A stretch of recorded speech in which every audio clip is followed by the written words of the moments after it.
معلومة سيرجي رامشتاين خيدا ده يفير.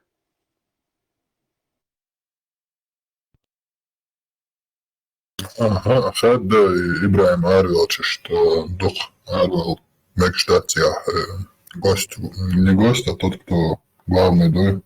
Там, кажется, максимум 3 или 5 минут. Пэтон. Акуз ретранслировать я шериери, телеграм чё. Ага, я шер просто и Airwall, а телефон да эфир дальше дает, а компьютер что учили, и Airwall, момент, что тебя на паузу он нажимает. Из-за этого у тебя дополнительный плюс. Ага, все, Пэтон так. И окей. Šērsun tāds 16 agošek ieluši variant натыкаться на нас и вайхунцаули. У нас максимум 9 окошек там. 16 окошек, он пока один дац. Из-за интересных, да, но хотя дух сол хочет тебя контролировать, то максимум 9. Из-за بعضتي микрофон, к сожалению, ضعيف. Ты тут как в Телеграме контролировать целое. ضعيف автоматически شغالة تويز. ضعيف.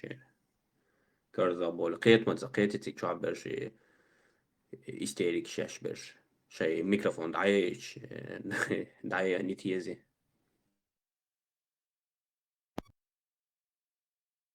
Да, zum Beispiel ist уже тоже дуал есть, он сгавist службена, а там, скажем, 3-4 оппонента и что ли, есть что ж, смотри, а зараз там 16 это уже перебор.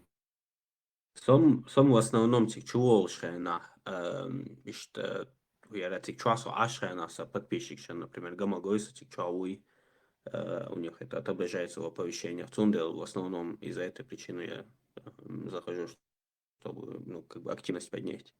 А так я не особо там, ну, спикер Мулатису.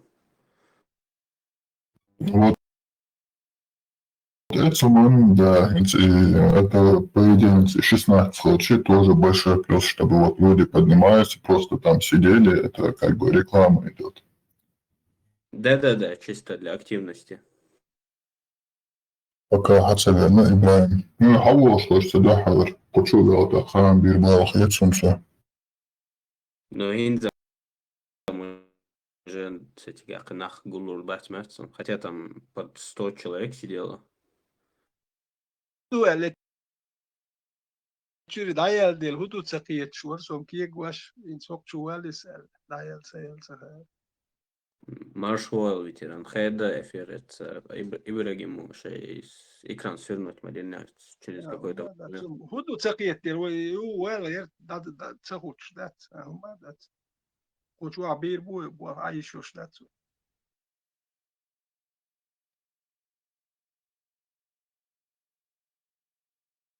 А как раз Олшена Хедер Мерцони, ветеран, сделал хат. Tishena yotchur ol shutsom. Teknik distortion chesa. Awol yotsettel shduko dyt distortion. Şunu asal olsa istuel alda distortion. Сом Олшварец, недавно TikTok листать аж вол. دقر دوش аж شخيد ما بيدو فرانسير. So jihadi niq yaus un cho so chores wok niqan so wala kichu shashmicha do hael sueg Fransig yan ashuk til nashtiet yash وانا اشت از بون او دني شو ماستري ديني ماستري ما بار الله يخ ماستري نوخش شانت ирцоволвелч ке ве стаго шо дунي шо просто цецвал до цядуйцэг отцал аз бол дунي шо нохч вейдук die штеш в первую очередь. Elçin Samer deres dabei yaş. Hins ho etzel dikit eni tekkelch in tamuel don. Francia etto boch tver habakna. Etzel jo wol etzel nit boch wol. Hoda ta gil nachen sadachen rod yash. Diel staguit ja. استغيل نقطة بلا بوش حاجة ولا يشتغوتي إيميل إلي تا نقطة يا تا أوساكنا يقيرو يتنا ليوش تقوى ديك أويا إيا إشتا تمغر كياتو تا نقطة حيزو أوساكا أوساك يتا يتويجان دادويرش إشتا ديكم دا تا غدا إيش نخا لغياتيغا نقطة يا بوبا تاجيو إيميل إشتا يتا حيزو نخ ليوشوتي سونات فرانسيا تير حبهتنا نخر غيوش نخر بو يجي معي بولنيتك اتاور بيا ينخل خلغتان هاي نيت بو اتاور بيرزو ميجير دوشن دير هنخ بادگاج غد يشون ديش بو التخيتسو يكويرتشو قير دوالات تخيتس نورمالو تگن شي نوخشي ما سقت ديش لو تاتگن يتر حيز ورساق يتر سقت وحيدين ري حالات اتون سقت ديش احو نوخشي ما سقت ديش والله وقويش نوخشي خير بو الخيتسو تا غودن ميادن مصير اونكش كوتش دين ارول دير شتغويتي سويليو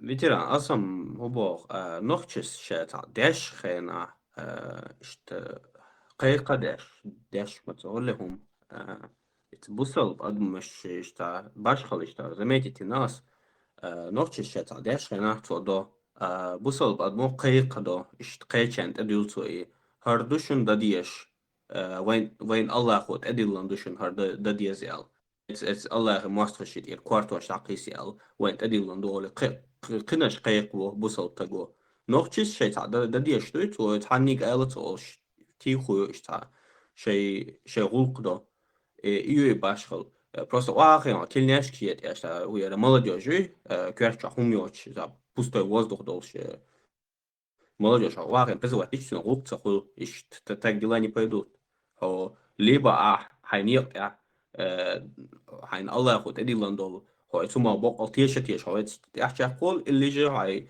شو أكتر هو رايز بدرس شيء مزجش تام زبود روتش إيش نجيخات призывать بيش هو إيهم دويتر دات عطيهم غلقر دات все короче приехали غد أملي أنت واقعي أنا تيك توك شو يالخ شدات تعودة شو رايز والله ماستر شو موبايل يلا شو تخونيك يدعمو ما تصير يرتيش بوش يقميص شات شو пустой просто болтовня лелеш просто غد أملي أنتر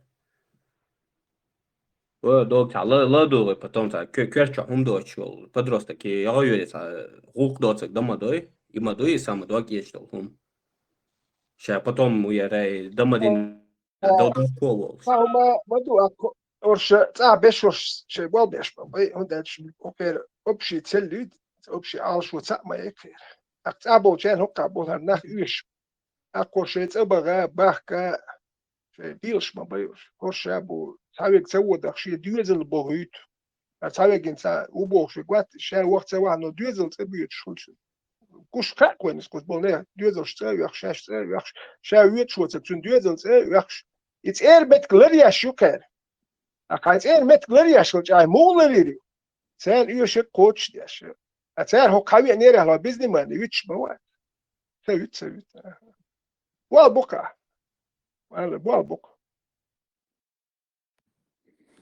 إيمي ميكروفون يون لات مارشو خش أبو عرب يتك بيجاكريهم مارشال دولار ماخو سيغلش ولا مارشو أو كذب كري гунде وليسو إنز يغاسقش أرسش بصل بخلش داغيتا غير وجر خير بقوش بوي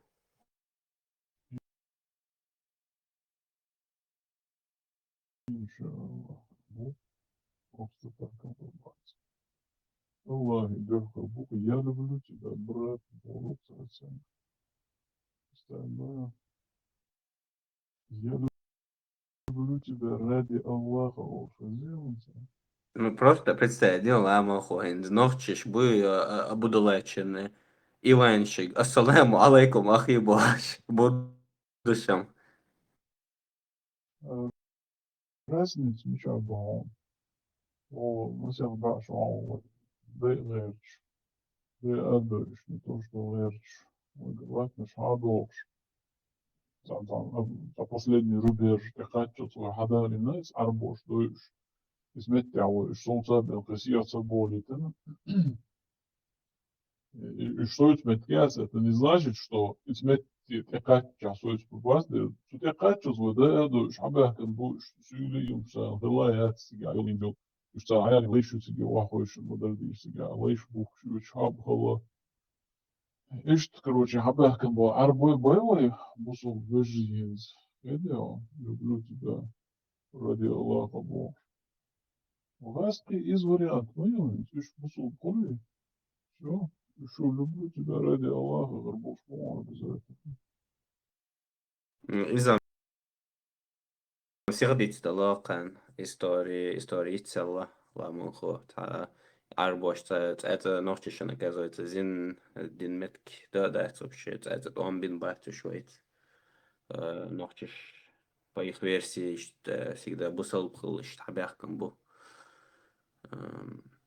يشتغل ويا تعجم поколение сменится до تخيل болшитом تعني دقابوغر بات مش في اللي с русскими веками, что братство должен, короче, адяхтан дуэл, что такой байк придумать, адерзир должен дуэ.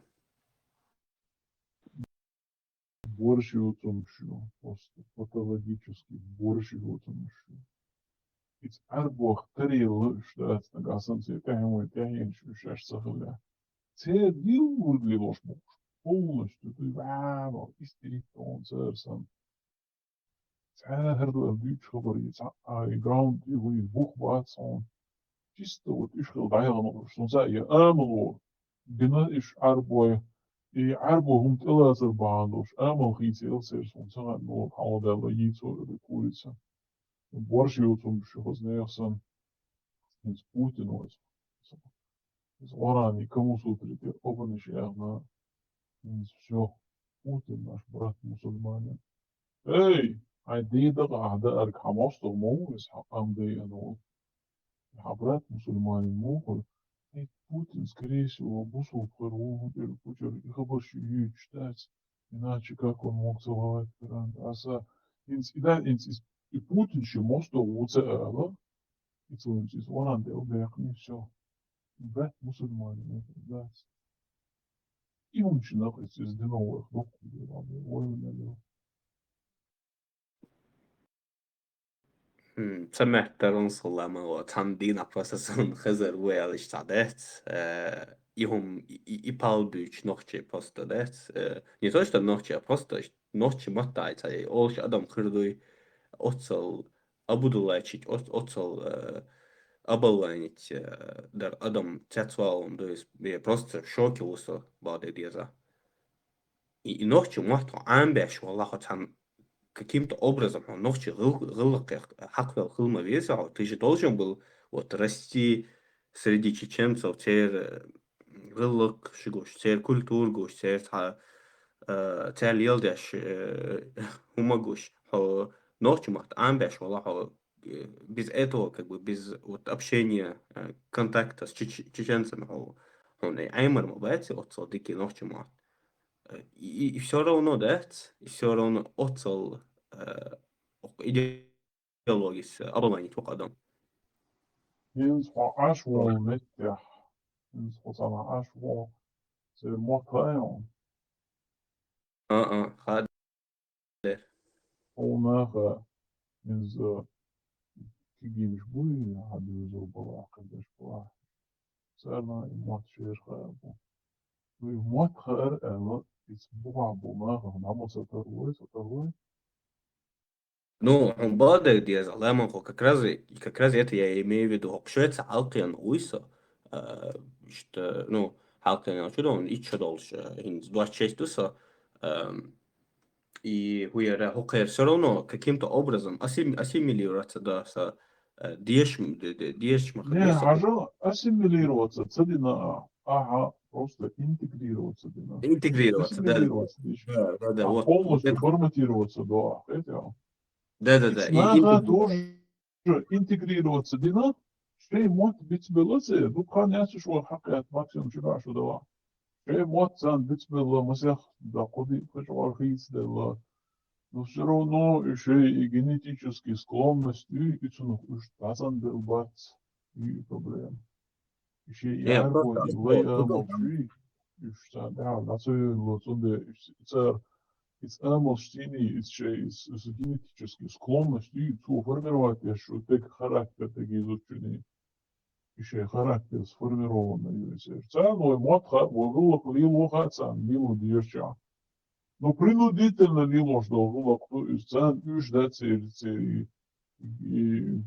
нутро и луч да цер лилош. А вот и арбой из-за заборживать, арбой и еще, наши дю им хазиня сразу до в глубине подсознания, наильный, короче, арбой лей амалиат сразу активируется, да. И еще и какие проблемы с нацию. Делас. Хузят, Евгенику уходить дешиш. Это или воротеля, все-таки хочется верить, да, как бы каждом человеке. Нет, Евгеника, из-за теории гипотезы яц. И на самом деле, как вот таблица Пифагора, и санум юз. Ничего себе, он хамичеререн, генш, адех, анен, хавелуац, а еще дех, нен, хабуэбу, из там 4-8, короче, там предков сложится организмы, Евгеник, моя смысл. لا مؤاخذة толерантная счет я нахуй такие темы табуированные.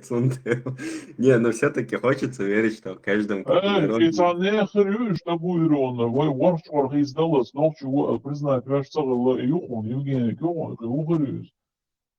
Var ахислушка просто так, но сюлеш, оши зудыбало шуч целый, это бака было. Вот обязательно буга 100% был нокчу будет. Сер, семья чурелу ешхла, изут условия, что лучше было. Каждое поколение алку шел канта, буга был новчу семья чур, зуделу ешхла, изут яита, уж хазнеясан представь, и мелчо, короче, достойное выглядеть и поведение хаягожа худиш моей, из нега, чтобы буга халга дюнше, он докли там и ормуш был новчеш, изут яита церга из хазнеясан. Он шукция семья, что и штиба, и хрит слушать, и полностью, и из андала улицу, но и штрилду из хахайнзен. Кому-то здесь в современном вот этом, я не знаю, муяр, короче, левый, короче, мир базис, хадов, ну, дня повестка, что и таком дючь хаздацер бош, да, войник, видишь, долж душен салу, чего, шен хаздацер, от на самом деле, вахч архиц, да, чубы, вая, изар хавал, устыга, цана орган юрвич цал, я мехкал, чу, я юрт, да, я цана метти, ну и максимум, шеду, за белшпеш, амилу, иза, так, ишт, хилдухар, модербич, и нах больш, лома, и на мусульман, тез до халху, шала, нохчу мат бич, а нохчу, воли, признавать, я шхилавац, бисха, бишку матной, Ихар это не значит, он 100% уже как-то тебе там приняли, ну и семью. Алама хо, жизнь никогда догдорда, церсом, шеч бой, церсом, дин рой есть, цари, просто жизнь никогда догдорда, да церсом цен, иштер, махта, min культура как бы вникнуть, дин, сочта, шведу да, сочта, втихую, короче, уволвел, резко, возможность моя, нахтянца, ямарт хоя, в жизни никогда просто отцал, поидбоч, даял, мухер, и ум вообще Он догадый. догдор, да, сходу, нормально, его семья, юхас, а нормально, дыш больше, а нормально, это хайох, сабини, оргухо. Вот, а Палестине реально, он, сум дор, ну да, что, идея, пундать, короче, два синдацис. İşte yakın olmuşuz, scamming olsa, bu scamming yoksa şu kaça. İşte urki goşdası, kaça yapacağız, işte aşk parazitçüş, bu mayat. When was dolça lilha, وده الدلاغات والوطولة وجرجلون شلاتوس بيات وحقيقي ودي زاد يزناغم هرم شو ومات نوچليس شو وش تحنك تعتر وشاتهم وش تخيش نجا بروبليم شو دلوقتي إيش جرجر عربو سن سعر تر سليم وجيبو شلون وسط رزق تسقون سنسانيوا Це гошериш, тадилшен і це ще й фашистські ідеології чай замадує керстнах üşü животные штайл хумшü безбожник ал многобожник цершхул шлехцен ярлыки швешет яшиш тебе шейн тач ох шеш тач ох хумшахич это толгер тешел остальное на что да вообще адмашах не то, что за людей не считают, а просто абсолютно цалером баттер с теми, кто вот на их идеологии не стоит. Вот даже теперь идеология, а Аллах теперь и навлается, вот второй сорт, третий сорт, есть. И что قوزع хуяра из جمو حلقة شحنة شكولة عيش مبارسة فلسطين شيء عرب وشيش işte hoşçakalın sami çaru işte çi no çu çiçeğini çolu işte da oluşa ha şişan öyle de ta çoğuna ten ta xısı ta доброта ömek dersin şey neyim işte de ta подобрать ta hasluş xiyachana ta o öyle yolch баст короче işte yeter один лохма она уже эхку то что когда они к тебе таким образом относятся işte улыбки olsa بقي ويرى добрый بعرق шпинуш шишан бошегуш хаслой это они в тебе видят своего раба, своего питомца что жал мухос чадал жал да латит да ласт хост что вело что ну это все-таки твой питомец и адам особенно равнозначно адам мадати это твой питомец ровно та же ситуация тут шишан бошиш хасбал хавежер бастуш вообще я пойд адам цаецен второй сорт цаецен шишан хотел питомицу шишан царь олшайна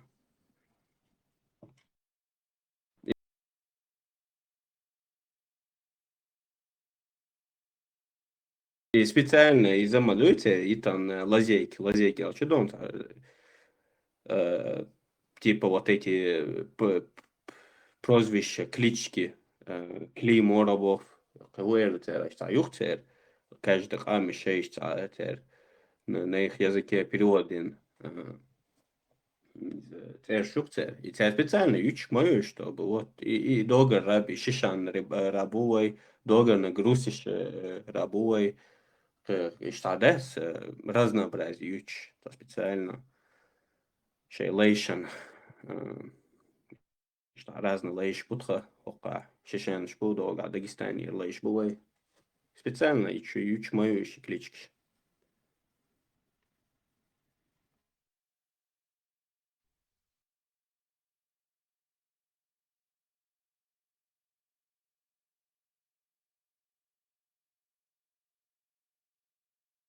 это шесть хадишка хаючу это реально это я модельич берешь это отец кошки отец верблюда отец ветра отец стихии бог да и что переводишь я шажу уверен совершенно раз я мои были отец он короче да масса отец больше отец невежества уже жизнь отец невежества и он Абу Джахля Абу Маймуна Абу Хурайра Абу Бакры Абу Суфьяны شاعر شعب تماما أبو شموك реальный Адам будет сердце Абу Ват себя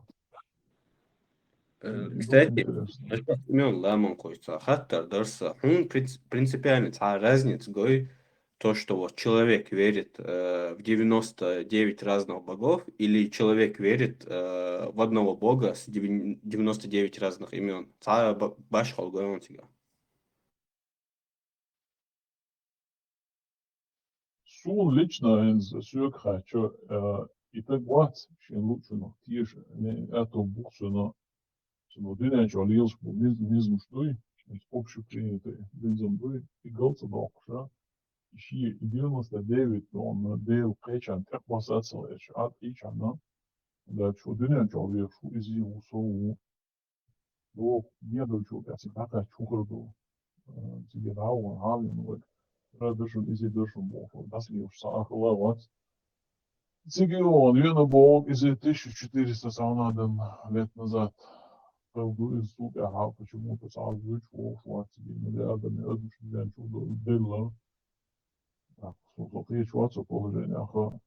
Нагасана 99 бог хватит, и не лукон, один бог с 99 именами, еще дынянчо, да, не замещение, уживаться, да уж была, пожалуйста, живите. Но, ага, хатюрдуй, шутюрно, шводу, и хатюрно, ешь шувохше. Вот эта война между сказками, да, обе я чахнула уже, да, слишком много ресурсов и людских жизней на это уходят. Adam mozgu iravot, adolcu dersesine iyi problem. O dünya ya duvoy, o dünya ya wen shilo hala wen masal hala wen lazar wise do, wen tobias, video, wen udobstu shiz wen da kafis. Wen do sana da el burak khalir bo, sam сказка не шахтиш, валерч, ой, опаудат, не опадючу, ой, не гудат, тем более сказка я ой не гят, не сказка да, это не что. Проблема. Hadešio юкадала изон тюнц не согласен кучу этим, я просто в этом полностью уверен. Просто азбо гудой многобожие бож шей дакчу дол хомдол адам ды тюн yok предъявляю то, что тюн масит делхлара башал хуюс принципиально вот не вижу разницы в том, что у кого-то вот 99 богов, а у кого-то один бог с 99 разными именами. Одно и то же, совершенно одно и то же. А хуяраха 99 богов у бога, ты это просто подразумеваешь, что есть один бог, который там злой, есть один бог, который добрый, есть какой-то там... Машуэл Тесахала. Я хотел просто немного потроллить. Царас, пословица, не имей 100 рублей, а имей 100 друзей Божьих. И сам, если у тебя 100 воображаемых друзей богов, гулях дасти, чем один воображаемый. Да, бог каса. Не, ну тига, ровно то же самая ситуация, мол, Тесла, потому что 99 богов, 99 имен Аллаха, они же ровно счетом означают то же самое, что иметь 99 разных богов. Ты слышал? 90, то есть абсолютно херует, непременно доброго, и при этом ниц бошвати, и при этом бошвати, и при этом только качество счастья. Так Бог хоть шуется, но нет, то есть разные качества. Совсем ты подожди. Элди, ты слышал, преступник же Куляка, он же Цаунядинок, он же Петров, он же там Сидоров, он же Кривой, он же Косой, Боже, так что вполне обычные криминальные элементы имеют клички. Не, а сам 99 богов. Дышный, майн, деца, просто это что и чего. Sayın Safuoga, видите, что меж Адам Думертсон. Дети, ну идея, тем более ТикТок, есть возможность. Ну, а YouTube глупости, он да, что и цата гад примерно, цауй, но при этом хайкал дош хлишошу, при этом коммерч хлишошу, ницк дош хлишошу, эльм дош хлишошу. Хотя, но разных очень разные качества шла. И аютчо глупость. И Сун просто мягко говорил, я не докончил мысль. Сун, зачем вот Аллаху 99 имен? И как раз таки вот, чтобы всем угодить, да, ты по определенному имени к нему обращаешься, да, в зависимости от того, какое у тебя положение. И нормально он было вся религия, так и бывает.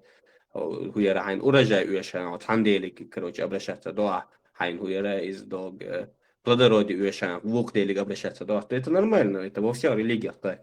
Просто я не вижу абсолютно никакого разницы, то, что вот мусульмане...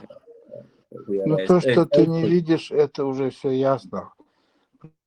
Тебе абсолютно важны разные качества, что Бог это абсолютность, разные качества, что при отсутствии, например, Эльмдошваца, и при этом и Камашауша, то абсолютно цахоли. Речь идет об одном, при этом разные качества. Худой? Абсолютно.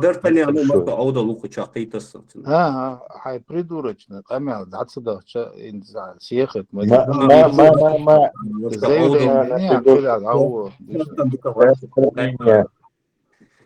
Это оскорбление не нужно.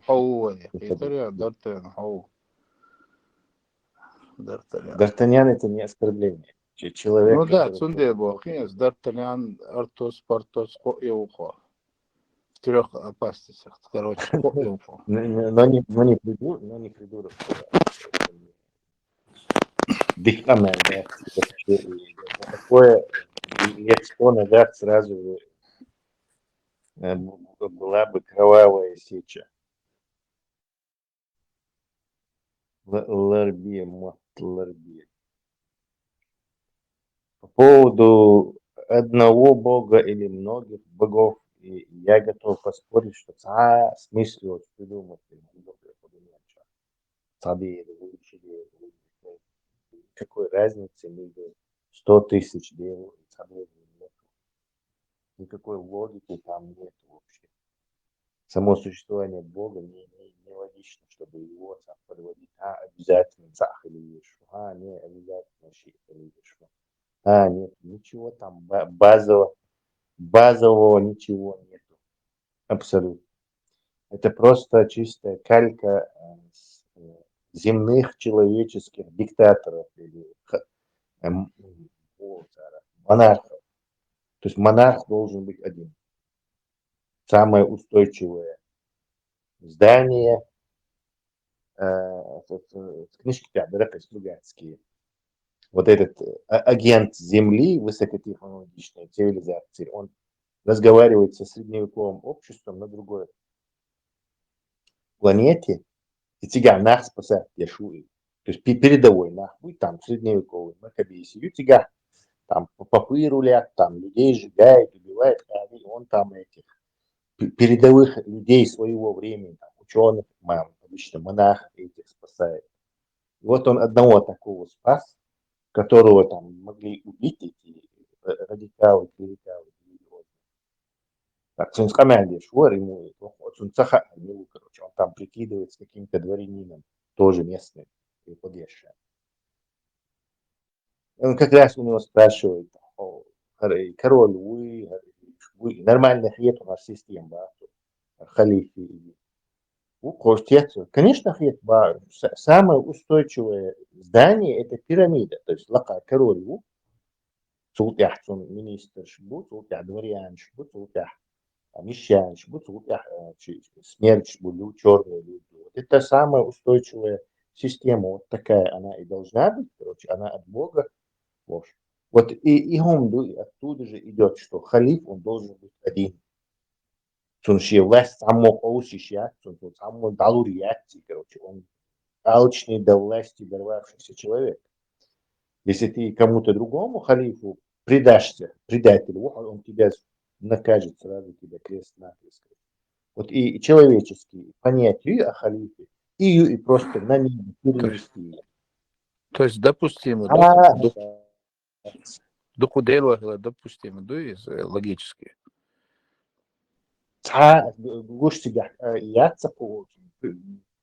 Логический недостаток этого.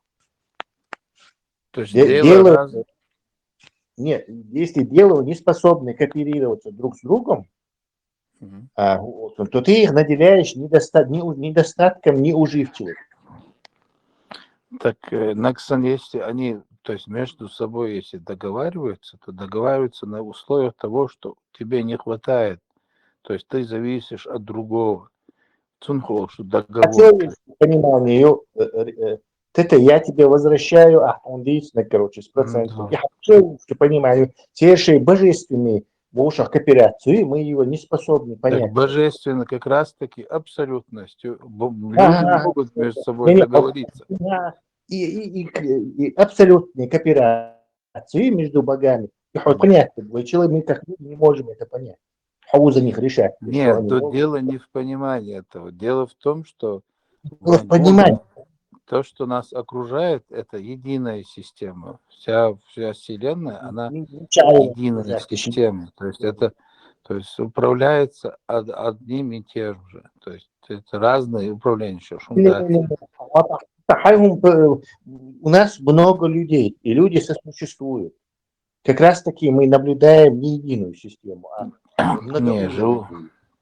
Нет, все люди, например, придерживаются закономерности, они рождаются и умирают.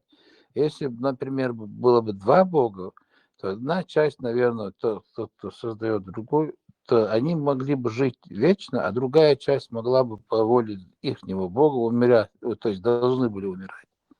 То есть единая система. Несчастье и на Бога приписывать я шуха. Ага, я как Зачем? раз Почему? наоборот ответился. Бог... Ты настолько даже, ты как бы понял Бога, то есть что он может, что он не может, какие у него лимиты. Нет, дело в том, что вот между собой двое договориться не могут, что ли? Это человеческое понятие. Не, он может и много быть, и на это быть, это для него ерунда. Как много? Если много, уже абсолютность. Вообще по логике. Божественный абсолютность. 1, 2, когда ты начинаешь считать 1, 2, уже абсолютность. Между ними должна быть какая-то грань. Логически. Абсолютно он может одновременно находиться в двух местах и одновременно быть множеством богов. Абсолютность делимая и вообще. Может ли делиться абсолютность? Абсолютность может все, в том числе и делиться. Управление. Кому абсолютность, если делится, уже абсолютно. Абсолютно. Ограничение, человеческим. На каких основах они должны договариваться, если они оба абсолютны? Бесконечное количество делаешь. Поскольку они абсолютны, они могут... Они, если между собой договариваются, они должны договориться. Одни что договариваться, да. Одни что договариваться. Абсолютный Бог не нуждается в людей. Мы вот не абсолютные. Нам что с тобой нужно договориться? Хажа, мы сейчас должны разделить эфир. Мы должны договориться, потому что одновременно нас никто не поймет. Поэтому мы должны договориться. 5 минут 5 минут у меня. То есть это уже то, что я завису. То есть взаимозависимостью одной. 2 минуты. 5 минут. Думаю, это войдите в что мы вначале говорили. 5 минут. Давай доказывай нам, что Бог один. Конечно, Бог это абсолютно. Худу, что такое Бог в твоем понимании? Худу, кто такой Бог? Бог это нечто, что может быть всем, в том числе и множеством, и одним, чем угодно. Массухум, короче, возможно. Бог один Бог. Бог один Бог, лимитацию. Ты ему ограничения ставишь. Ограничения, может, когда два уже ограничения, потому что два не может быть абсолютно. По пониманию ограничений, что вы одни ушали, чирашущие, барампущие, им дугай, это не шмадец, Аллах, зачем ты на Бога переписываешь человеческие? Бог, он может быть только один, ввиду того, что он абсолютный. То есть да не может быть он один абсолютно. Нет, может быть только один. Это граница, то шухатун. Это логически, в логике, то, что нам... Это как будто вот он не может он жену иметь, вот не может он. Ты можешь жену иметь, человек, а он не может, ты ему ограничения поставил. Я не ограничение ставлю, просто что закон, что он не живет по этим законам. Это для тебя эти законы. Ты можешь со своей Ага. женой жить, и у тебя Абсолютность, есть например, спутник это жизни. не, то есть не следственная гундация, это не причина, не следственность. Бог не может быть причиной или следствием, то есть не может быть следствием чего-то. Видите, у него не может быть жены, действительно, иначе он не Бог. Жена это Хажал, тебе а ты говоришь, нужна для опять продолжения рода. да, ты опять говоришь, он не может быть. То есть он ограничение, не может. Это не может. ограничение, это абсолютность. То есть Если абсолютность не не нуждается в этом. он, вот опять, видишь, не нуждается, не может, короче, понимаешь? Кварт объект, он, окажется, нуждается, а вот это не нуждается. Хоть он ограничение, что то, что он само, Это не ограничение, это наоборот. Ограничение. Есть Ахват ограничение. что ему нужна жена. Нет, Это уже ограничение, видишь. Ты да. уже делаешь Нет, как раз таки сравнение. Но Харт, что я Ажавать, ограничивать это у тебя сравнительный анализ человека, жена, муж, там, дочь, сын, сосед. Это как раз таки... Способен на всякую вещь. Вот ему забавно иметь жену, он может ее заиметь. Проблемы. Ему какие-то ограничения ставят. Абсолют должен быть абсолютным. В том числе он может быть и миллионы лиц иметь, или миллион раз раздвоиться, и миллион раз снова соединиться. У него нету никаких ограничений. Как только жена, муж, Бог. Это наше устройство. Им устроено так, что тебе нужна жена, потому что у тебя есть какие-то... Ты не можешь определенные свои физиологические потребности удовлетворить в отсутствии другого пола. То есть взаимосвязано все. Этот закон для тебя, не для Бога. Он тебе установил. Ты не можешь его подогнать под свой собственный закон. То есть закон, который он тебе установил. То есть ты не можешь свою ту верилу, которую он нам дал, применить к Богу, потому что это абсолютность. Почему у тебя потому что системе Бог не может сосуществовать, ну просто не может, оказывается. Арбуш как это объясняет?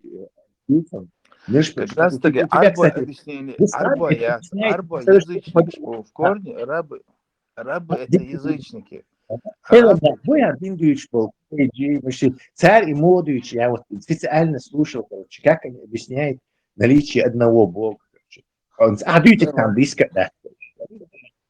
Что Бог, если было бы множество богов, то есть масса аргументов, лет они бы вселенную разрушили. Конечно, чтобы стать Богом, нужно отобрать власть у другого. Иначе абсолютность отца Бога действительно неиспримерна. Личность это твое свойство человеческое, иметь одну личность.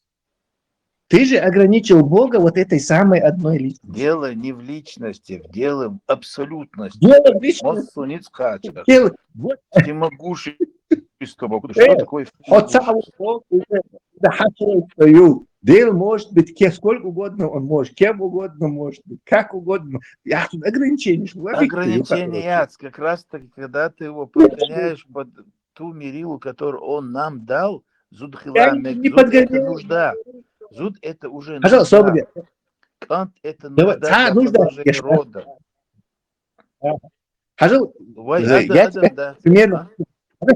Я говорю, что он может быть. Давай чисто, короче, прям по-детсадовски. Что Бог может быть один, ограничения, миллион тоже ограничения. То есть все ограничения, что шлак, я эту, я шлак бамас, халаина полностью.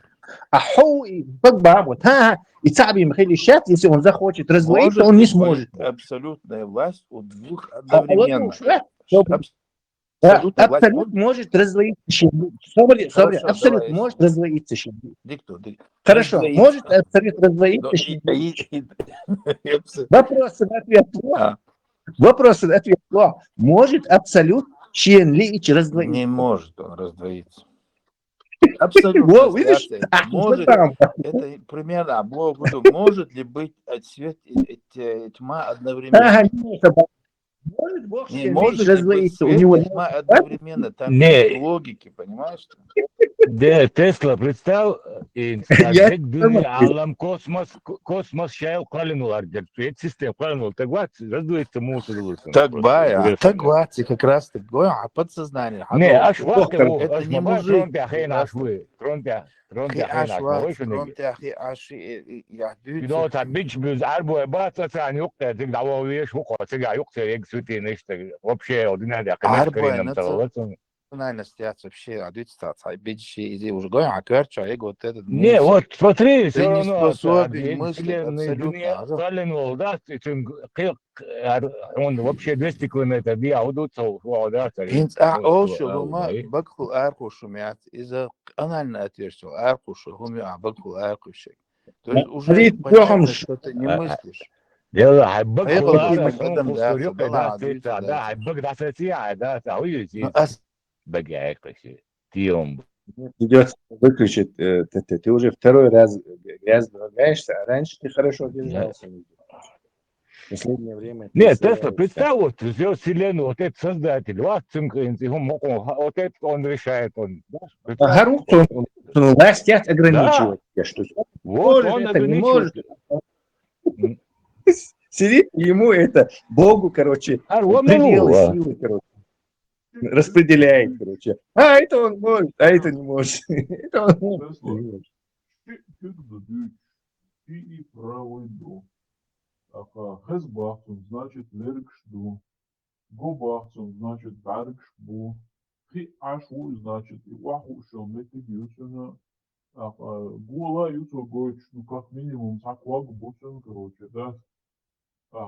Ишта, все-таки духовен, да. А вот зубца есть. Это интересно. Но видишь ли, Лабраху, исламский бог, у ТТ это свой какой-то ислам у него, смахивает на, не знаю, на философское учение деизма, не знаю, немного там чего-то еще. Он сошли величайший, по его словам, величайшая смесь какого-то своей религии. Это даже не ислам. Ислам, он там просто обряет щеку, но концепции, она там, близко даже нет. Я просто с этой философской концепцией-то хотя бы вот поспорить, показать, что он сам своего бога в какую-то коробку сажает. Он может, он не может, это он может, Бог, короче. И все это потому, что вот это и Ахмючу, и Столт Яхуш, и пятая точка, арабский Аллах, что он и царь Эльдиль и Цау. То есть под это подгонять еще хар философские. Хотя Фулейджа юхович Швация, не знаю, Албани юхович Швация, Бухари юхович Швация, да вообще Цацили юхович Швация, философская концепция. Я не знаю, это как я бы разрабатывал бы какой-нибудь космический корабль, но при этом на какую-то веру будущего рыбаят, на него ориентировался, говорил, что вот это корабль космический. И сам поюсь космический жду, но религия это вот вера даешь арбама царь космос моя арабская вот эта религия, она такая же простая, как ишачья повозка, ничего там нет абсолютно, не глубокая ничего-то. Не, я не говорю, Бог. Секунду. Насчет физиологии, Дейлан, человеческие потребности, это физиология, другое, да, собой. Хорошо. Елспанях, короче, цаха у елспане банчар, беш, дирдуцер, беш, кардубошке, ваш беш, да. А вот этот процесс, акт, короче, зачатия ребенка тебя на высшем уровне ищут, да, постоянно, да, и только об этом и мечтают. И куда ищут тебя? Вообще, зачем вот этот инстинкт продолжения рода из Елспаня, а вообще куда ищут, да, там, и изнутри куда ищут тебя, и там глупную.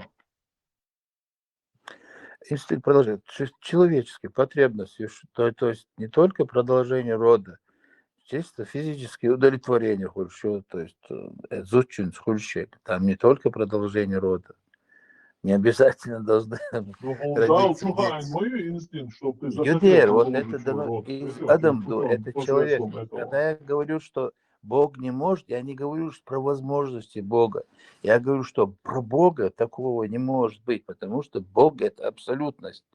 Сравнивать его с человеком, как раз-таки вот то, что делает Тесла и обвиняет меня в этом, это абсурдность, потому что он не живет по нашим законам.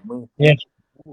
Я как раз-то его не сравниваю, а что ограничение, то ограничение. Когда ты говоришь ограничение, что это такое ограничение? Когда ты говоришь, Бога может быть двое, Бога может быть двое, трое, четверо, это уже не Бог. Потому что Бог – это абсолютная власть, всемогущество Бога, Хульштадт, что он лишается этого всемогущества. Это определение Бога. Бог может раздвоиться, и это я дало. Бог нельзя. Бога нельзя. Бог – это трансцендентность, его нельзя. Еще раз, ты не отвечаешь на твой киллер вопрос на свой. Он тебя сразу убивает. Может ли он раздвоиться? Это относительно человек может раздвоиться на две части. Разрешение. Бог может раздвоиться. Послушай, Бог может, вот то, что ты когда говоришь, он может раздвоиться. Раздвоение это... Послушай, Бог это трансцендентность, которую нельзя физиологически объяснить. Послушай, я тебе объясняю. Физически его нельзя объяснить. Поэтому раздвоение это применимо к материальному, не трансцендентному. То есть у нас нету здания про сущность Бога. Мы знаем, что он Бог. Хотя, но у него нету ничего. Смотри. Да, Бог. Лейса камислише нету как и подобие. Когда ты говоришь, как раздвоиться? Раздвоиться как? Вот на две части. Одна часть справа, одна слева. Проблема, как раздвоиться у Бога возникла, не знает он, как это сделать. Решать абсолютно.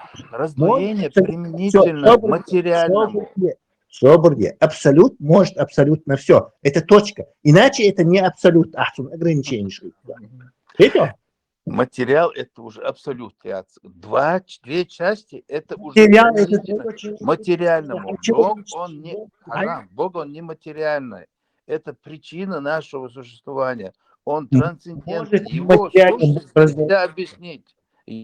Ему можно поверить. Может материал. Объяснить его. Раздвоение вверх, вниз, влево, вправо это применительно человеку и материальному. Это неприменимо к Богу, потому что он трансцендентный.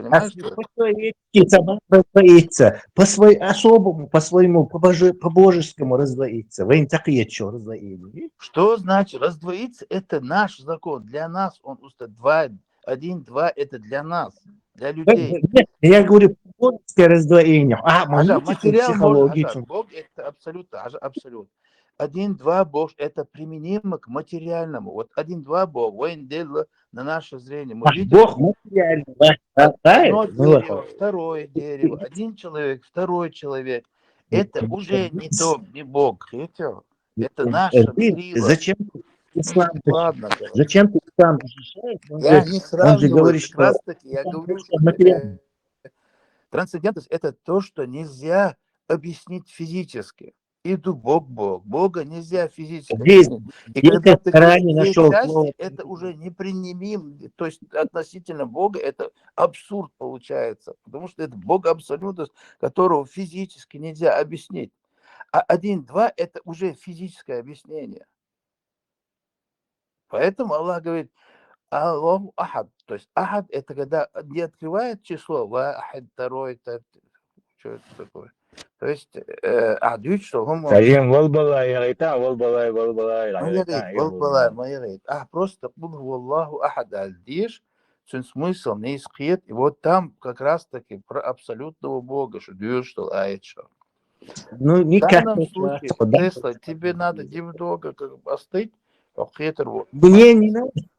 Мне не надо. То Бог ограничение, что то шват хосанна, короче. Вы раздается, да еще я. Это уже ограничение. Это ограниченность. Это не абсолют. Ограничение. Нет. Хай понятие. Бог свои человеческие понятия, и Бог похож на него. Я говорю, трансцендентность, то, что нельзя объяснить, ты мне навязываешь. Да, вот не хочешь, ты по пику говоришь прямо, короче. Трансцендентный олш, что и корянный, кардойхон. Это кефирское понятие. Так Иисус, куль ху Аллаху ахад, Аллаху сажла, куль ху Аллаху ахад. То есть один... Так, стоп. Куль Аллаху ахад, трансцендентный Бог. Все слышали? 52 человека слышали здесь, что ты сказал, что Аллаху ахад, это значит перевод трансцендентный. Иша дол сура, как раз таки трансцендентный Бог, что она как раз таки объяснение, самое лучшее. Не воруй слова. Он тебе скажет, лучшего объяснения абсолютности не существует в таком узком формате. Ахад, не воруй самодостаточный, лам ялид, не родил и не... Несмотря на то, что ты считаешь это лучшим объяснением, ты масид тут используешь трансцендентное слово именно потому, что тебе вот этого ишачьего арабского объяснения не хватает. Оно слишком простое, тупое и неумное. Сундела кефир, философ за 3000 лет хабох, философ, придумать, да что и трансцендентное. И чудеса, юх, чтобы вот это арба арабская показалась нам Мерседесом. Нет, не покажется она нам Мерседес. Как раз таки трансцендентно Бог в арабском звучит мутаали. Бог субханаллах свят, то есть причист. Субханаллах та'аля превыше. Я на месте сейчас. А всего, что они описывают, то есть его нельзя описать. И мутаали Бог, как раз таки это слово содержится и упоминается часто, когда что... Опять тебя придется остановить. Муталаца и лаках ни разу. Ты много часов с нами спорил и все время использовал это слово трансцендентное. Потому что мутала, хотя вроде бы это твое родное исламское слово, которое ты мог бы все время использовать. Нет, ты берешь кефирское философское понятие, трансцендентное, короче, и пытаешься вот навесить вот этот мерседесовский бампер на их ишачий арбу. Все, к цахам довершиваться. Основанство, да, с Теслы, личность. На арабском звучит это мутаали, та'аля Бог, что как раз таки говорит о трансцендентности, о том, что Дейду, лам якун лаху куфуан ахад. Аллах взял ворам шаба. Лам якун лаху куфуан ахад. То есть, лам якун лаху куфуан ахад. Сунхтерхум дац, сомнительно хума дац Бог. Нельзя вот объемлять знаниями Бог воранча. Нету ему как и подобие Бог. И как раз таки и дуаш туда лилаш субханаллах, когда кого-то что-то про Бога идет какое-то описание, он причист от всех этих описаний. Та'аля превыше. Он не в этих законах Бога.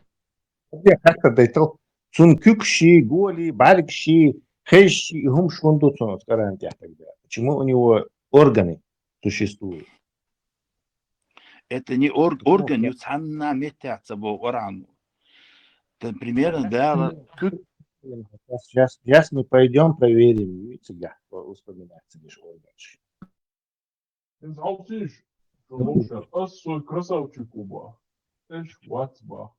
Удер, даже красавчик Куба. Не, عند ديتسي سجمل. На самом деле есть душа, но Алла бомет. ديتسي ده абсолютно доводил.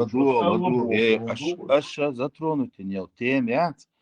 Варан арба гезрию, действительно, тиллелумщу. И варан придерживаться дяш батюш. Кинах второй сорт хечбу, ишбу, жюктибу. Ну, Орану, Цабо, Орану, Баха, что Цабоху, где Ашбу. Но когда речь идет об Коране, это не какое-то национальное или культурное достояние какого-то народа. Это божественная книга. Коран написан на арабском языке. Араб – это вообще не национальность. Это разные национальности, которые говорят на одном схожем языке. Араби, аджами. Это языковое деление. Значит, У вас да, сложные да, определения это- всего. Gilda, Arbo ma pitch boot, abort, that's Sabırdı, out, sabırdı, pitch boot, sabırdı. دوق. Arbo matbu'ul gruppa da'i تنشهر بوقته وكذلك طباخ مصو أنزلنا أدمن حكما دايتن بوخ عربيا. متى مصو كان أدمن دايتن دايتن أصلي بوخ حديثه مصو أدمن دايتن بوخ دعال بوخ что ты посланник ко всему. Цундель, да, варант, я массанамит, я аюхаль инсан. О человек, какой шуху. О человек, вала. Но если ты не человек, то уже ты можешь поселиться в лесу. Тогда это у тебя не будет касаться. Иначе, независимо, хумил, хом, хвала, это тебя касается. Это обращение к человеку, не национальности. Короче, Ага, свободен, ну, авали пишет, Сободи вещи, множество ссылок на органы, руки и прочее Аллаха. Давайте прочтем для нашей публики.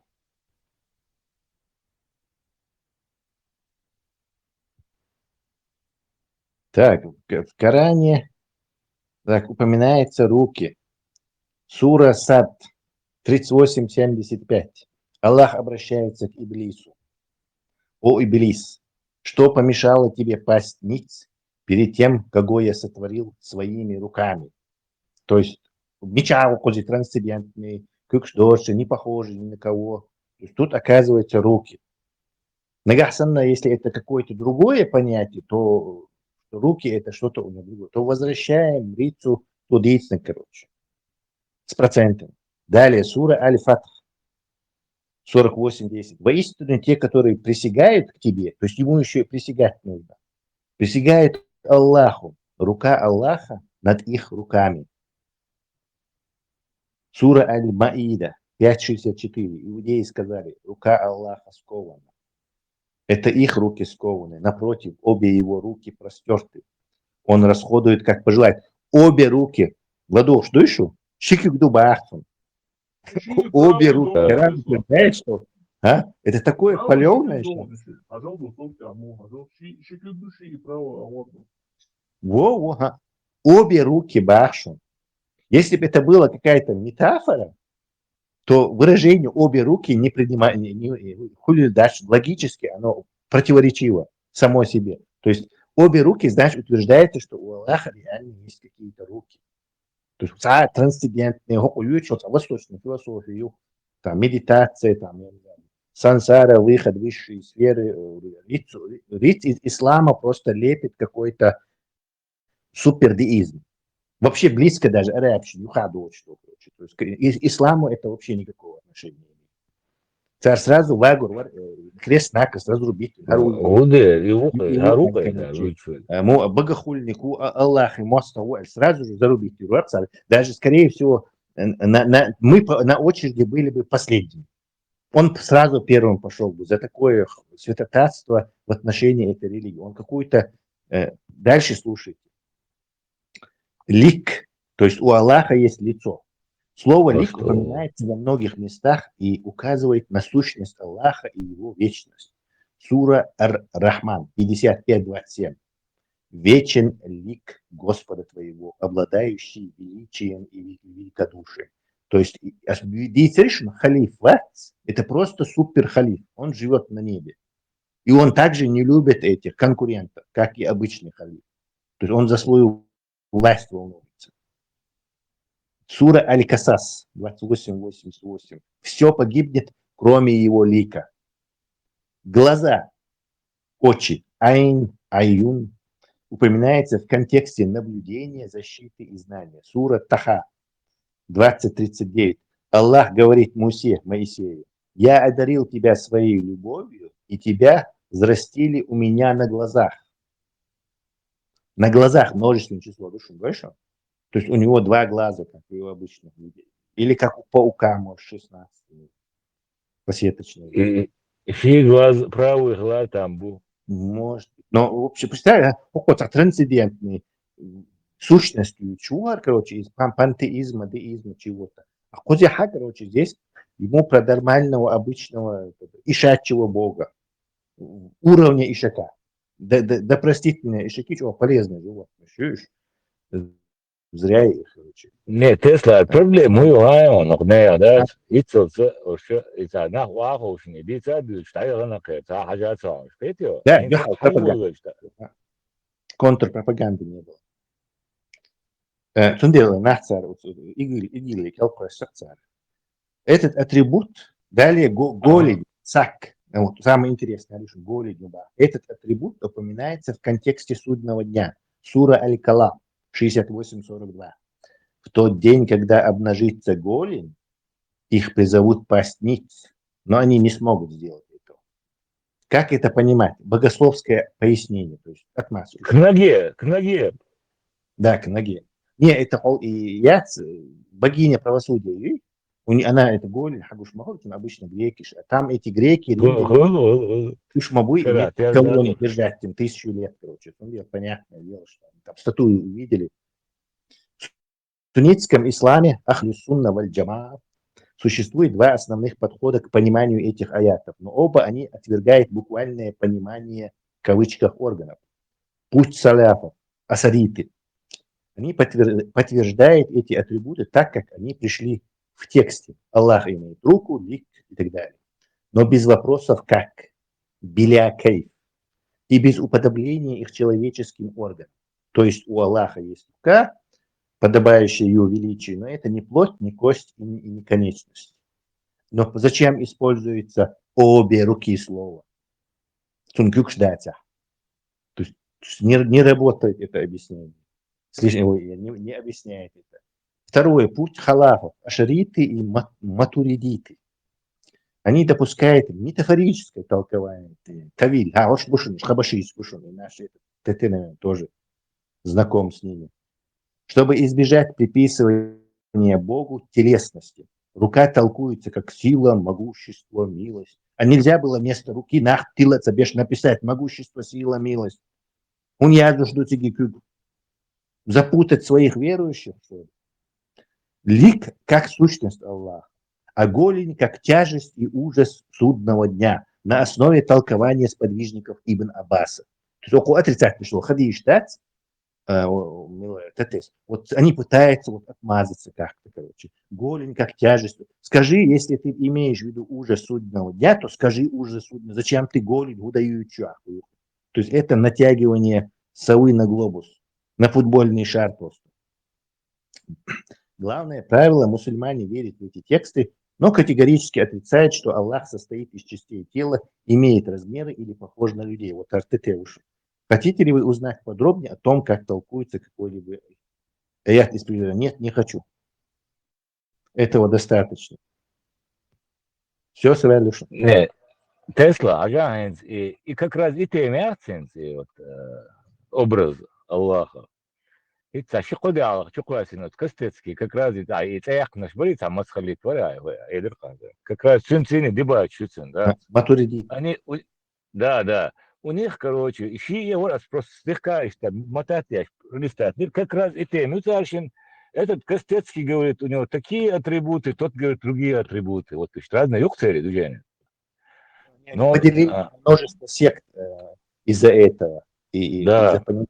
Хотя полиция, где шум, зачем писать у Аллаха адмишин и информацию выдающую. Рука Аллаха, кюкш дубов. Зачем это писать адмишин, сообщать эту информацию? Что, какие еще руки? Это что за бред? Не, Дели, представь, Тесла, оргедги, аргум кваленул, дел лачу, ограничение, просто еще, дагден кверчо, мысли класса еще шмоваем, примерно, вухает, любой он да еще, всемогущий, моваем. Почему ему голени, там, руки правые, глаза, там, вот, троны разные, вот, и проблемы мои сега, явно. Да.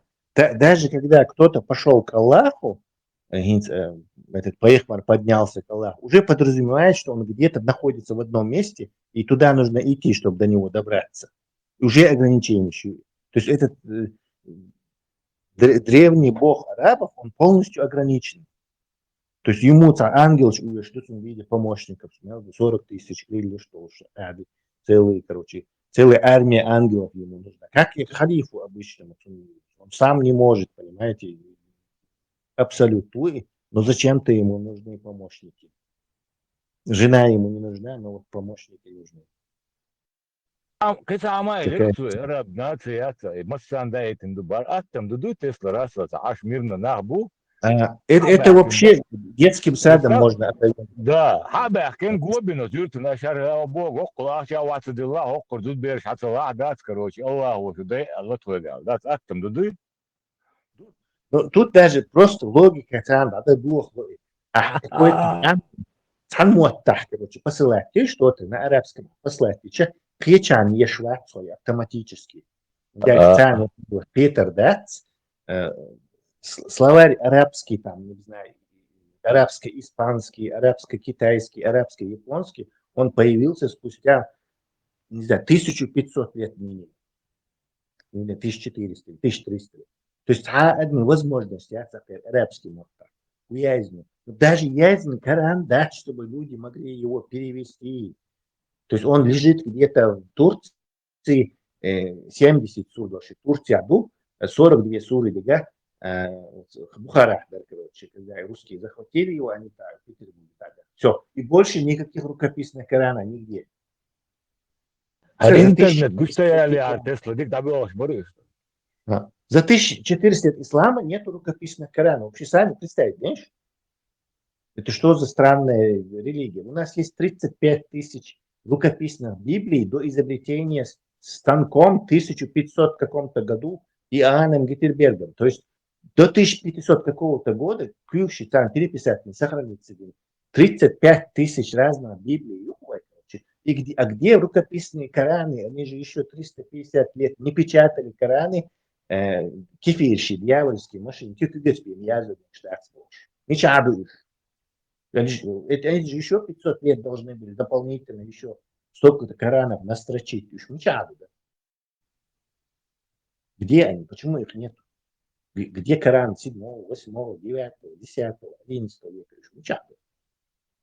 Сейчас Библию можно найти 3 века, 4 века, тебе его покажут.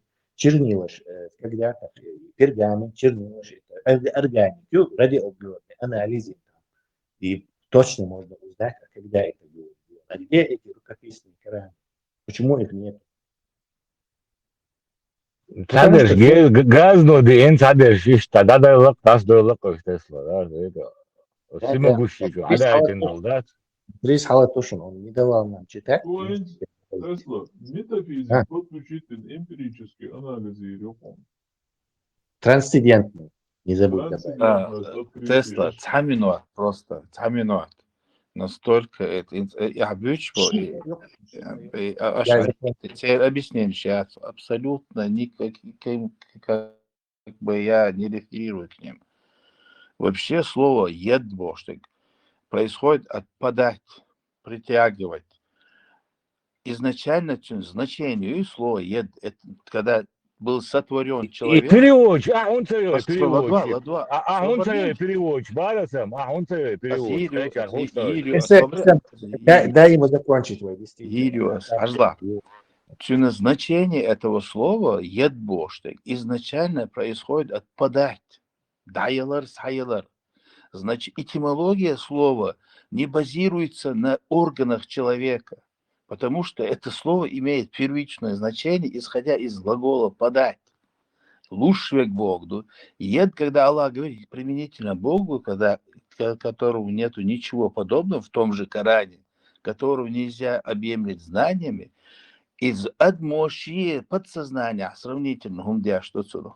Ед Бог. Когда это относительно человека, человек подает рукой.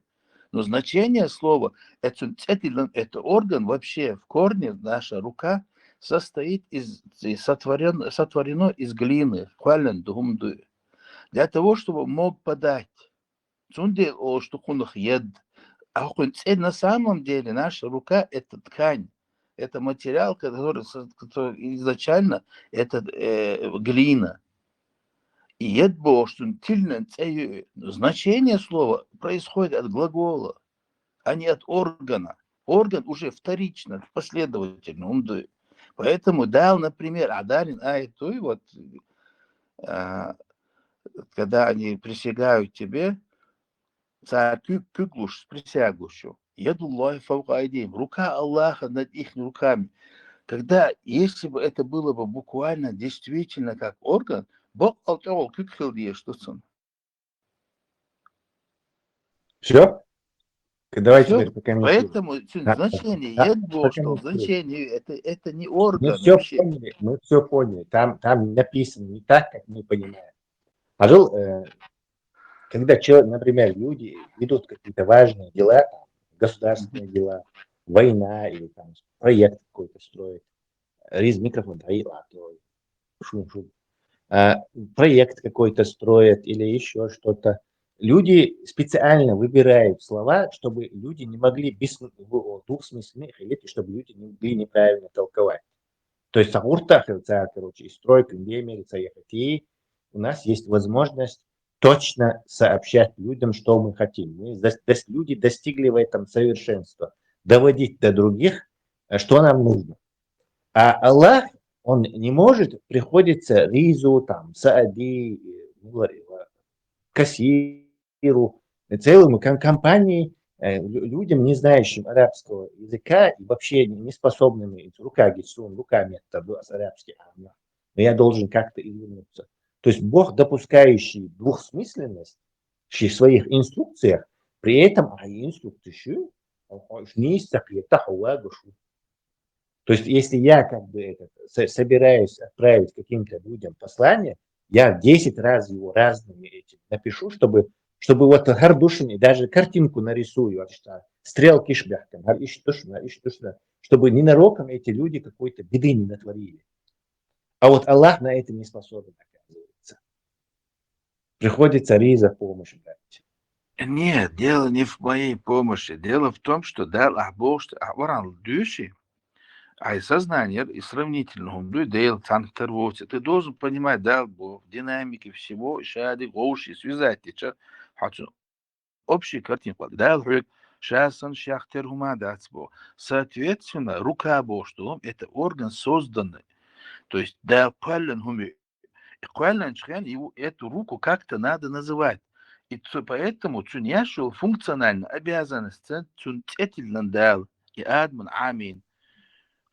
Но да, смотри, когда нам Аллах дает там, пропитание, там, риск наделяет, он не подает буквально как рукой. Вот так он тебе подает и дудел кюкшпри. А Адмулучхен он подает тем, что он имеет. Вот так устроен наш мир. Но Бог, он не в нас, то есть он не живет по нашим законам. А прежде чем начинать критиковать Бога, описание Бога в Коране, надо понимать, худуха адис. Дайте теперь разрушить. Да, я докончу. Дальше соответственно, сравнительный анализ, это вообще разные вещи. Дело даже не в деталях. Дай мне прокомментировать. Пожалуйста. И стройка Абалнахбу, которым я посылаю инструкции и распоряжения. Да плевать, что они понимают. Вот понятие рука, чтобы они не ошиблись. Я не буду писать так, чтобы они что-то по-другому это толковали. Потому что дальше и дели, и кюкду бошхил, воша, и секти мелдук нахбаин, исламские. Да даже у нас чуть-чуть даже разделились на каких-то хабашитов, тронтиау, и, на каких-то салафитов, тронтиауати, воша, чуть-чуть, я прям свидетель. А в старые времена там вообще друг друга они резали из-за этого. То есть, что я зашел строить нахбац, который трудится над этим проектом. Так, сейчас я вот это напишу, и я при этом знаю, что ветер будет. Но все равно чья душу, короче. Хотя ты можешь сейчас объяснить, что уж где рабочий. Ризик дало и объяснить, где рабочий. А Аллах идет дало. Не, Ризо, это не мои объяснения. Я исхожу из объяснения Бога. Да, Варан, хадитник дюй, чусой. Я тебе буквально довожу то, что он говорит, без перевода, то есть без тафсиров, без ничего. Вообще понятия. Вообще, секты, это умозаключение. С нами разговаривать. Это это бред. Это не бред.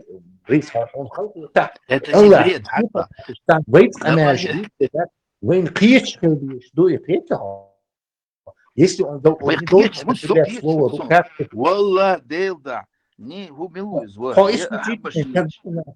Все остальные провалили миссию. Не все провалили, просто хун включил информацию, ты исходишь из того, что ты слышал. И хабашиты, унядинг, салафид, эти так говорят, эти так говорят. Цан ссылаться, но всего этого не было по Эмаролчкинах. Это все появилось 300 лет после. Гипноз, он тоже гипноз. Вообще, дальше, 20% населения, они так называемые легковнушаемые. То есть им можно ставить гипноз. А вот большинству людей гипноз нельзя поставить. Сун гипноз. Я но вся ильму акида, вера убеждения. Вера плюс убеждение. То есть и вообще... Самообман. Не, акида бог, то есть заключение касательно коранических текстов и вообще как наука вообще абсурдию, потому что человек индивидуально принимает решение, когда он читает Коран. И чтобы кто-то написал за всех, это абсурдность, потому что Коран – это прямое обращение к человеку. И каждый обязан ответить индивидуально за его собственное понимание Корана. То есть, как еще языке, как наука, это все появилось 300 лет обращение ко всему человечеству. На одном языке индивидуальное обращение ко всему человечеству. Так это человеческий язык. Язык – это всего лишь звуки. Они общепринятую. Язык это указывает на один и тот же предмет. Арабы, когда говорят про верблюда, говорят там по-своему. Дай закончить, я не сформулировал еще. Легче микрофон переводить. То есть это наша необходимость. Мы по-другому друг друга не понимаем. Если Всевышний Аллах что-то посылает всему человечеству, он делает это одновременно на всех языках, и в ушах точно. Перевод Аллаха будет перфектным, идеальным. То есть одни делают перевод, и Аллах 100% делает. Проблема. Ему даже трудиться будет. И при этом, представь, голландцы приплывают к Австралии, например, и Коран до Тяргах, например, на голландском языке. И они сходят, там аборигены живут, которые более 40-50 тысяч лет от основного отделения. И они показывают, что на скалах Язин точно такой же Коран, но уже термо. Так чудо, да, сразу же сомнение появляется, что Аллах послал всему человечеству Коран. Никто в этом не сомневался. Но нам предлагает и харкша, и отша, за какой-то арабский диалект, Аллах потом он раз,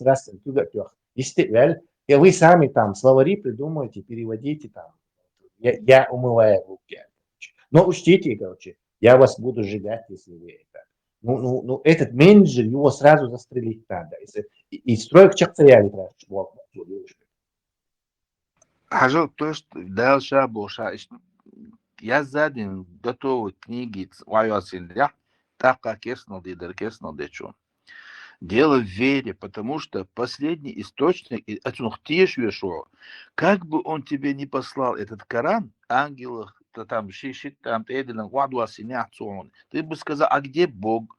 То есть, конечно, и вера, вся суть заложена в том, что человек в этом, то есть, он должен поверить. когда он подойдет к Богу, только через веру он может соединиться с Богом. Дается у него связь, иначе физической связи нету.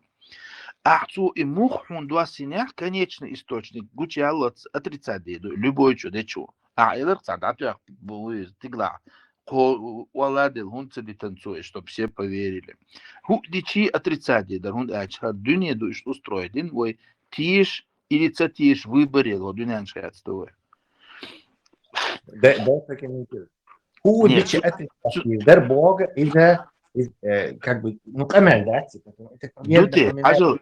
вообще, если так логически... Я же не разрешил еще аргумент, все хватает. Если бы мы не захватили Крым, то там были бы солдаты НАТО больше. И камель были.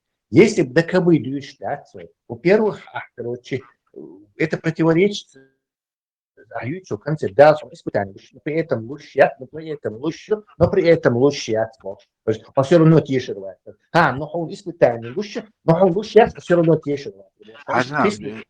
С одного на это. Мух да идти, как бы не послал он Коран, мухсу и да этня, и да этник дейл хилера, ахючо доказательство Богу, мы подвергнут дейлу штате. Оно в любом случае должно основываться на вере, что последний именно источник. Это потом. Сначала мне присылается письмо. И только потом. То есть сначала Сатьешер, сон потом письмо дает. Да? Сначала сон письмо дает, а сон письмо на моем языке. Цадайче сун дайте. У меня есть... В любом случае... Языка зависит, где шумхули. Я плохо учил арабский, я плохо понял. Я хорошо учил арабский, я хорошо понял. Я вообще не учил арабский, я вообще ничего не понял. Я пал хоть на, короче. То есть это попытка уничтожить бардак в этой стройке, устроить. Язык, он в корне, язык Богу. Доудахом, дока. Арвист халита, мы говорим. Просто. Азарис, цадукат, дити, ишадаги, дан, тысячелетия, миллионы нахбош, дюнянча. Даже щак дальдол, дин ахта. Даже философский эдат, сажим шбейру, сандон рассуждать. Да, бейрбуса, и понятно, сажим хэкл. Не, ну, действительности, ахдуйцаги, шеца идеологически, чудилен, цахума дош, хадош, что хуми вообще. Хуже что шло. Действительно, законный Конфуций Херварацуна. Язык Божьего вообще изначально любой гуман звуки, разные звуки, разных они указывают на один предмет. Или на одно какое-то качество или чувство человека. Цахуман указывает, что звуки. И в корне язык он один, потому что это относительно к материального творения. Звук мухила человек способен понять и освоить дальше Бог, что он мюх звуки айдиня. Тут содержание и ютюн главные, и содержание дал ая Божья, взаимоподтверждающий что Бог знамение. Одно указывает на другое. То есть эти слова, они... Подожди, там содержание, ты только что говорил, доступно ты только что говорил, что рука дать тебя, язык буду, разные звуки, мы обусловиться, когда мы будем говорить про руку, мы будем говорить рука, какое-то другое общество говорит, мы будем говорить, произносить другой звук. И звуки, но они указывают на одно и то же. Подожди, его можно изучить эти звуки. Это бесполезный спор, свободен. Давай вместе так. Он, например, Аллаху адмиштуешь, не из Нинчубахки, короче, Аллах, какой-то Бог такой, Аллах. Просто вообразить. Тебя поставили дежурным, короче, чтобы ты распространил на всю планету какую-то религию. Вот, за это все. Где любые средства можешь использовать, короче, телевидение, радио, людей, короче, глашатаев. Короче, в твоем распоряжении, у меня тут совещать, я тут чем-то непонятным занят он, но ходит кое снапсу и болох бати. Твои действия по распространению священного писания разумные, исходящие из логики. Опиши. Разумный в любом случае доносит как бы ты ни крутил, в любом случае все адмана, если бы адмана изначально хейкал да цадель, чтобы изучить чего-то, ахвар и бяхка зло, адман. Но и мулх звук елах и доступный динду и дал. Мулх звук, мулх метадалах, ты можешь изучить этот, дойти до даже арабу, чтобы прочитать Коран. Риск, фактор, да, ты не отвечаешь. Ты совершенно другой. Я отвечаю. Нет, ты совершенно. Ты говоришь, как вот они звуки поймут, может, а что еще говоришь? Объяснять, что такое что язык. Ты свои действия, где объясняешь? Ты придаешь ему какое-то другое значение. Твои действия. Чтобы дойти до этого Корана, арбочин даже он ограничен. Если он не умеет писать, например, или читать, он должен сложить буквы. Ты 10 раз повторяешь одно и то же. Твои действия расскажи, оставь арабов покой. Мог распространить. Какие действия? Все, распространить. Как ты распространишь инструкцию, которую тебе дал? Он тебе как бланш дал. Просто зачитать людям. Короче, что средства использовать. Вот мои инструкции. Поэтому просто зачитал людям. Опять-таки, короче, мы про логику оставим это все. Вот и дальше, смотри, два. Вы чисто поручение или Аллах. Я объясняю тебе, вообще если божественный факт, пустыню, давай условия поменяем. Ислам дают вот чисто логически, вот она, при вселенной, вот там при Богу, у тебя, короче, он, короче, занят какими-то делами, какими мы не знаем, но он тебе поручил на всю планету распространить средневековую планету или древний мир, распространить какую-то религию. На планете живет множество изолированных друг от друга шеймотных полш амниш. Ты должен распространить религию. Твои действия. Мои действия. Я просто передаю то, что мне сказали, и ухожу. Потому что физически одному человеку донести который живет в ограниченном промежутке времени, вот затем умирает, физически невозможно, чтобы он передал каждому лично. Если если божественный факт не присутствует, он дал Бог, ты зачитай, а до того, чтобы сохранить это писание, это моя функция.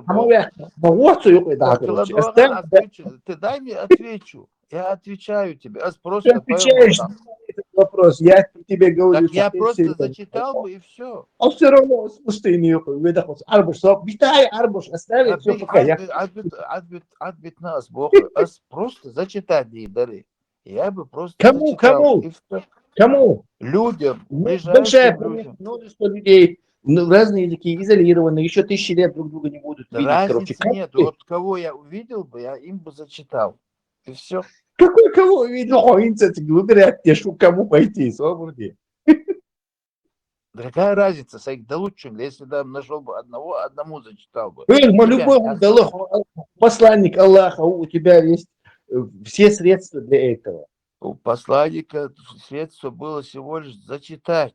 Опять хавалу в пустыне. Ходила хавалу в пустыне. Послание. Тебе дам бланш, короче, как угодно, сколько угодно, распространить это. Критерий шмоя, короче, ханкоч уру, первый, захундуют, что именно центр. Пустыница, ввиду того, что это не письмо от короля, ограниченному обществу там, или же одному или двум людям. Это письмо всему человечеству, всем людям до судного дня. Я живу только 30, 60 там, и 100 лет. То есть эта миссия, она ограниченная. Для мне возлагается зачитать. Я же тебе условия поставил, что ты живешь сколько угодно А, и передвигаться можешь. Так сколько угодно, я всю жизнь бы зачитывал. И Да, всё. вот, ну, да, расстояние. Вот ты пошел одним, вот вам это. Потом пошел ты к другим, дальше что? Всеми доступными средствами. То есть все доступны. Переводчик. Переводчик. Я верю переводчику. Где? Вот переводчик. Он, например, Перевод верю, да. sen adıysa короче, öğren burada, sen потом sakış materik kurwa, sen şey muhakkak короче, перевод geliyor, и karan burada, sen перевод. Объясни, Sen Кикаран вот это. перевод geliyor, sen. То есть у меня с письмом, у меня одно письмо. С письмом, Sen Я непонятно, буду- мышишь, он сахар, Асан. перевод geliyor, sen.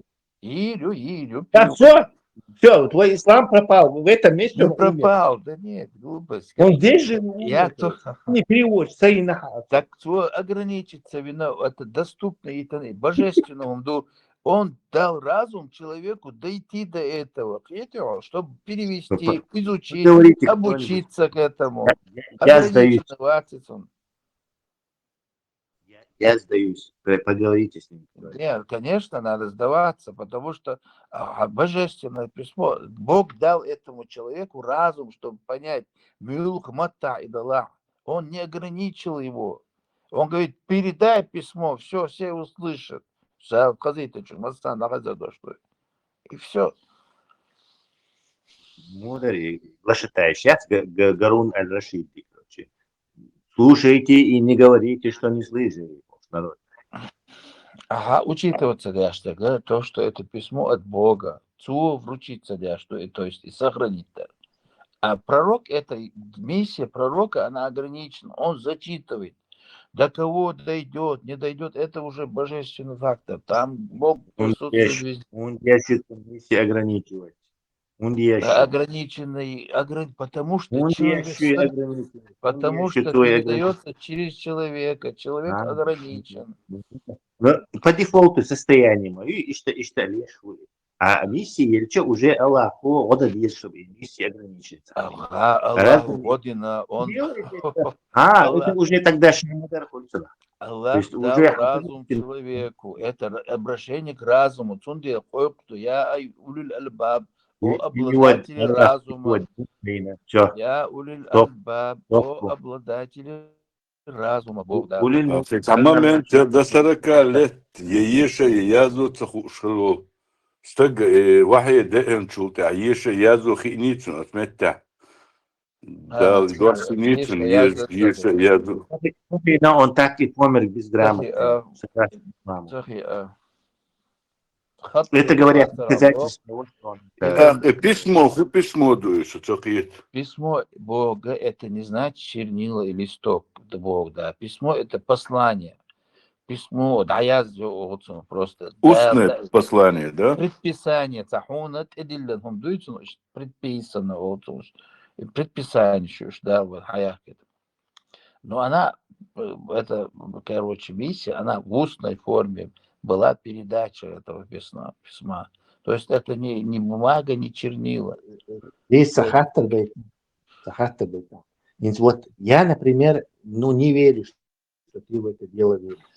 Вот убей меня, я в это не поверю.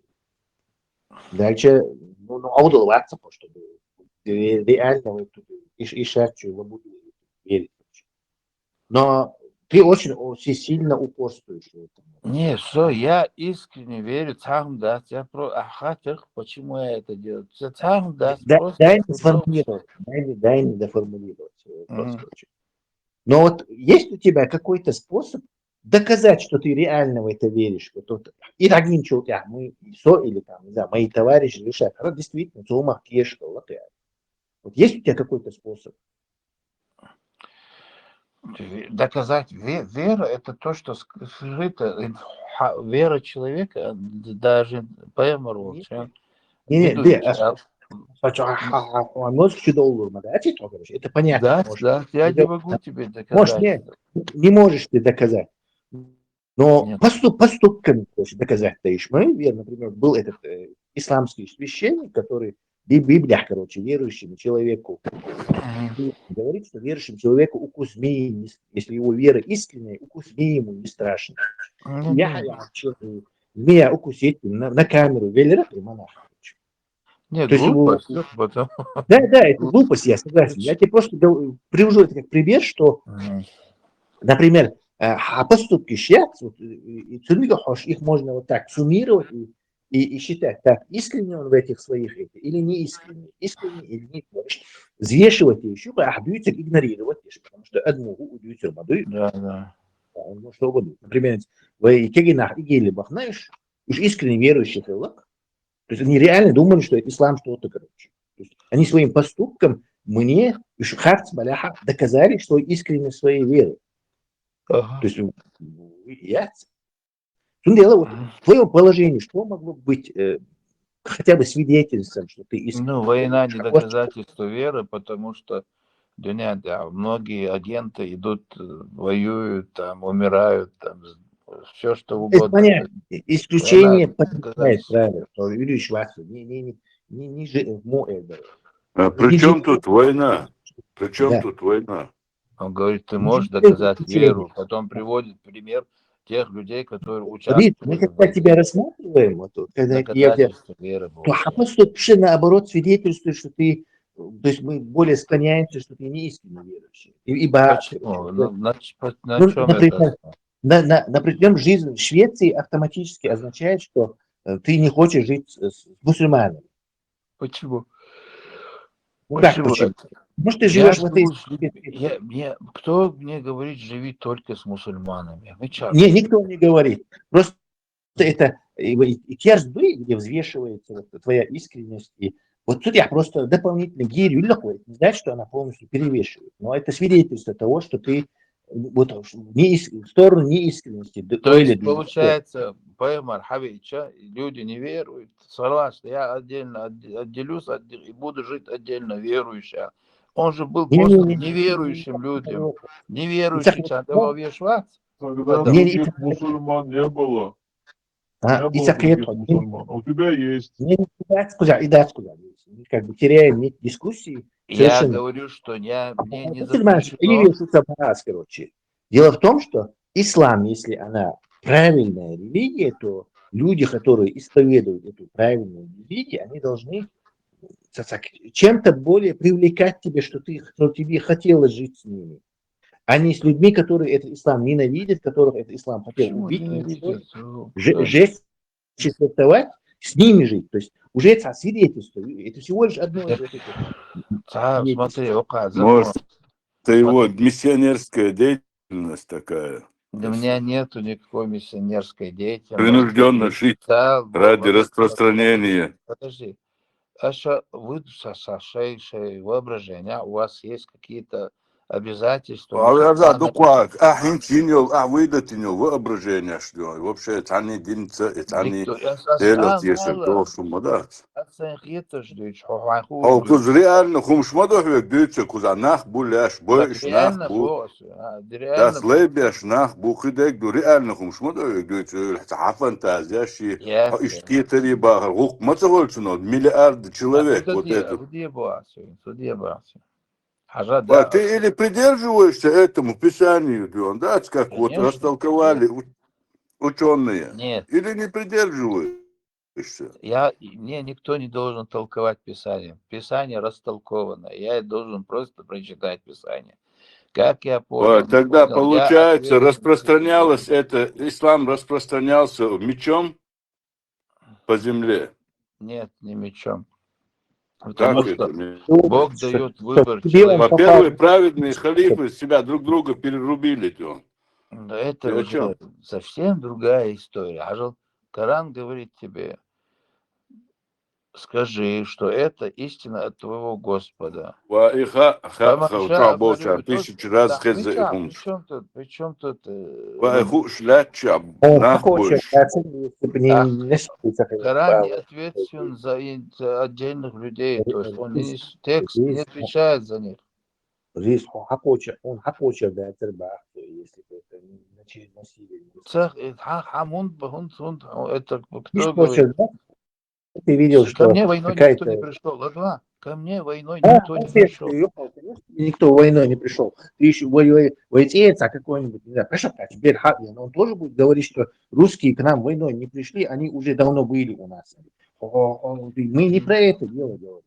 Никакая... Русские, они, Ладва, это совсем разные плоскости. Русские никакая физически религия, находятся, никакая имеют свобода, физическую власть над тобой. Тут Писание. Никакая религия не может распространиться без насилия, тем более такая. Вообще разные сравнения чуешь. Русские имеют власть над тобой, физическую власть. Тут дело выбора, писания, идеологии, то религии. То есть на выборе да, ты можешь выбрать даже... Ты живешь где-то арабский мастер, вот я из интернета, короче, خليك وجه عقدي يكوبي يبوش короче حبوش будешь сам будешь каранда перевод я чечено-арабский словарь я не существует еще 1200 с чем-то Причем лет тут не это будет посредством, что это вообще он какое имеет Коран, значение? ты говорил Коран, и я тебе говорю, что этот Коран, он не может до тебя дойти, он только сейчас в этой цивилизации, благодаря кафирам до тебя дошел. 1000 лет подряд он не может, его физически не может никому дойти. И есть бахунди андуи. Но хациги не хочет дать, это противоречит твоей этой концепции.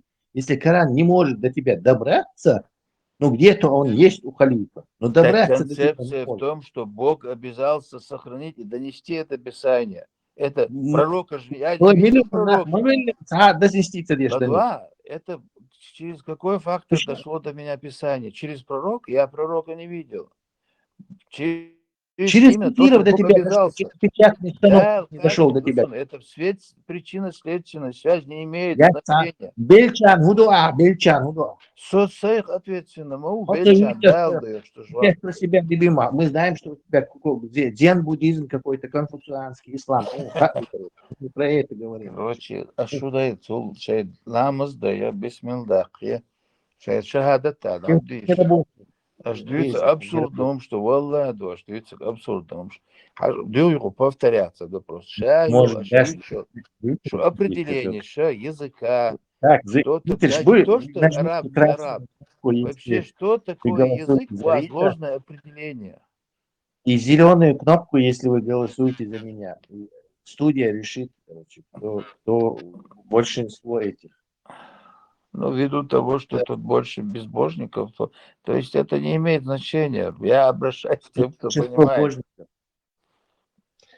Рыз, я тебе уверяю, ислам, да, вот этот дзен-буддийский, короче, поклонник этого. Я просто, короче, прям не сходя с места скажу. Не, аж ислам, волла, вот в этой форме, просто аж что он что вы же напрямую Коран мулов, то есть Коран айхдиешкиес, между уещац, ламаз да уещац, вы можете совместно против этого выступить. Институты нет идеологии, просто только разговорами того, что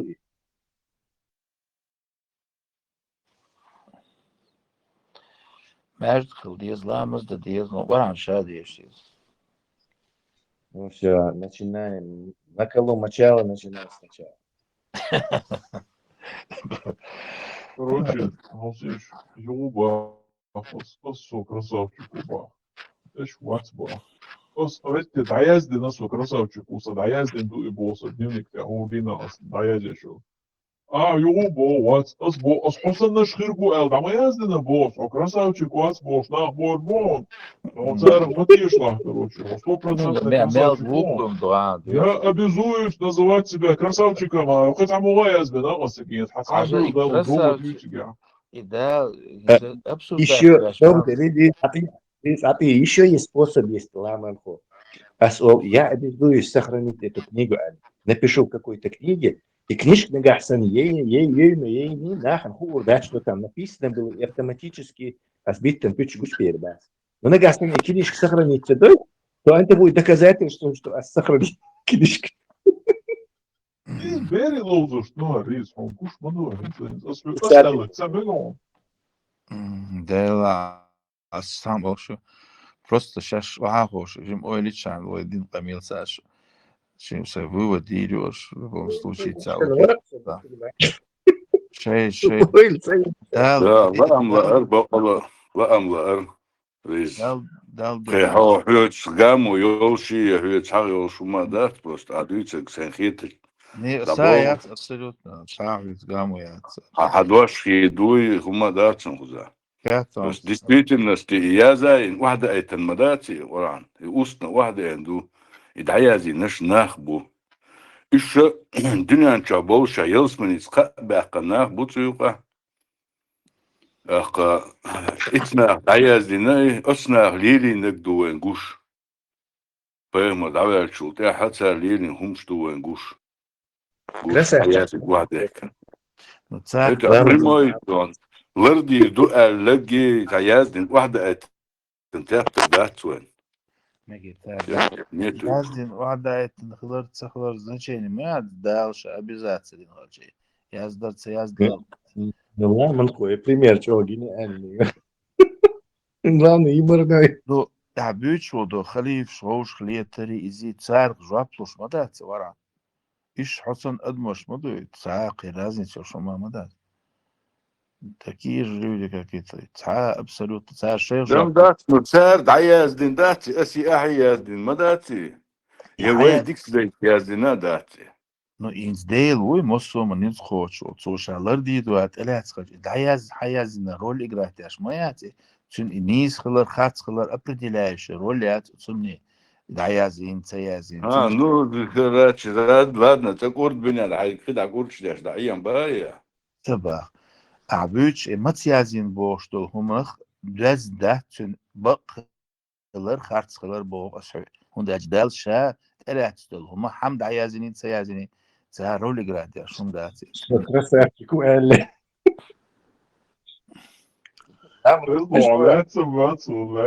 Не, хожу красавчик, да.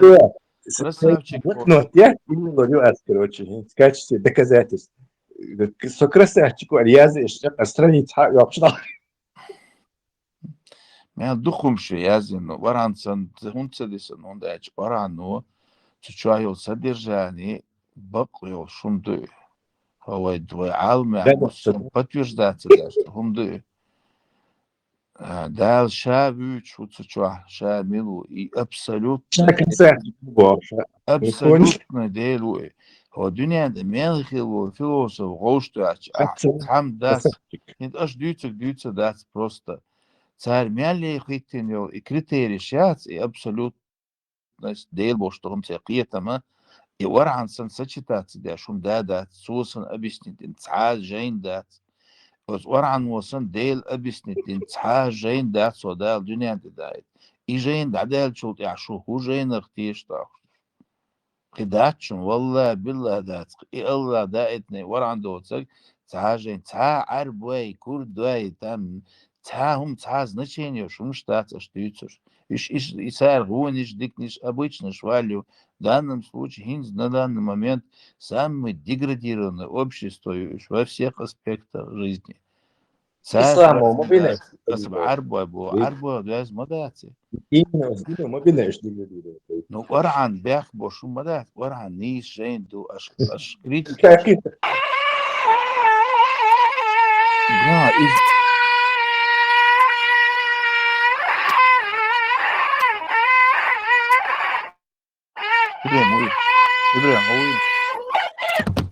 Ибрahim Ори. Красавчик.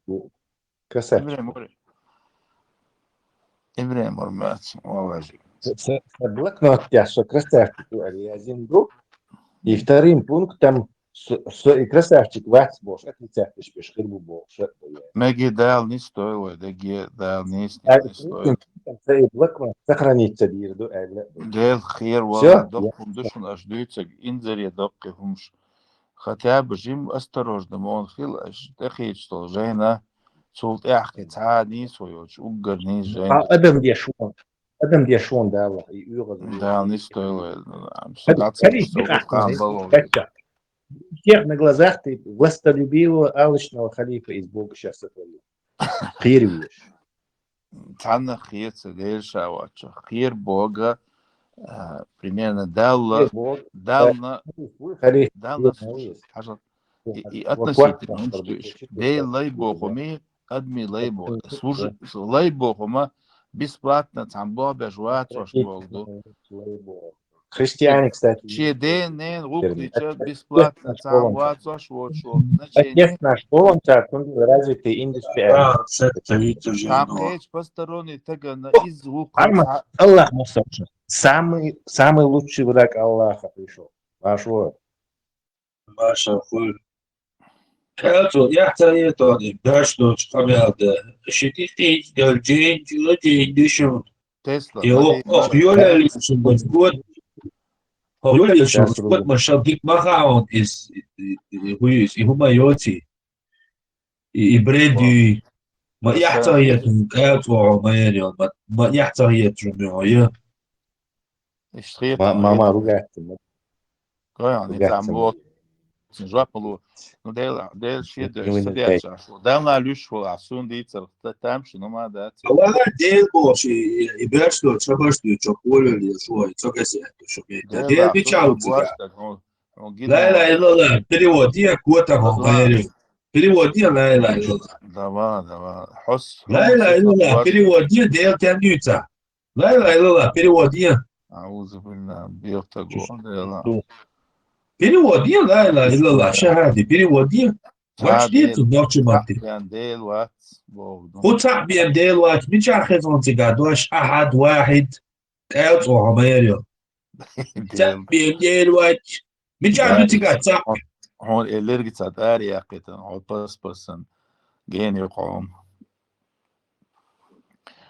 تاع بين ديل وات لا اله تلو تشولا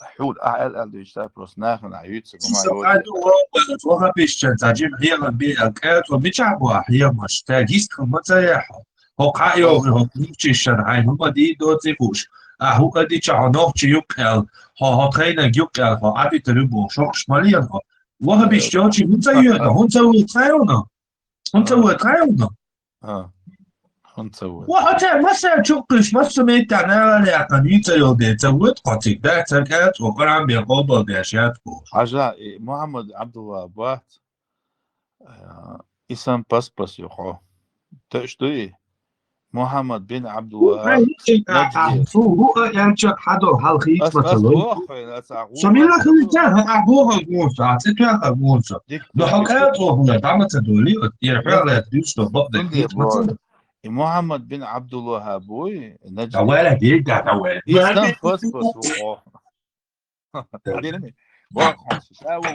محمد سان كوتا بيقطع محمد سان بيتو يقطع دي حالة اجتاعت تسعب شيء سديني ما قالش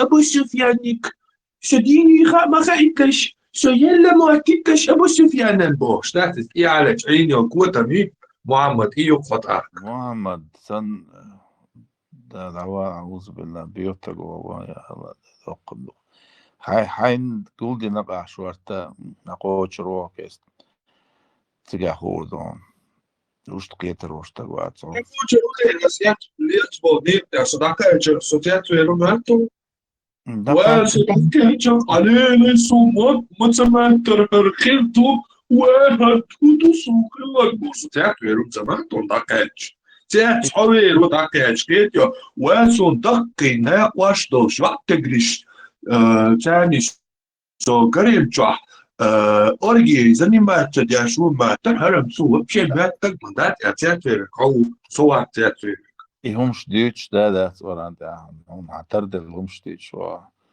просто حين زون دينا действительно حين زيادنا абсолютно تعب بخبوش бредовое определение что это уже что это парача куда это парача ورا هو الدنيا انت цул нисум доч, هو нисум. вообще милу قرانا لك ديتي هو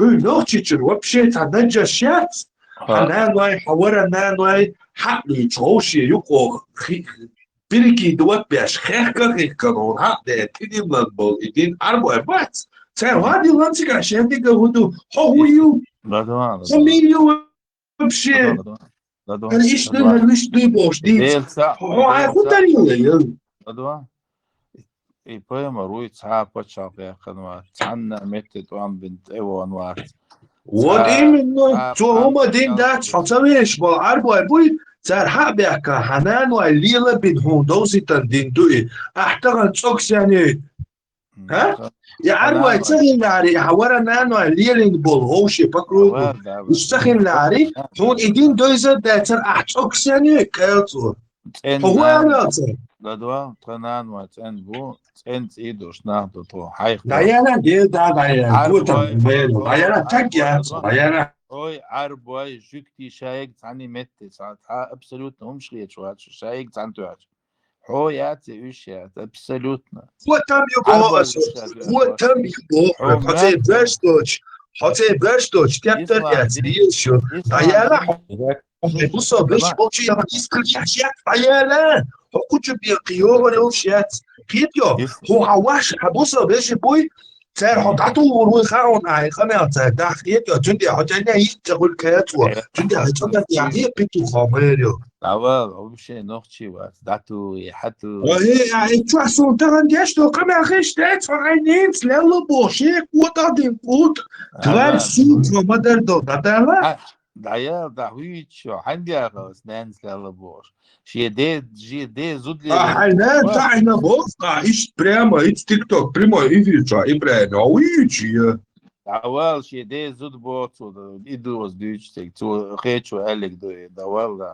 بالتا دايا هو بشي تاجي دايا انا شنو بشي تقدر تقدر تشتري ياسري ألغي دقة بورش نرسل داتشو تاكل ديرتك نرسل هذا بيش بورش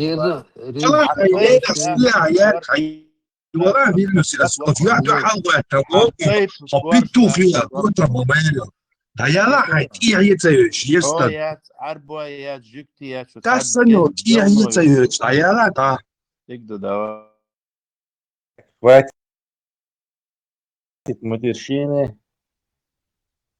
ايوه وزدو تاهم أردات تعملوه بيستخلت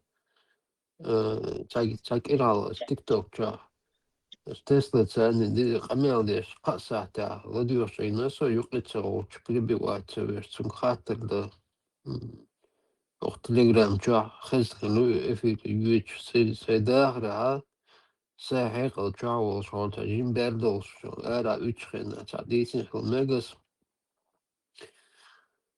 توقين ووغشو تاع ساحق أو جا والشوش يوالش نيكل دا جيزني نير داينا ني حاغن واتسو نير داينا نسيت إقعدن واتسو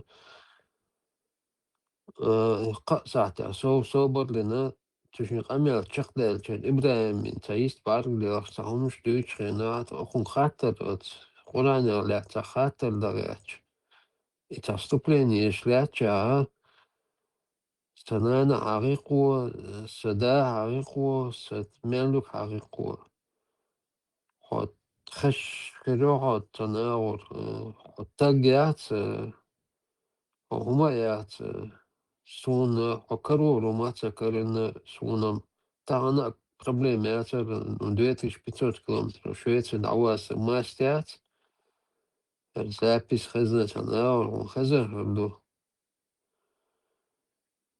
خد تاجل على أحسنان هاوراتر سدا هاوراتر ومحتاج خيتي توست حيوح قلت يعني سوق متر 10 ستأهل قسم الرجل تيوشو حين يا حبيبي شلون انت فيديو شلون انت قرعة ديش اصلا هرتزو يبي هو ستاتوسو كبيرشيوش كروش هيت موعد يقول يا حبيبي شو قوته موعد تيك توك هيت موعد случайно тут инису Алонсо как раз Амабохор Абдулла Абишуич Ашбон то чё истрил тагела داخل يا أخي تكفي شيء داخل يا أخي شيء داخل يا أخي إيست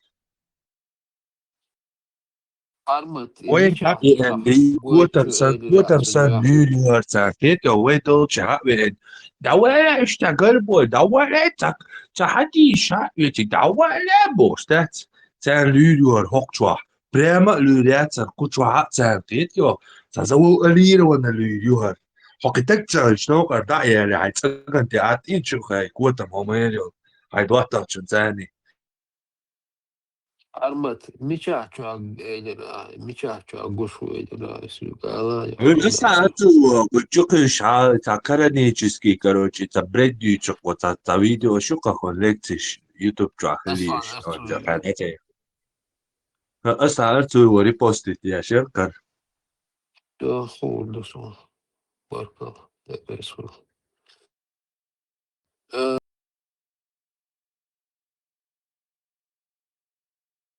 Berke ochcha ладуш прямой эфир ochcha агойшер то просто со первой жизни ослин амелдер из тундуал цеч so ил руатер и сандалхум dat edge гушо гена вела уна вела разинциат ладуш и собаос и шатер ну сунчо до тенир ochcha ايش амелдер خزر شيء خزت خلا انت امدوس no se daar als dit gemeldet schon no het weet het is zo megawatt als muziek napzene als ik hundige ochtend wist gewoon dan de worden en toen stuur iets wat duur soort zo wist gewoon إيها أخشى ليز أدين خرين هامين يا خرين أدين ويو عتقاني إيها أخشى كيه الطيئة شو جين دبوشتك أوت إيها أخشى ليلوش كيه دوني قيتر يو تنان ويا إزرس بزوا بون أتحت إيها أخشى بوما يقل قيت يو أروان شو ديا كوتم هامين يو يسوم يو تجات سقيت يو ديتا دوخشتو كيه تاتس كيه أرابسكي بأيزيو إبان ها أتصدق ويشانين نانو حي وشوح تروح سقدلش دال بقوة دال ويتخدين وي حقوتم الله تقوش دال بوش إتونا دال بيوش تخديل تنا يوغيش ديوشو وتخديل قوالن دل أدمش دو يتخنان وي تروح سقدلش مش بازو أبون حكية تل قوتم حميد يو ديري العيل كنت خنت يردوش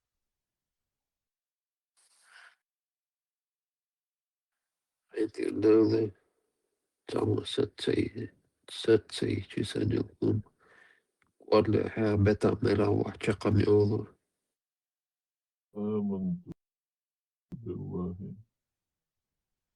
Дир долгум дац изам дохкум дырцу готтинерг. Прям как вы можете посягать? Кто посягает? Чама дол хадуич дук аж багасатин нах ига беш аш. На что посягает? Ma dik da сатир кахай парма. День шутешь даса. Сунам ху, ой, актер какой поганый, а? Хажах церк. Завуалировано, что шпион, разведчик убивается, тоже на войне умирают по акции. Ну, сразу Штирлиц договор. Да, еще Штирлиц. Ламанхон, на случай, если тут сидят, просто слушают, вот холи, которые вот еще ничего не поняли, но цацец был ладуш баршбой, и шкир бархам, дюч мадарцуй.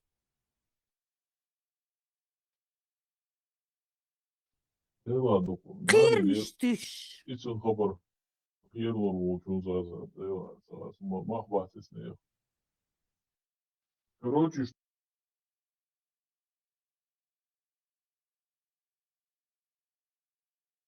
Штирлиц слушай Абахарцу заza. Вот поймите меня, Абахарцу. Мы, да, шпионы тоже умирают на войне.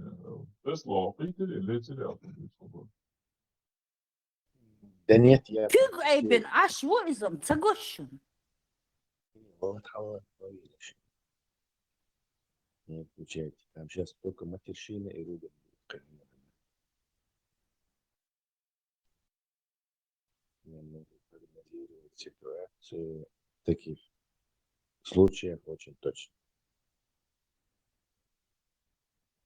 Но со красавчик, кинешки, со красавчик, я не знаю. Со красавчик, в штанах, я не знаю. Раз, кинешки сохранить. И самый Чё? довод это Правильно. я Тесла. Реально. Главное. Человек дико думает. Хорошо. Ты же что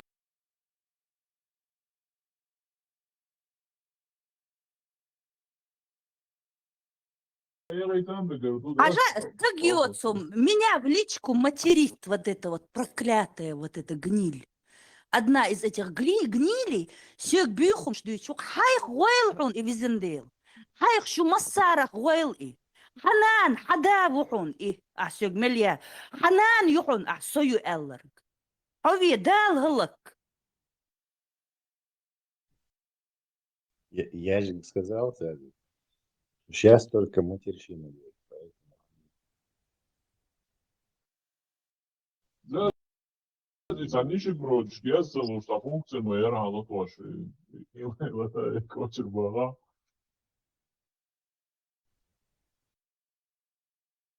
Меня не запугаешь, выродок, ублюдок.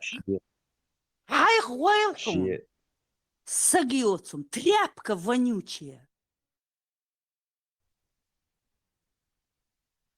В любом случае, убеждение надо отстаивать в спорах вот с этими самыми ваххабистическими группами. Ишмабуй с точки зрения ТТ, идентихат, кулиш, убгачо, бяхдеш, и игиеш, полш, учитель чеквартиш, дохич. То есть это яростные схватки эти караниты защищают ислам против вот этих каких-то митов. Но почему это странно, что это маргинализировано, дохвоч, группы бош, именно Уэйн. Это Асланина, успокоили. Непонятно откуда это. Очень похожие разговоры. Тесла, Гочоха, и Панкизия Султан, Волша одновременно, что они свергли. Вообще пошел Чубаган Давелер, да, конкретно идеологический противник Малайи, на разные баррикады. Он его уничтожить должен вообще. Вообще, весь нацал, да, весь клеш, да, сажу гора учу, Ибрahim Сиач. Все гума она, сюда битас, это моя кал, короче, да магик Алвелер, из момента, а тут султан, все куниз не засава. Рашид Штюрчик, вахабиста, это ложь. Дух бежно, пропаганда. Так, немножко еще раз вахабисты где. За контрпропаганда, теории, что это не действительно. Я не сторонник матерщины, ни с этой, ни с той стороны. Но чисто, если рассуждать здраво, Угарчева противник Ишхалбиза, не те, кто отрицает ислам, а те, кто его искажает Ишхалбиза, самые чего противник. И потому что их, во-первых, подавляющее большинство, и они наносят вред. А отрицающий ислам никакой вред там никому голову не отрезали, никого не убили, дел не делали. То есть в этой очереди его задач приоритетные Ишхалбиза. Основной мишень Ишхалбиза. Поэтому действительно это диссонанс, что он именно за нас взялся. Очень странно. Волхау, приходится объяснение, человек на работе, нет хайлер, разведки. Я не думаю, что работник спецслужб там или кто-то. Просто чисто за комплимент. هو شو ديش نحن جو ديك خاعش короче отал брядиш ца дружескую услугу оказывать дешь сын на балбешу. Понятно.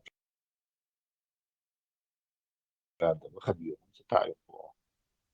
Можно зайти в НС или куда-то на нейтральную площадку и там громить, короче, рука, да, тебе глаз, да, тебе, короче, вообще ходишь, ты, вообще. Диссонанс. Ничего больше не скажу, но диссонанс. И нету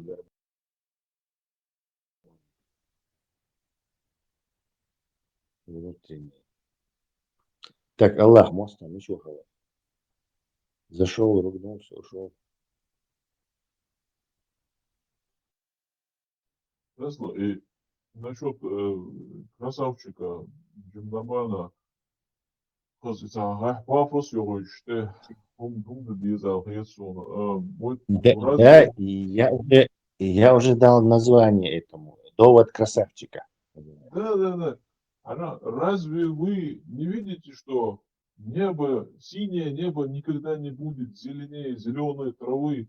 Разве вы не видите, что зеленая трава никогда не будет синее синего неба? Бог, das ist da устарый язык, короче. Я же вам говорю, Я красавчик. Я красавчик. Разве вы не видите синего неба? Изм и я, Абу Нео, Коран, да? Что-то в этом типа там тоже было. Сусури Аззебра. Тесла, что юхар вилаш, только сун вухезели, масан вухезес. Масан. Ислам ночью. Мухитрон, довод с красавчиком. Ола, я Что вообще ты не в думаешь, теме, за что я зашел только когда вот этот Заза там Тесла, кого-то хадица, ругала. адик дивится. Ола, я пытаюсь его слушать, но дикция хэсунус. Давай я ему довод, когда красавчик. Ваш телефон, сейчас я рекомендую. Аллаху. Сасадик он и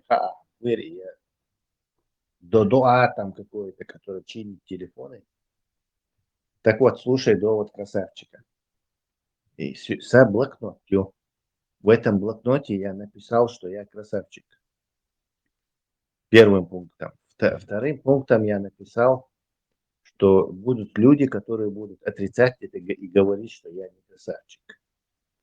И третье, я написал, что вот этот блокнот, где я написал, что я красавчик, я даю гарантию, что оно сохранится. Все. Это довод красавчика. Доказательство есть, что я красавчик. Яс, конечно. Но почему? Ну, это... Написано. Ну, это... Не, это просто его вера и убеждение. Я не про его веру и убеждение. Я говорю, что если в этом блокноте написано, что я красавчик, это автоматически значит, что я красавчик. Ну, нет, конечно. Вот Коран ищет доказывает. Как его там, он говорит, что Ты же не можешь, Тань, доказать. Тундел, мы это называется поэтому верой. Потому что там нету доказательств. А вот я верю, что он красавчик, уже верующий, так глуп. Да. Представляешь? Ты говоришь, если ты вот веришь, что у тебя должны быть, например, вот если ты веришь, что он красавчик, у тебя должны быть какие-то обоснования, доводы. И ты должен предоставить свои доводы. Довод есть, там написано, он красавчик, потом написано, что будут такие, как ты, например, ислам, которые будут отрицать, что он красавчик, не верьте им, он красавчик. Потом он пишет, короче, я сохраню эти слова, закреплю их, этот блокнот будет жить вечно, говорит, что он красавчик. А я уверовал, я уже милуюсь, короче, асхабу, и красавчик. Вот смотри, он это сказал, он не просто одно это, а еще бухбалу без себя, должны быть какие-то обоснования, доводы неоспоримые. Например,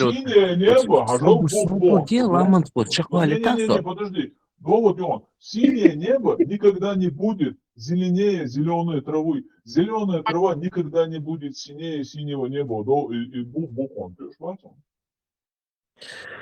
Не, Тёш Басти, конечно, раньше Балин был, Буха, это такое, знаешь, это вот там эту книгу, вот сама книга Коран, она говорит, что эта книга, это слово Аллаха.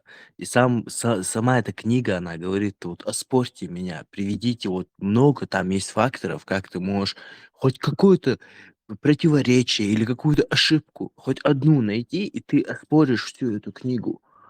Так что Подожди, а критерии где Корана в моем высокие. блокноте, не, Ислам, а где в моем блокноте с 3 утверждениями тоже есть какое-то противоречие? Там тоже нет. Не, ну твой блокнот ты сравнил, во-первых, блокнот там 2 страницы ты написал. Если ты написал бы целую книгу, целую философию, которую нельзя оспорить там 1000 лет, это было бы уже реально, тогда бы вот реально, тогда бы неоспоримо было бы то, что ты красавчик, по сути своей, да? Нет, тут вопрос даже не в том, что написано. Это вообще не важно, правильно там написано, доводы, там, знания, там, что, это не важно. Главное, что сама вещь не может сама себя доказывать через доказательство, что я вот верный. То есть, понимаешь, со сторонних или еще и доказательства. И довод красавчика как раз про это. Про то, что вещь сама себя доказывать не может. Не, ну я Она понимаю этот написана. нонсенс, типа, как бы, ну, такой, да, я хуёсоп, типа, как шутка, сан. Ну, ты же Хороший Тесла, ты пример. же понимаешь, ты же лучше других, лучше меня должен понимать то, что вере не нужно доказательства. Если у тебя будет доказательство, это уже не будет веры, это будет уже убеждение, 100% знание будет, что это факт будет. Так Да, что, изм. Это не про ислам. Какой-то дзен-буддизм, да, понятно. Там есть это философская, короче, вера и так далее. в Даже смысле христиан. зен-буддизм? Само понятие вера, это термин вера. Это вот самый сильный В исламе это как жесткая правда. Исламский ученый, может, выдается, как некая жесткая правда. Знаешь, почему она в исламе считается стопроцентной правдой? Любой мусульман, 100% правда олух, то соверится олух. 100% правда, ты имеешь в виду истинно, боя? Он боится Аллаха. А 100% доказательства и уж умдухар олух, Ну, как они могут истина, Не, да, я то, что верить я чувствую, что он боится. Не, он просто аргумент реально. Дело в том, что на базе вот этого Корана нахан квартеш до шариат, что тоже сухумшлилош. То есть, если все это делается просто на вере, представь себе, насколько это дискредитируется. То есть из-за какой-то веры, из-за какой-то веры, это же не моя, короче. Да, Тесла, Бух Валай, если ты не задумывался об этом, это самый сильный движущий фактор человека, это вера. В исламе нету веры. В исламе есть доказательства. Это Коран, типа, и жесткие установки, иерархия навязаны. Ну, Ну, Коран это он...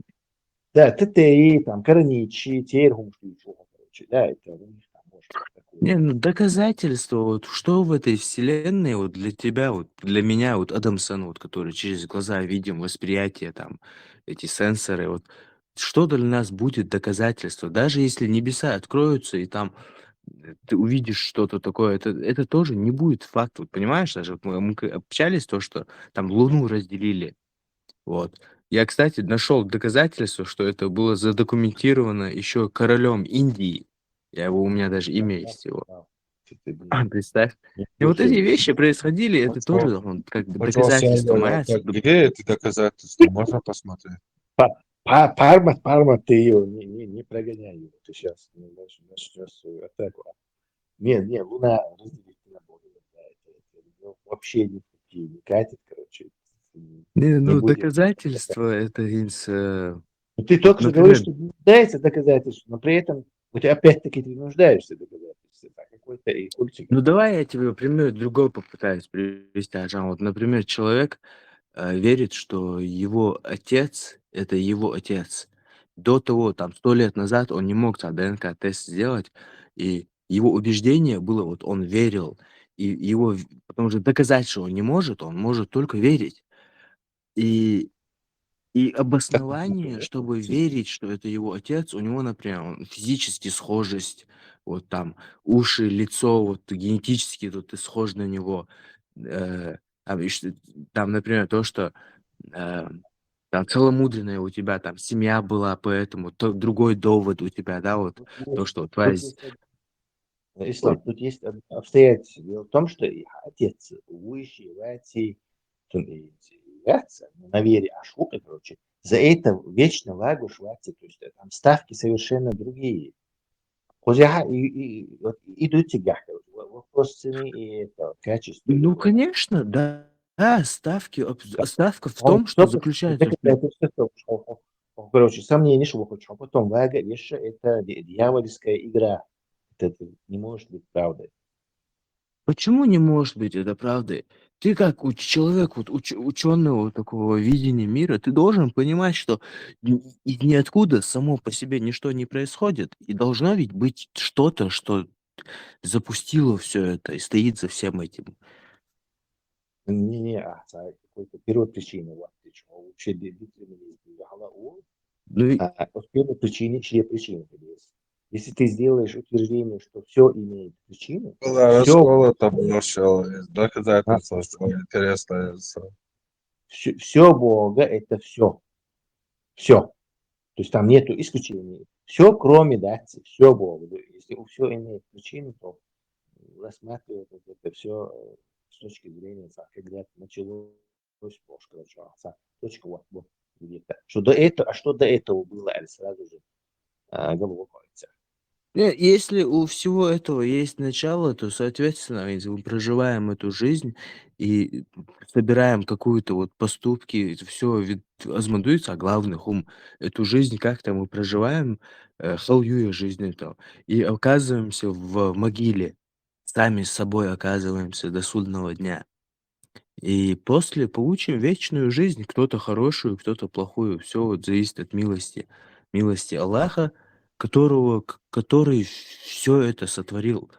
Ты как бы должен найти путь к нему сквозь все эти испытания, которые он тоже тебе даровал. Как тут сочетается вот эти поклоны в сторону черного камня, все эти ритуалы, как это все сочетается с чем-то величественным, создавшим все. Вот Тесла, смотри, вот когда ты, вот я, например, я осознаю то, что нету, вот и как только я понимаю, что есть кто-то, который запустил все, и понимая его натуру, то, что вот насколько он прекрасный творец, насколько он милосердный, я в конце концов прихожу к тому, что нету в этой жизни ничего, что является выше, чем восхвалять его, и ты просто сидишь и делаешь зикр по сути своей. Но тут есть намаз. Намаз — это вот ритуал, который сам Аллах сказал, вот ты можешь мне вот так поклоняться, а вот пророки вот так поклонялись. И Нет, все это логично. самый прекрасный, самый добрый Бог, супер халиф, хвалит Тешуа из-за страха, что он может тебе отрубить голову, там, 50 палок, да. Твое отношение к Аллаху, валлахи, нет. Я, конечно, оно совершенно да. искаженное, оно исходит из страха.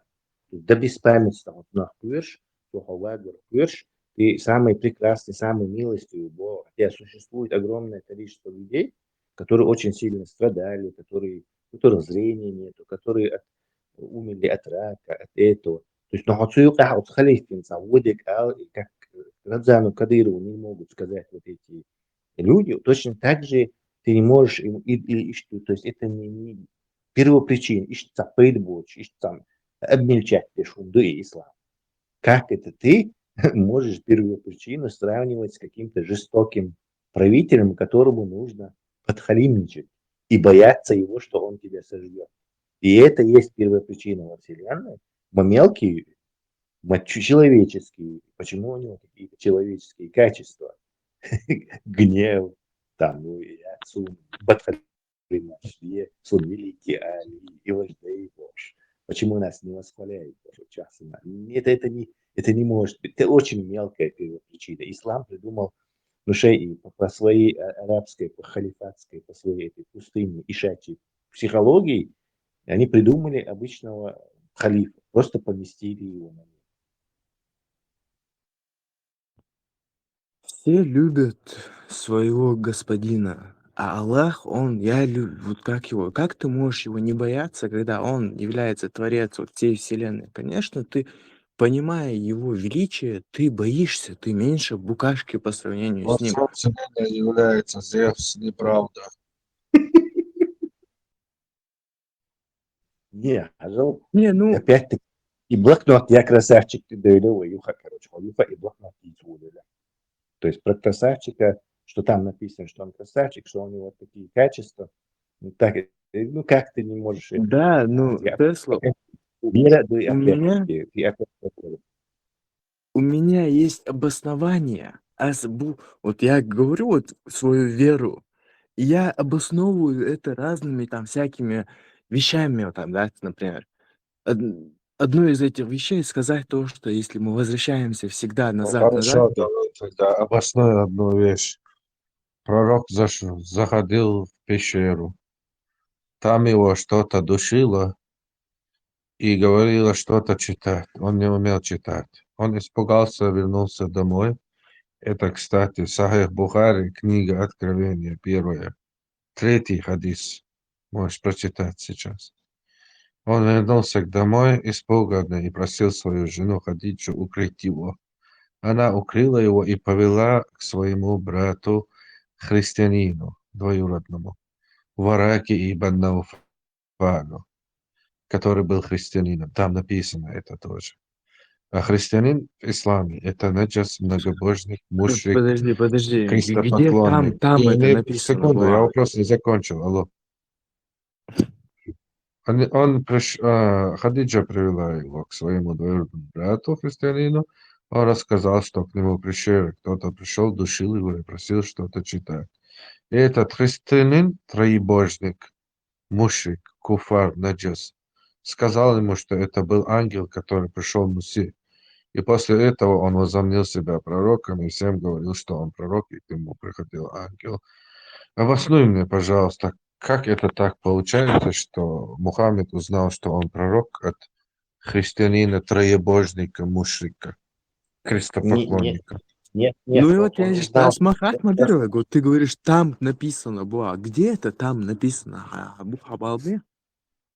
Алло, 3 хадис Сахих Бухари, ты вообще слушаешь? У тебя уши Я читал чистые? этот хадис, но там этого не написано. Это полный бред, то, что ты сейчас рассказываешь. Что читал? просто это себя сочиняет, пишу ислам. Allah ta'ala was давало Сахих Бухари, 3 хадис, Ади Аллах. Ладно, вот давай я тебе помогу 3 поставить этот хадис, Ади вопрос. Аллах, Сахих Бухари. Йоу, перебивать мне, да, Альтасик. Вот давай так поставим вопрос. Вот 3 этот хадис, пророк, Ади Аллах, Сахих Бухари. выстрелил, ты общаться можешь или что с тобой? Киш, малайцу, выстрелил тасу? Вахид Ациган, там не написано это забыл. Нужно доказать теперь, что его не было или что он был. Давай, Видишь, да, вот там, где ты это читаешь, вот пришли мне этот хадис, я проверю. Ничего я не присылаю. Иди откуда хочешь, бери Сахих Бухари, какой тебе нравится. Открывай 3 хадис и читай его. Быстро Вот ты пошел. говоришь, что это там написано. Я говорю, что это там не написано, Асанер это ложь. штрипает моя Я говорю, идея, что ты врешь. так 3 хадис, Да, Ади доказать написано. нету. Короче, на этом закончился ислам. Хорошо, вечер был, София, Хайнес, какой тебе нравится? Какой у тебя в исламском магазине, не знаю, где ты хочешь, там, муфтият зайти, Сахих Бухари возьми и на 3 хадис прочитай, приведи, откуда ты читал. Ауи, идти цена, вообще это ауи. Ништяк девушки бывают разные, Черные, белые, красные. Всем одинаково хочется на чем-то заморочиться. И сын ощущение, юкса. Ислам, они бывают разными, черными, белыми, красными.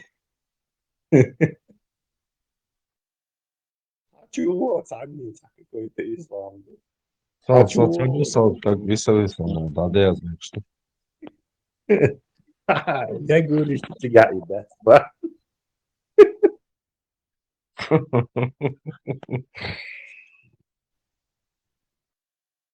Медитация. Ай, ну да, съедаться, и все. Вот обиды за мной. Все красавчик. Лама, Знаешь, Тесла, А, сами христиане узнали о своем Иисусе от языческих трех волхвов, языческих жрецов. Узнали да, о кстати, они рождении были Бога. иранцы. А эти от христианина. Да, да, иранцев узнали. И при том, Волхвы. прикинь, Тесла, христиане сами, короче, язычники, у них будут в аду, они у них наджасы, а у этих, короче, христиане наджасы. Поздняя редакция, короче. Да.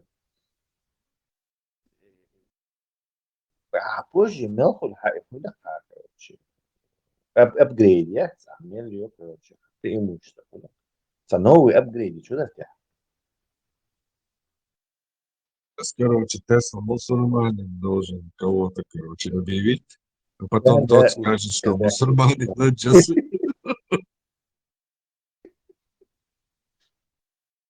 Это мне сказали мусульмане. Все, красавчик. Да, могу, может, ты это попробуешь, короче, какую-нибудь новую, зачать какую-то новую секту. Что мусульмане сказали, что я красавчик.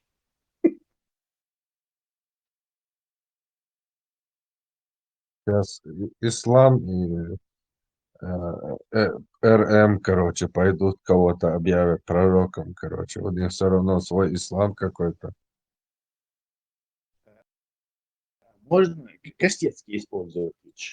Вот, мне кажется, было бы очень круто. Костекский строго по букве закона вот там, но пророка быть не может. А у этих двоих, короче, ислам сейчас лучше, а Дайса из еще что ислам. Да, действительно, тут поле для интерпретации есть. Да. Кто еще подошел бы на такую вот, и новую секту подтверждения? Как ты авторитетный цахетсон, как бы в исламском мире никто. Это должен быть кто-то, может, распространял, да? Он, кстати, подошел бы к такой раскрученной власти, он еще не распросрался. В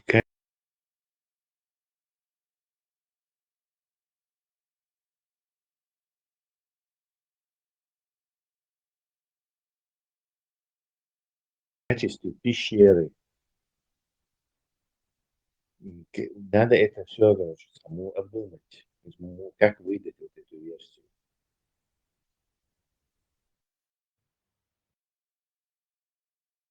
Того просто, да, Мо, благодарю. хаттали. Твои лукобище свой пищевой ногти, царь да слышь. Я люблю тебя ради Аллаха, Бог.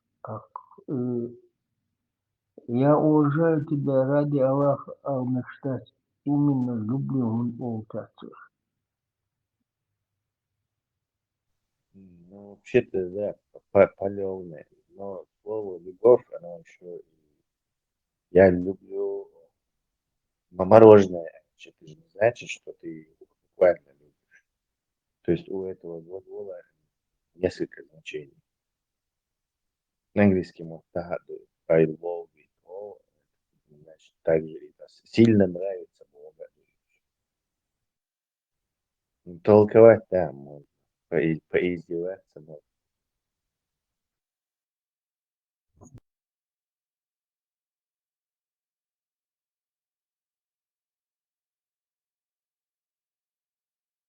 Тесла и тем продвинутый есть все-таки. И Это красавчик. Шина материал. The revelation of the pretty boy at Инглсмота.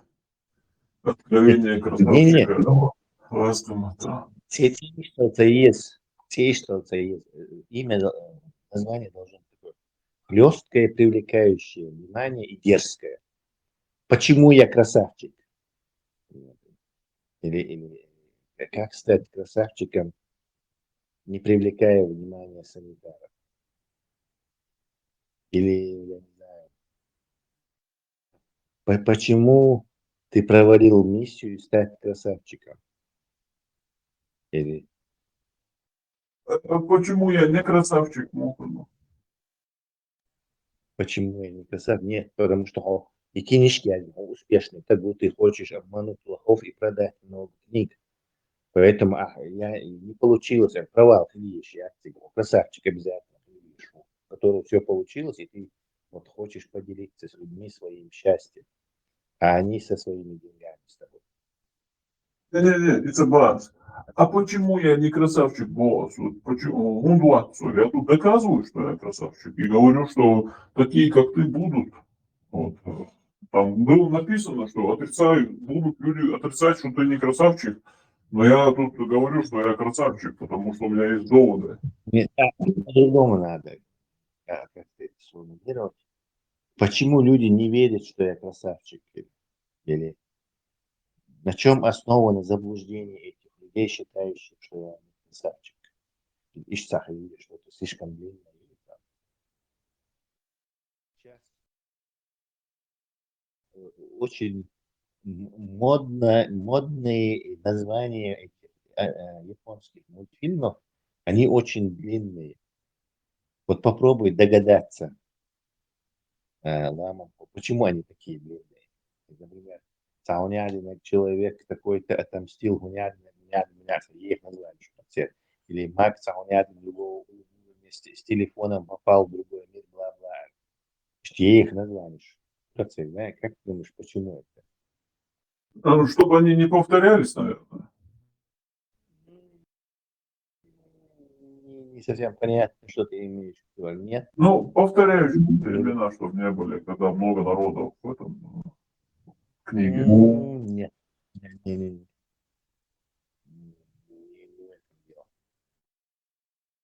Ну, круто звучит тоже, когда длинное имя. Не, как раз таки хорошее, хлесткое, короткое имя круче, оно легче запоминается.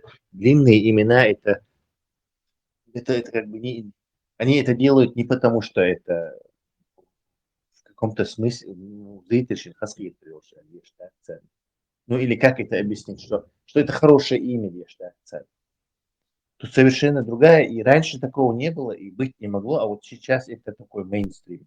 Практически там, не знаю, половина этих выходящего ширпотреба, оно имеет вот такие длинные имена.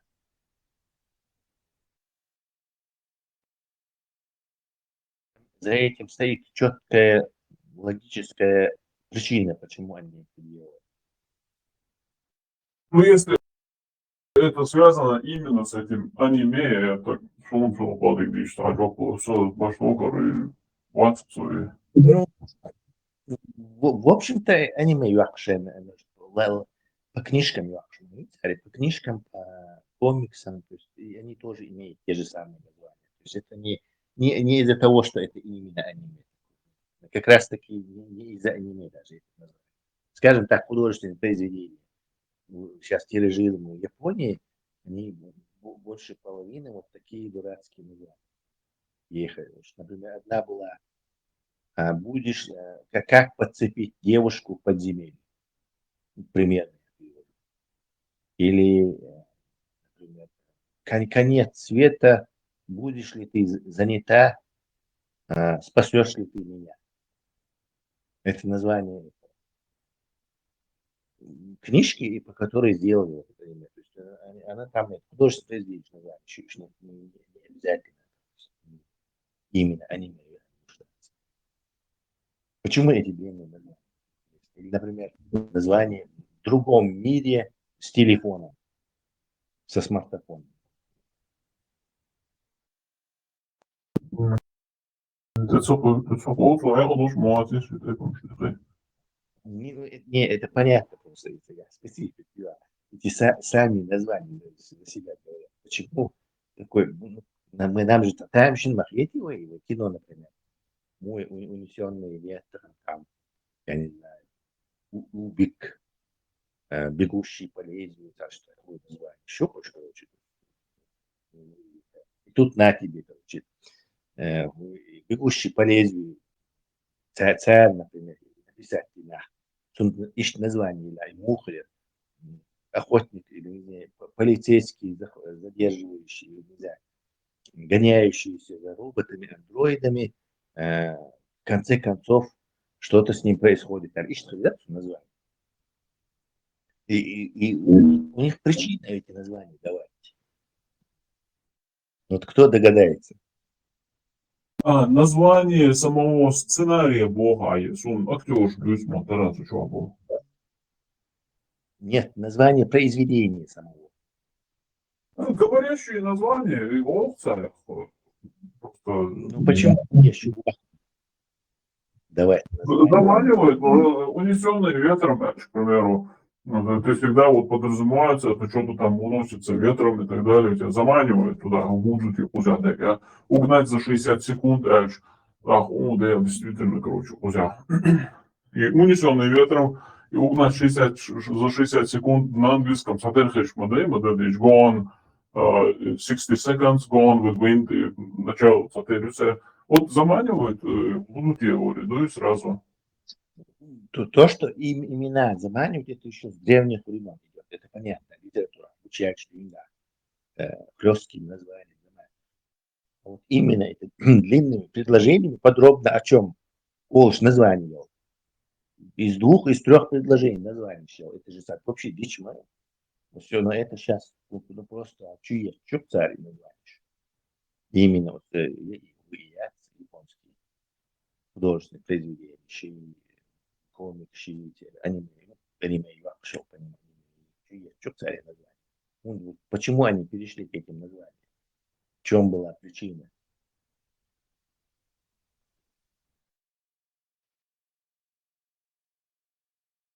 Не томи, замыкаешь ушел.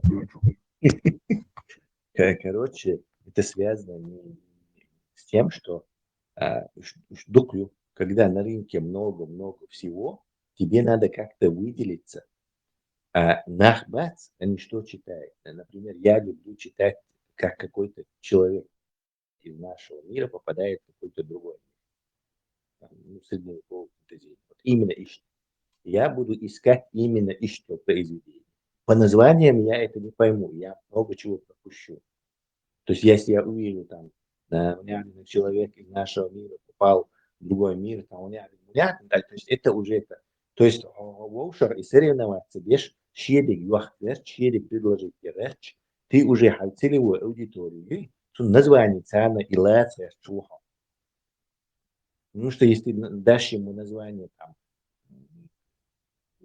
кубический сантиметр, это ничего ни о чем не говорит, и 99% мимо пройдут. То есть именно и жанр, и герои произведения, и они мимо пройдут. И поэтому каждый из них, кто-то додумался, если, например, само произведение про то, что как бедный мальчик, у которого нету, или у которого больная мать, он пошел, короче, рисковать своей жизнью, уровни проходить, те же самые монстры, лечащие, вывести речь, рисковал, там, это делал. Это произведение стало знаменитым, оно всем понравилось. Теперь люди знают, что вот это произведение вот с таким сюжетом, оно людям нравится. То есть, что у него есть гигантская фан-база, и люди, которые, прочитав это произведение, сразу ищут уже, кинешь у тебя. И вот на такой рассчитанный. И ты, короче, в этот момент тоже книжку выкладываешь, которая будет иметь название «Бедный мальчик со смертельно больной матерью хочет, короче, не знаю, борется с монстрами». Хара и сам сюжет, то что это сразу же тебе 1000 набегут. Хотя, то есть это чисто, чтобы ворохи этого всего произведения именно с целевой аудиторией из халats. Это из-за того, что мы забиты, завалены сейчас. Каждую секунду генерируют еще везде. Вакшо, киноши, иди. Халх, если ты мог все фильмы, которые в этот год вышли, их спокойно посмотреть, не знаю, там 60-е, 70-е годы, то сейчас, короче, 1000 лет, аж валях, ты даже 10-й части не посмотришь. Так что и в этом ворохе борьба за клиента, она настолько такая, что вот идут уже на шее целевой аудитории. Вороха этого не ушло, и он именно попался, они как бы подробно объясняют, практически синопсис супер короткий, о чем твое произведение, чтобы твой читатель мимо не прошел, именно целевой. Тесла, да, хотите, «Сапиенс», книги одиногласые на этом Харари.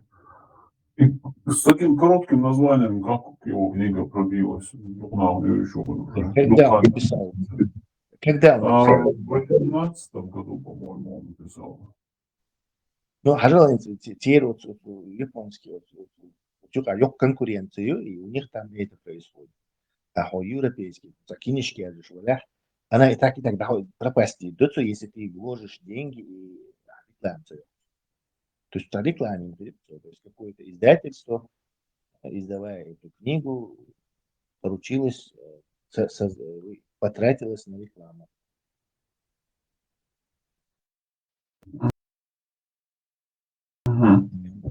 Обязательно бонус реклама, но и название она дополнительно. То есть это не значит, что название все уже дело сделано. Но это как бы дополнительные очки штукаешь целевой аудитории.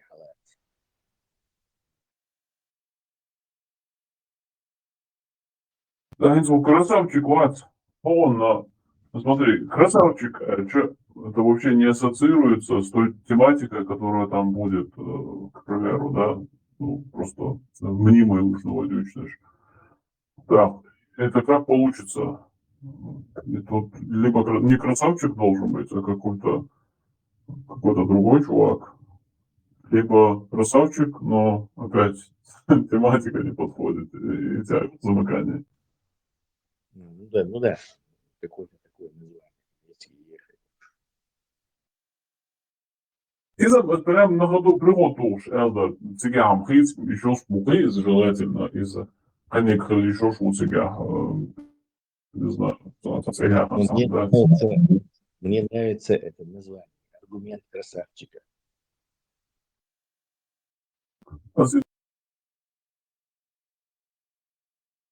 Дюгер Харин сейчас повторно Магария, я понял, что вы не въехали. Дюгер Харин на целый сейчас. Похожий пример еще Парматович Самович. Есть такой фильм, он на видеокассете раньше. Называется «Смертельное оружие Босса». Мел Гибсон, кино регион. Тунах Кач, Гори, короче, тоже там.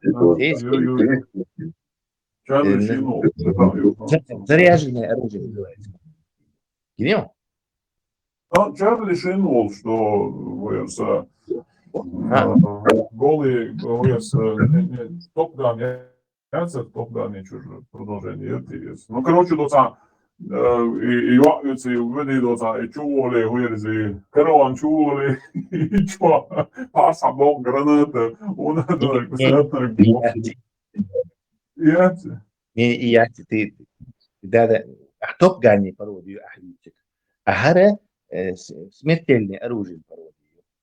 Мел Гибсон и негры едят, на него Кач, смертельное оружие, может, тоже комедию. То же самое Чарли Шин, Нет, Чарли Шин, не Чарли Шин. Чарли Шин есть там, он эпизоде там. А главный герой там другие. Там негры. В общем, не важно.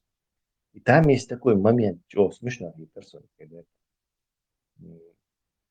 какой-то так халат наши полицейские ходят и раз не вышибить, и там этот стиральная машинка, и внутри вот эти деньги стираются. Так, вы арестованы за отмывание денег, чуть-чуть, и вас там кучу, будешь допрашивать, Варсат, Майки, Турсию, какой-то итальянец. Вот аргумент швид, все, короче, так вот, не говоришь, сирмик жда ходин, короче, сирмик вот, я всегда ходин. Эти спички говорят, что ты врешь, То есть, сразу зритель на улей кихон цанци, карин, короче, ухо сирмик вот, хама ясни, тут я язин, даже сирмик вот, ты врешь. Вот это доказательство. Ну, и так у kardeş kadar değil. И так думал, сразу парма-то царь, кран, шар доказывает, короче, эти спички говорят, что ты можешь сейчас в Ютубе забить, эти спички говорят, что ты врешь, и тебе этот момент покажет, что это известно. И чем ты докажешь, что Коран не спослан на самом деле высшим разумом? Так там написано опция сразу. И включай готово. Да, как на коробке спичек написано, что ты врешь, вот значит ты врешь. И тут Сега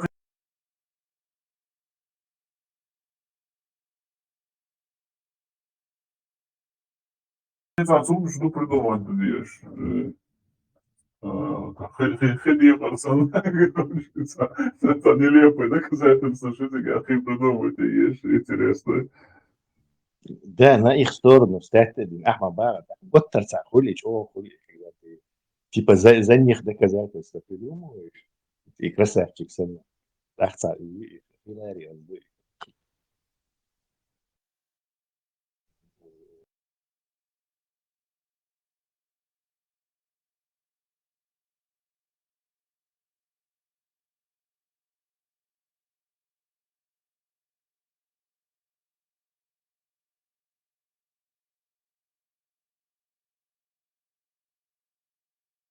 Зритель активный, да.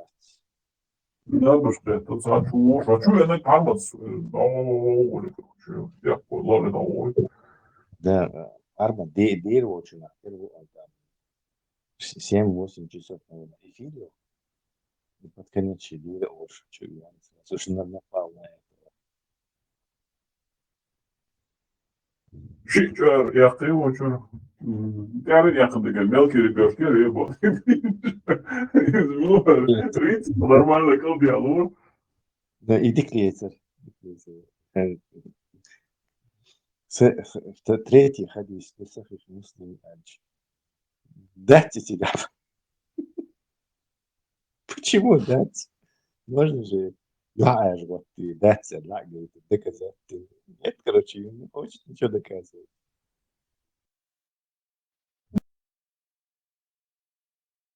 Джим пацан орезан просто гитса на мужа течатеш. Арвал шо мамина идешь на вас. И до бакича да те получу чубов, да сам может она халабу. Я крайне не знаю, что идти, что это. Hoje ütsä ožu, rits ütsä. Это корпус такой тишь хлещается. Знаемо ожну, говорится, образованный нахбат, к примеру, гарантия олоса, супер образованный ударсон, хотя мат керчует. Но образованный хук, науки харчна, да, сацанах. Это лук апологет, что сразу готов не себе ведешь, вообще тишь батыши сумнях.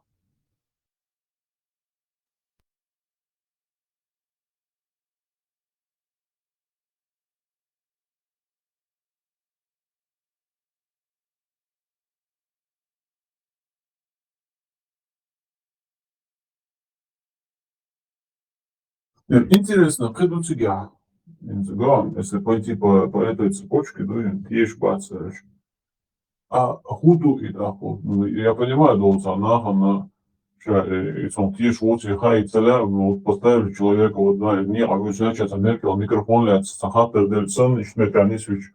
Да, тишь умат и дряч буксова дирду, а вот хочу, ах, кисам была то гордать, тишь вот чем наха, кисам была то вот и чего подозрительно, и не пункту, зачем это надо.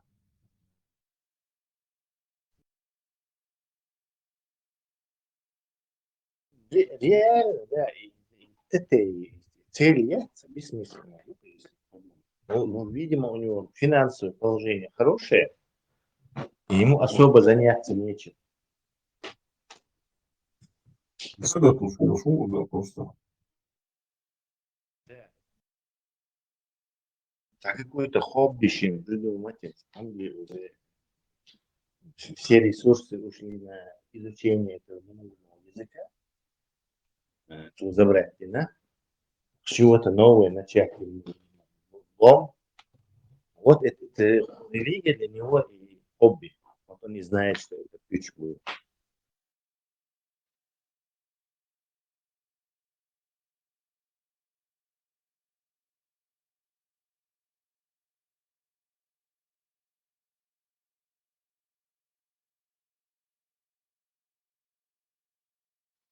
Классный, гениальный момент. И разведчики тоже на войне умирают, а работая на другой стороне. Ну и шпионы борются. Он просто ляпнул контекст, герцога, что он что-то скрытое сказал. Фурмуда где, в этот момент сразу, да, за доли секунды.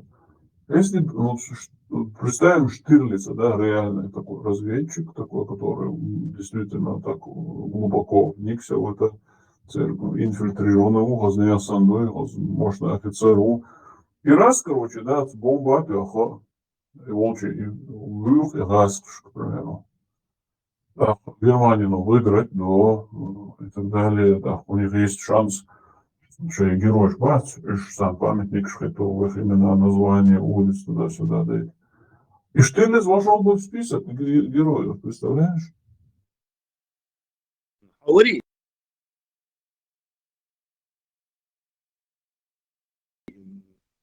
Ламан, дукин, бьёдешь, дитя. Это Он зараз, знаешь, он зараз английский гордоцой, скорее всего.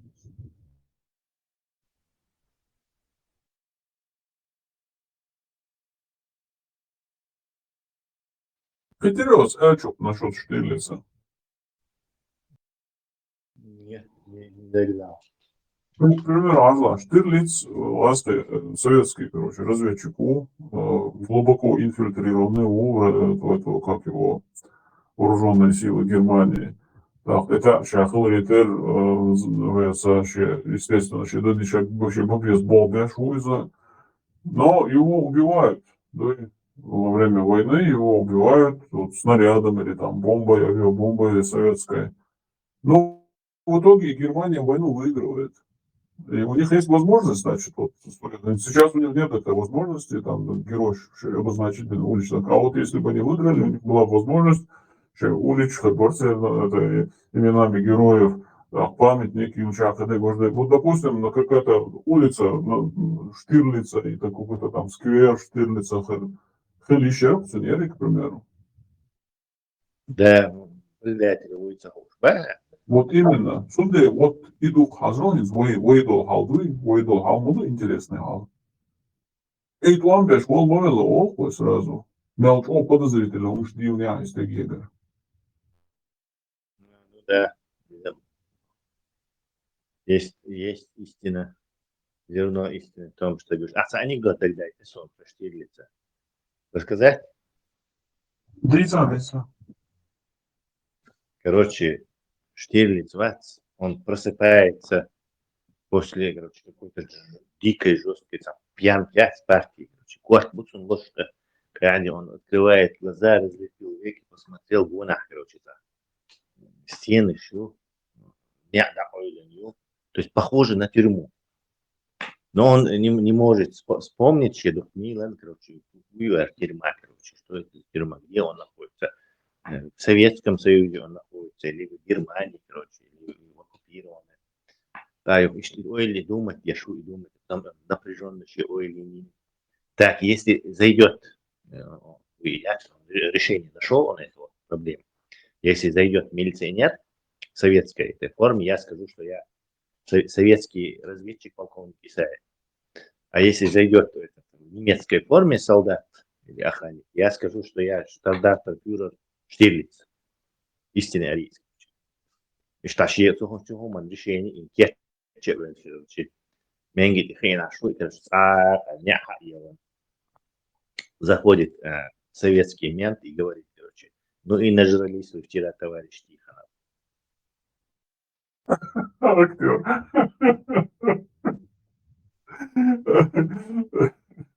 Реально въехаться в эти роли, да, так получается, что ли? Да. То, что он актер Тихонова, он не вспомнил. Да. И бывает, они вот актеры, они должны действительно вот вникнуть в это, как будто он иначе у них плохо получается играть, если они реально не входят в эту роль 100%. Да, он несколько месяцев он был вообще почувствовать шкуру весь, короче, он шли. Кто на это действительно начало для людей.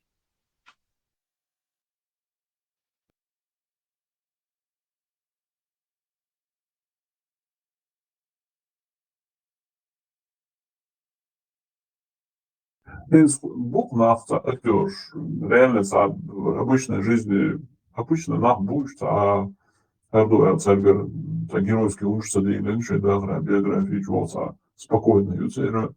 Вот это кино, роль хочет, да, кино, серьезно, чичалкент роль хочет.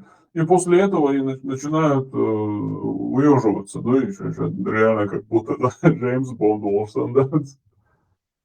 Это при том, что и кино «Як наш Ишмабати» это куча других людей.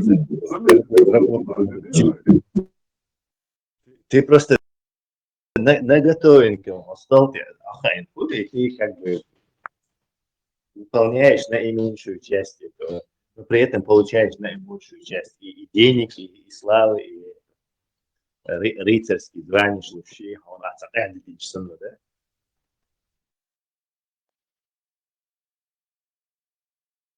И потом в обычной жизни, где там хлопца, кайтана, открытие, учи, там концерты, net kuşuk актер, шпойкуш, да, Каннский фестиваль, и тебя из кино асан, короче, кургенты хорили, ёкуш, и он заметит новости.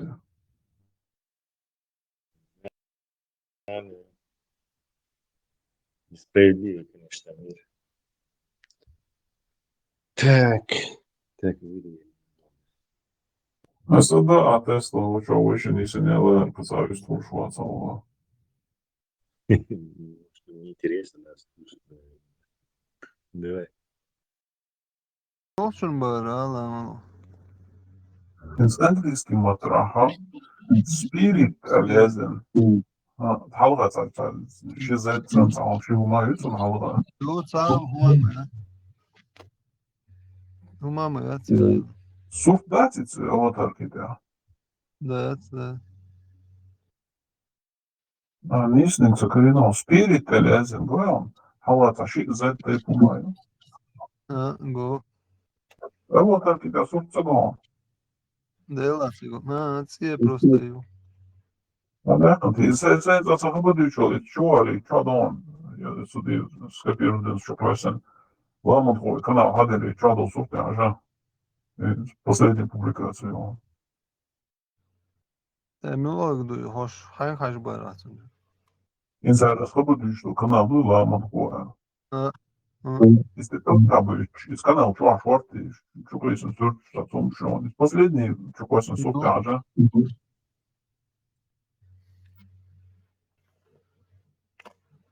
Последний чугойсный Милугана Ходорковского. Вот, тут я его кочку жил.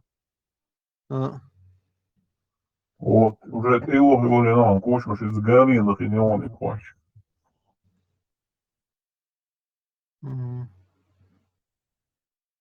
Инстакейно гадин шундиеш дар. Да, терем, да.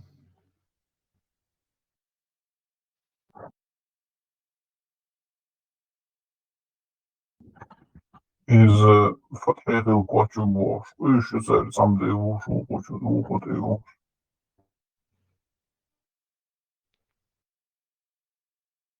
Да. Ну и что? Хинс харамши, кис наждош, нормально. Мы вождо дехкашина, хаджкши, я арам, алюкши да, алюкши, просто я вяшча, пьюш, дати махаунцы. Ну, да, цивизм, пьюш, сейчас это главное. Вот, гали, кандидации, то самое красное. Истинные атрибутики, киснищи, Аквард арбох, мета عقدك ديش دوي. كورد اربع شهر قدام ديزا قالي بخباتي زهون بخبا دخت، نسيو هون قاصد دخت، دخول فيها هون دخت، ما سقيت كورد اربخ شهر. شغل اشتو تيو شو كوشو ندر سيني حلل شاي وخشاتي دوسا كالسون مو يسان بعدين تيو خشو عوض بيشنو أي شيء سانت يوتر شواسو. ها واتش كوارتوش مباس كوارتوش ارموبو. مجرش اريا يشش كورتوش بس مجرش اريا ميز مجرش هنس قاعد سون كوارتوش سياس ما كوارتوش بوتي سير. Ну и может я ли ложь, собачь на него перштяг. Самая реакция есть. Все, хент яху шумун. Чё, кел довольно кучу дорога. Айса. Сам, короче, орди наши, блокнот заполнять я шуз. Блокнот я ездил до. Сто красавчику, а я зинацу. Первый пункт. Второй пункт я зинацу. Вот, красавчик бош, он дрыл бой, нахер бон. Ну, хватишь лишь, короче, шел пункт я зинацу. Холу пункт я зинацу. Блокнот навеки вечное сохранить ее, что вот и голдоху туда, су красавчик, ты шел душом нравил. Ну, это судел дало надо я. Мы собрали хагин халтсеве сон красавчик у вас. А ты ничего больше на нах, куда дишь до, Иса, так до.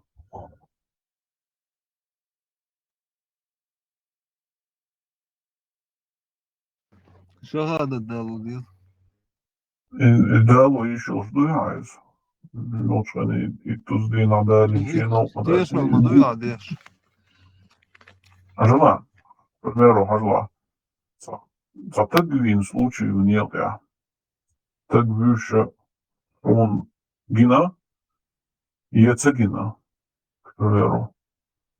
Я хочу уровень головать. А в случае много.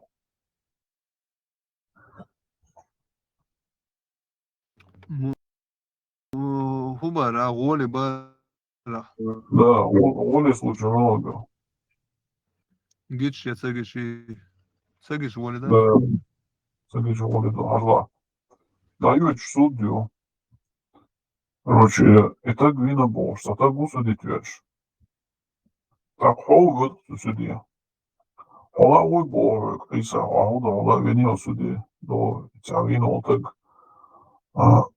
Тюшел до бог. Тюшел до и так виш сон гина. Вот он гини и так виш, а муду тюшел бог. Ой, тюшел до, что тие шву и сайн гина бога. А тюшел и сюда, дело сюда, тюшел.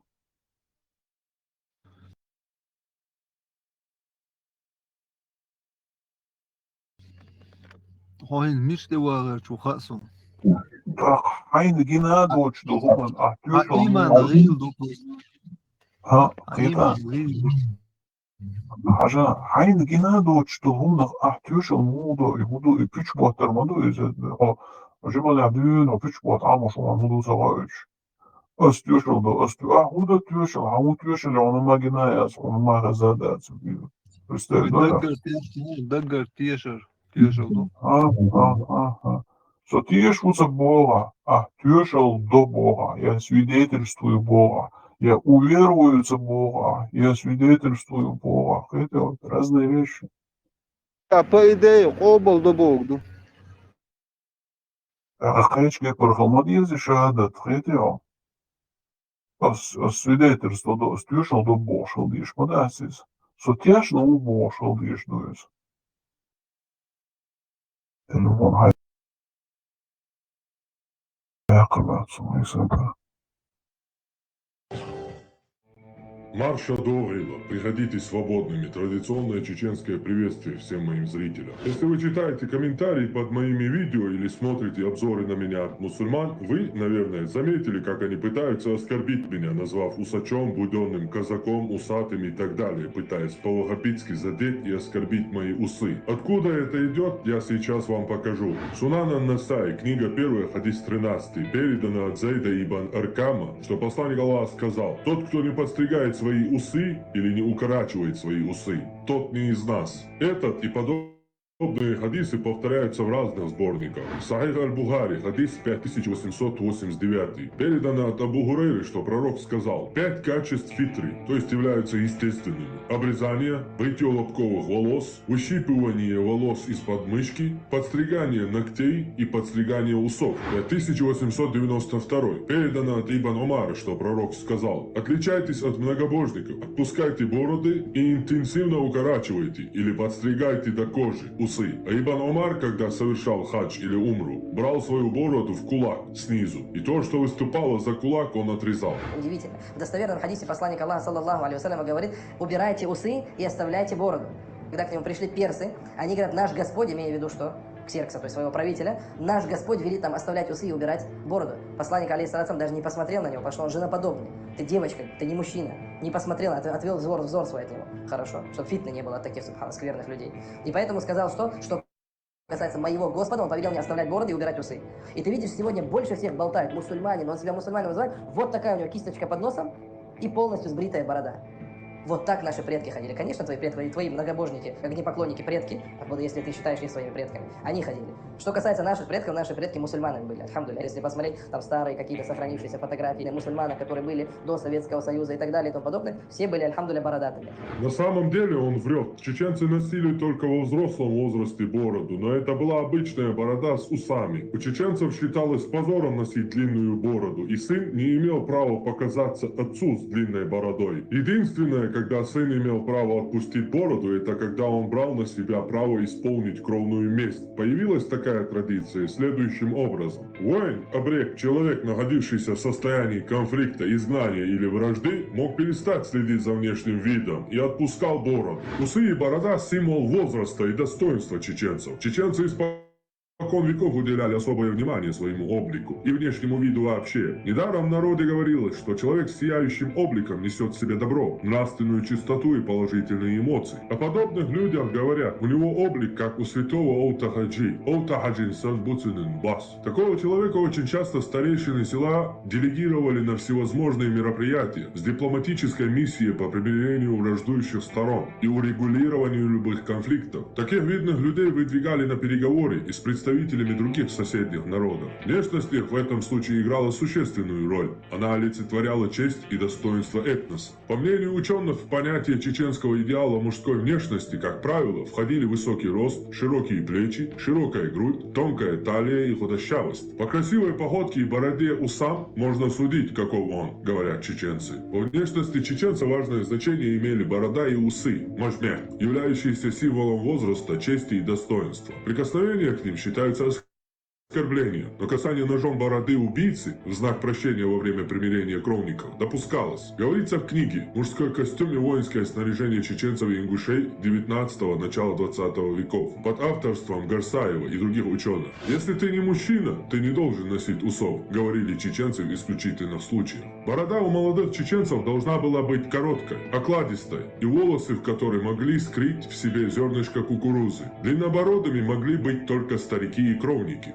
До принятия ислама чеченцы и ингуши традиционно брили голову, оставляя сначала на макушке, а позже на затылке клок волос. Это четко отражено у поэта Лермонтова в стихотворении «Дары Терека». По затылку чуб заветный вьется черною космой. Впоследствии с принятием ислама клок волос чеченцы оставляли при бритье головы только у мальчиков, якобы против сглаза. А бриться молодой чеченец или ингуш начинал по достижению 16-17-летнего возраста. Иногда оставлял усы. День первого бритья считался особой датой его вступления во взрослую жизнь. 3 ответственнейшие нагрузки берет на себя мужчина, отпустивший усы. Ему в горе нельзя не только плакать, но даже и прослезиться. Ему и в радости нельзя хохотать. Можно только скромно улыбаться. К тому же, не показывая зубов. Ему нельзя от страха и даже в случае смертельной угрозы убегать. Если это все случится, падает позор не только на него, но и на его семью, родственников и, наконец, на все село. Усатый мужчина должен быть максимально сдержан, не суетлив, малоразговорчив, не вступать в спор или ругань с женщинами. И особенно скромно вести себя на мельнице, маятне, пехане, похане или на базаре, где собирается много сельчан. Не случайно у чеченцев и ингушей герои народных пьес и драм наречены именами с компонентом усач. Например, Мехш Мирза, Мехш Мада. А нежный ковыль в ингушском языке назван Сескасуалса. Мекаш, усы нарта Сескасуалсы, говорится в книге. Как явствует из предыдущей цитаты, усы налагали на их владельца определенную ответственность, морально этического плана не только перед членами своей семьи, но и перед обществом, в котором он вращается. А потому требовали и особого ухода. Они у чеченцев должны были быть закручены кверху, а не опущены вниз. Опущенные усы не вызывали уважения к их владельцу. Даже девушками на вечеринке, свадьба, синхиром, лоузен, игнорировались мужчины с подобными усами. В народе с презрением говорилось, что опущенные, подковообразные усы напоминают штаны, перекинутые на сток сена. Такоран текуясен шарбал сандуцун мекш. Зато уважались мужчины с прямыми, длинными, закрученными в виде штопора усами. Бурсан мекш, или усами как бурки. Боржамаш сан мекш. Выражение это отмечает густоту усов. По материалам научной работы, мужской костюм и воинское снаряжение чеченцев и ингушей 19-го, начала 20 веков. Под авторством Гирсаева, Гарасаева, Гарсаевой, Шаиповой. Уж насколько я не люблю имама Шамиля, но и у него была обычная борода, а не ваххабитская уродливая бородка. Все, кто видел из вас ваххабитские бородки, прекрасно знают, как они выглядят.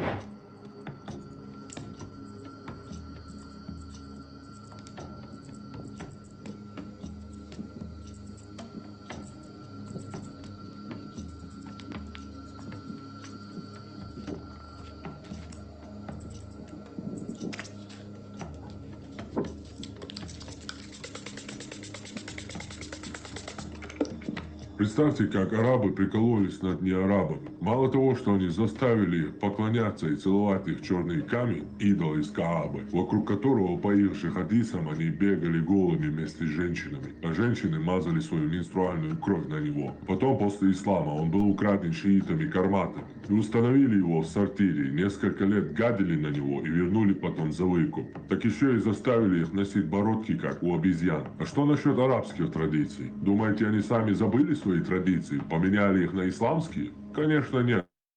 Свое они сохраняют и берегут. А вы знали, что усы для арабов это не просто мода, это символ мужества и чести и уважения. Раньше говорили, и некоторые говорят до сих пор, клянусь своими усами. Так что, если араб ухаживает за своими усами, это не просто шутка, это целая культура. На арабском усы это шанаб. Шанаб. Еще есть вариант шавариб. Еще есть шариб. Рабы Аллаха, когда пытаются меня задеть, они не могут опровергнуть мои доводы и вынуждены оскорблять мою личность или внешность. Самым главным триггером являются мои усы. Для ваххабитов это просто как красная тряпка для быка. Было бы даже не так болезненно для них, если бы у меня было просто бритое лицо. Но усы, чеченские усы, такого они простить не могут. И в ход идут, какие только может придумать их низкий интеллект оскорбления. Но давайте посмотрим немного вглубь совсем недавней истории. Как ходили наши предки, соблюдали они сунну посланника Аллаха и были ли из его числа, как сказано в хадисе? Для начала прочтем отрывок из стихотворения Михаила Юрьевича Лермонтова «Дары Терека». «Я привез тебе гостиниц, то гостиниц непростой, с поля битвы кабардинец удалой. Он в кольчуге драгоценной, в налокотниках стальных, из Корана стих священный, писан золотом на них. Он угрюмо сдвинул брови, и усов его края обогрила знойной крови благородная струя. Взор открытый, безответный, полон старою враждой, по затылку чуб заветный, вьется черною космой». Верность лермонтовского описания можно подтвердить историческими свидетельствами. В труде Броневского мы читаем: мужчины голову бреют, оставляя на верхушке небольшой хохолок. Бороду также бреют, но усы отращивают. В другом источнике тоже сообщение о черкесах. Они бреют голову, оставляя на макушке длинный чуб. Скажу сразу, что про кавказские чубы я сделаю отдельный ролик. Сегодня мы сосредоточимся на усах. Давайте посмотрим отрывок из лекции шейха Усеймина, да помилует его Аллах. حلق اللحية وإعفاء الشعر وإعفاء اللحية وإعفاء الشعر. قال هارون لموسى عليه الصلاة والسلام: يا ابن أم لا تأخذ بلحيتي ولا برأسي. إذا هناك لحية يمكن الأخذ بها، ومعنى ذلك أنها كثيرة. وكان رسول الله صلى الله عليه وسلم ذا لحية عظيمة صلوات الله وسلامه عليه، وأمر بإعفاء اللحى وحف الشوارب، وقال إنها من سنن الفطرة، أو قال إنها من الفطرة، 10 من الفطرة، وذكر منها إعفاء اللحى. يذهب بعض الناس الذين أوتوا علما أنها ليست من أمور العبادة، وإنما هي من أمور العادة، فيقول إذا اعتاد الناس حلقها فلا بأس بذلك. فنقول ما أمر به الشرع وما كان من مقتضى الفطرة التي فطر الله الخلق عليه فإنه ليس من العادة بل هو من العبادة. وإلا لكنا نقول إذا ترك الناس شيئا من الصلاة أو غيرها قلنا اعتاد الناس على تركه فلا يكون مشروعا، وهذا مسلك خطأ. فإعفاء اللحى وحف الشوارب هو من الأمور التعبدية وليس من الأمور العادية أو التقاليد التي تخضع لكل زمان ومكان وأمة، بل هي عبادة باقية. ثم إن الأصل فيما في جسمك، الأصل هو المنع من تغييره، لأن تغييره داخل في قوله تعالى عن الشيطان: ولا آمرنهم فلا يغيرن خلق الله. فالأصل المنع إلا فيما ورد الشرع بإباحته أو الأمر به فيتبع، وإلا فالأصل المنع.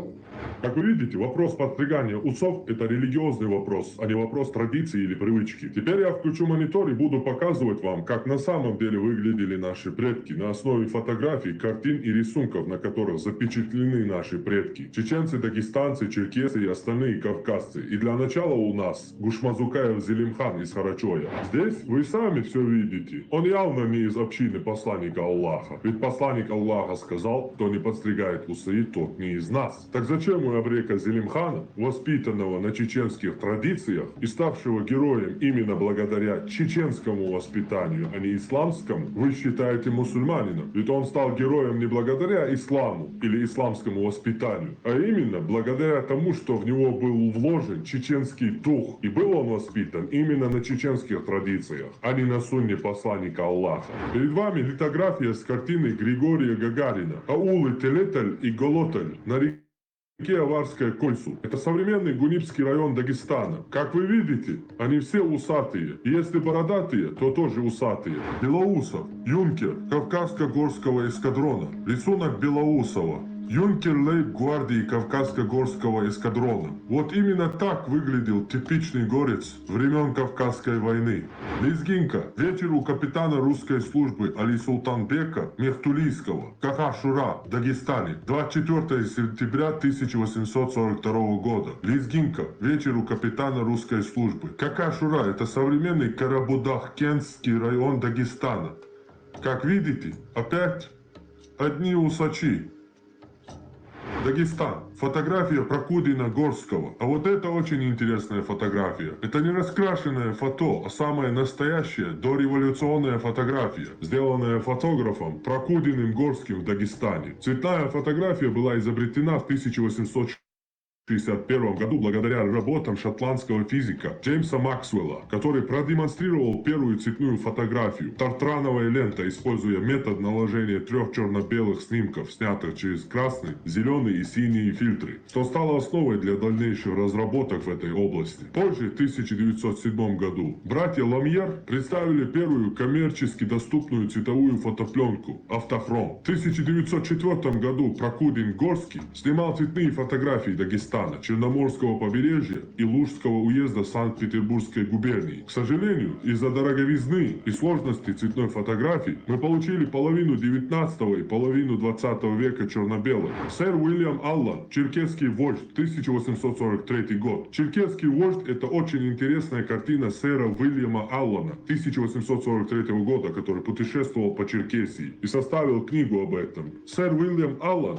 шотландский живописец, председатель Шотландской академии художеств, обучался в рисовальной школе своего города и отправился затем в Лондон. Здесь он продолжал свои занятия и написал для выставки 1805 года свою первую картину «Цыганского мальчика». Затем он провел 8 лет в Российской империи и, путешествуя по Крыму и Кавказу, собрал богатый материал для своих художественных работ. Как вы видите, черкесский князь тоже усач и не принадлежит общине Мухаммада. Тоже сэр Уильям Аллан. Черкесские вожди со своими пленными, 1814 год. Это также картина сэра Уильяма Аллана, написанная в 1814 году. На картине, как вы видите, все усатые, причем усы очень ярко выражены.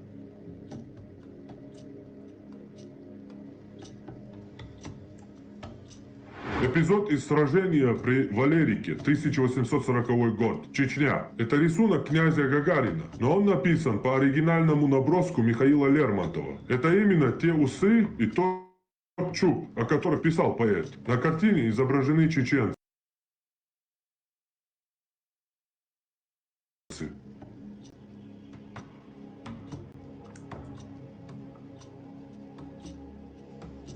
Юнкер Кавказско-Горского полускадрона в парадной форме, середина 19 века. Военно-исторический музей артиллерии, инженерных войск и войск связи, Санкт-Петербург. Именно вот такие ярко выраженные усы носили горцы Кавказа.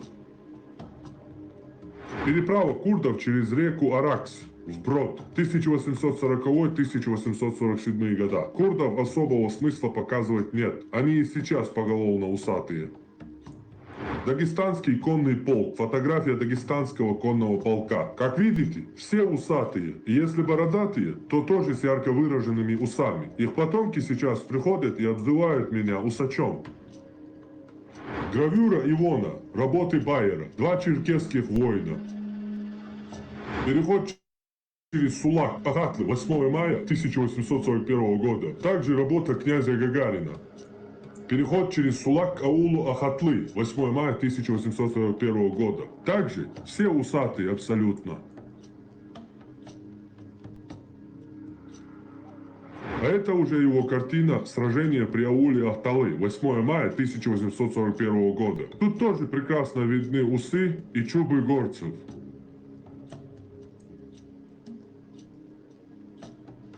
А это картина датского художника Нильса Симонсена 1841 года, на которой запечатлен всадник Кавказско-Горского полуэскадрона. Еще одна картина европейского художника, уже с офицерами Кавказско-Горского полуэскадрона. Как вы можете заметить, у наших предков были именно ярко выраженные усы. Даже если они были с бородой, они были ярко выражены. Сбор черкесских князей на берегу Черного моря. 1841 год. Тоже все усатые абсолютно. Внимательно изучите каждый типаж. Они все написаны с натуры. Все эти люди написаны с натуры. Это не фантазия художника, а реальные исторические персонажи. Нукер Сокольничий. Из виды и типы Дагестана. Тоже ярко выраженные усы. Еще одна картина Уильяма Аллана «Гаслам Гирей и Аль-Казия, переправляющиеся через реку Кубань», 1815 год. Очень интересная гравюра по работе Григория Гагарина. Яракская мечеть, где мюридизм был впервые проповедан в 1823 году муллой Мухаммадом. Внимательно изучите их лица. Чернецов. Парад по случаю окончания военных действий в царстве польском. 6 октября 1831 года. На Царицыном лугу в Петербурге. Государственный русский музей Санкт-Петербург. Слева направо. Малолетние воспитанники горцы военно-учебных заведений Пшимов Туганов и Алий Тамбиев. Штаб-ротмистр Кавказско-горского полуэскадрона Бекмурза князь Айдемиров в полной парадной форме. Также усатый. Это кумыки из аула Верхнее Казанище в Дагестане, подданные Шамхала Тарковского.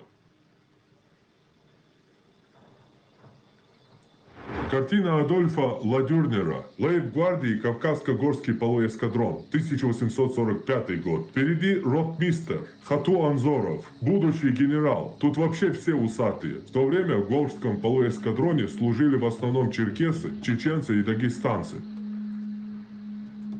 Карандашный набросок, изображающий лезгин дагестанцев. Следующая гравюра настолько интересная, она названа по-французски. Пение шариата в Хасрехе. Хасрех — это лакское село в Дагестане. Я не понимаю, как они слушали шариат и сидели с такими ярко выраженными усами. Видать, послушали и дальше пошли. Картина маслом, короче. Еще одна картина Адольфа Игнатьевича Ладюрнера, статник Горско-Кавказского полуэскадрона. Вот именно так выглядел горец Северного Кавказа, который был описан в стихах, поэмах и легендах. Это просто идеальная картина.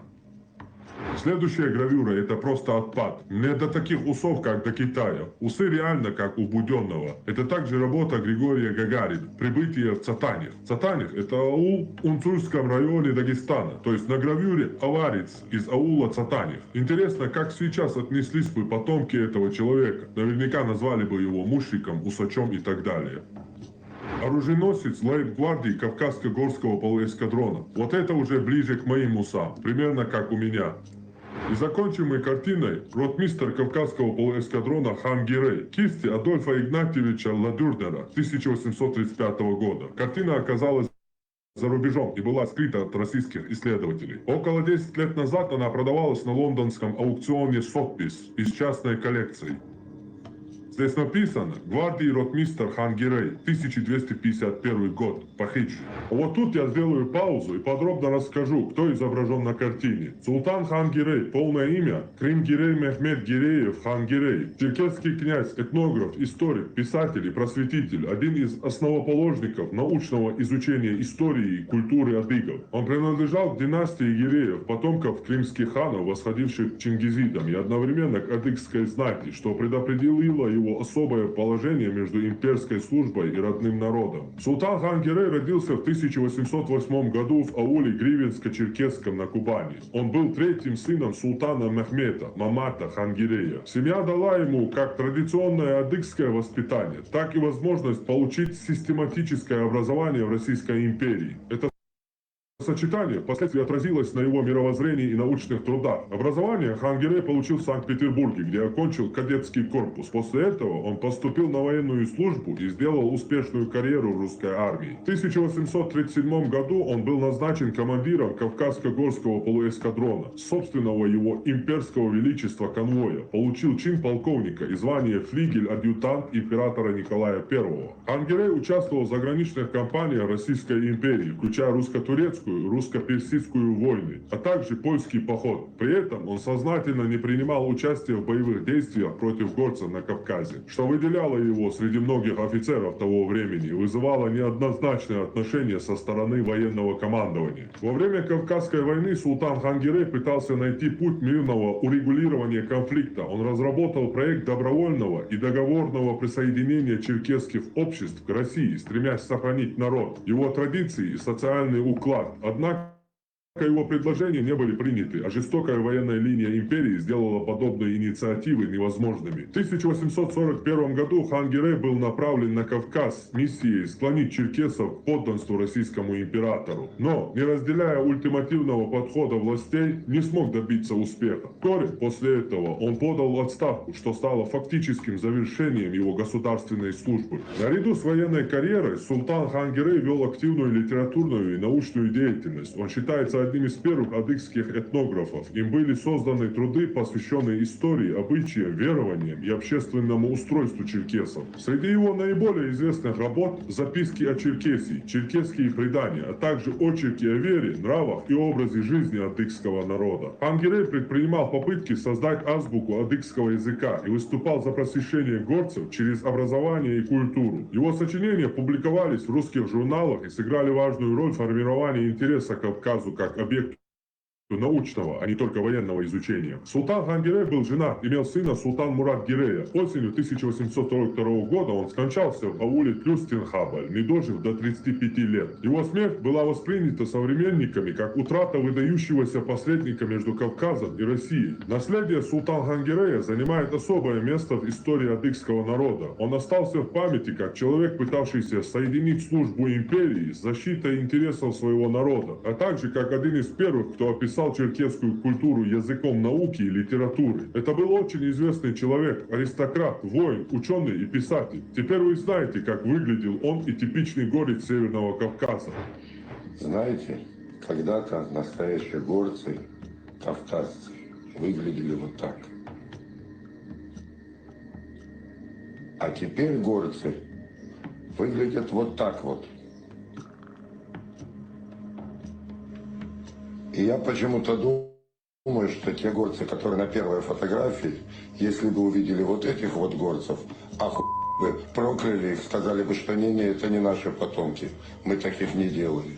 Что вы думаете о ваххабитских бородках и кавказских усах? Напишите в комментариях. И обязательно подпишитесь на мой телеграм-канал «Антитеррор ЧРИ Нартиада», где я по традиции выложу все материалы, что использовал в видео. Ну а я по традиции прощаюсь с вами традиционным чеченским приветствием прощания. Адикёль, марш ойль, оставайтесь свободными.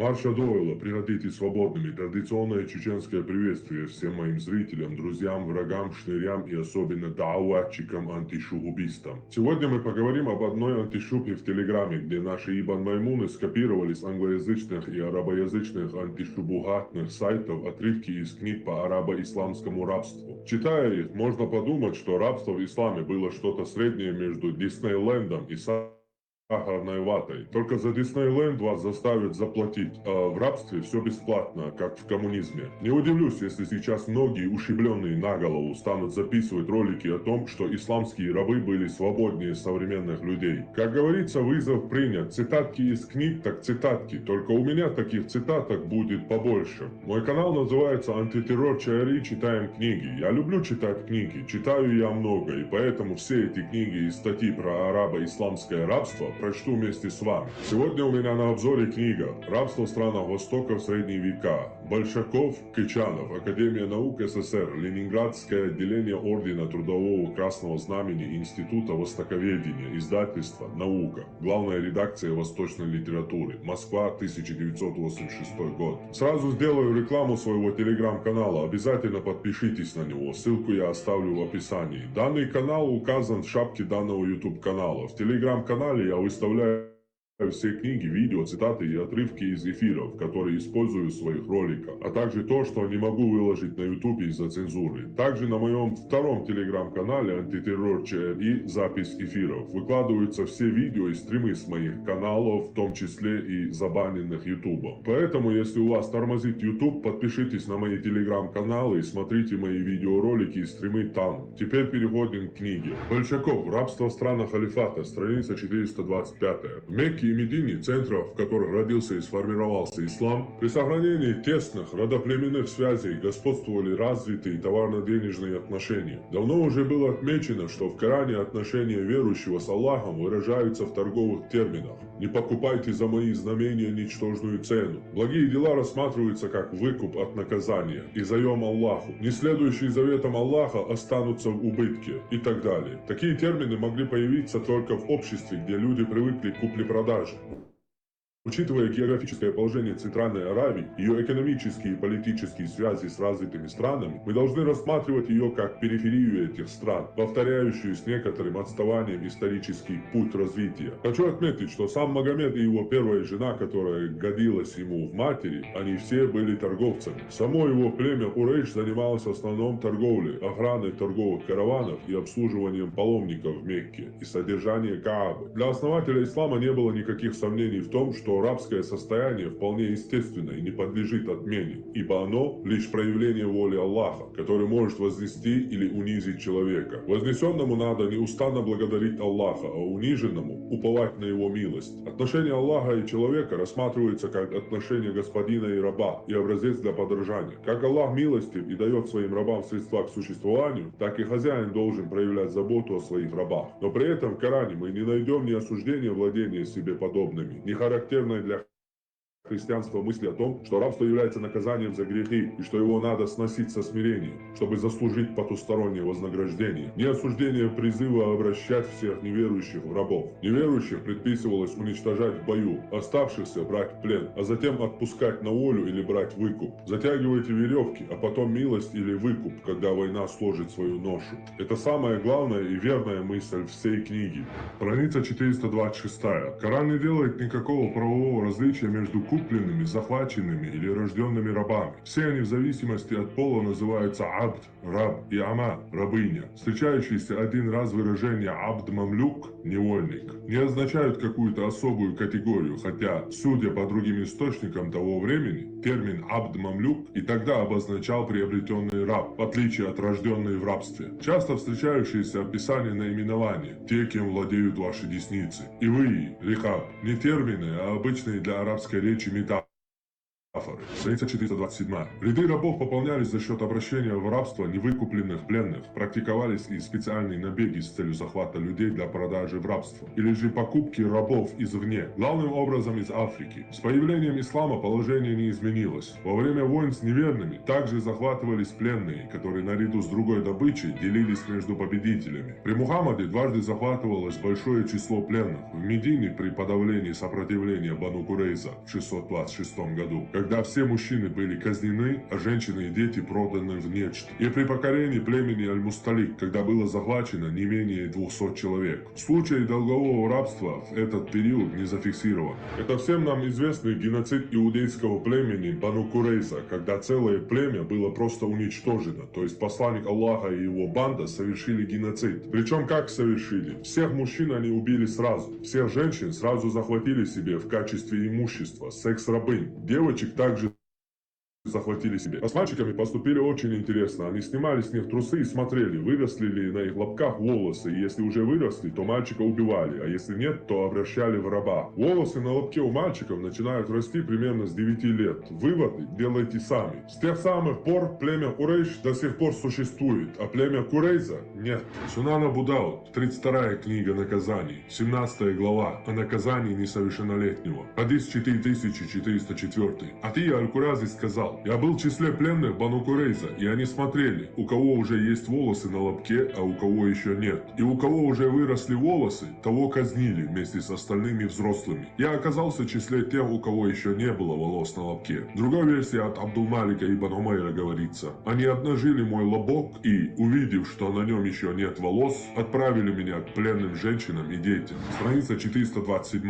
У самого Мухаммада к концу жизни было от 1,5 до 2 десятков рабов, отпущенных в разное время на свободу и оставшихся в его доме на положении мавали, 5 освобожденных рабынь и 2 наложницы. Арабские историки приводят подробные сведения о рабах, и мы можем поэтому знать об их этническом составе и тех путях, которыми они были порабощены и попали к последнему хозяину. Всего у Аль-Балазури, Табари и Ибн Са'да названы имена 22 рабов Мухаммада. 2 из них вызывали сомнения у самих историков, и только 17 упомянуты у всех 3 авторов. 4 араба, 3 перса, 1 йеменец, 1 абиссинец, 1 нубиец, 1 негр и 1 еврей. О национальности остальных сведений отсутствуют. 6 урожденные рабы. 1 был похищен бедуинами и продан. 3 захвачены во время походов Мухаммада. Сам Мухаммад купил 4, 5 были проданы, в том числе женами. 2 достались при разделе добычи. Об остальных сведений отсутствуют.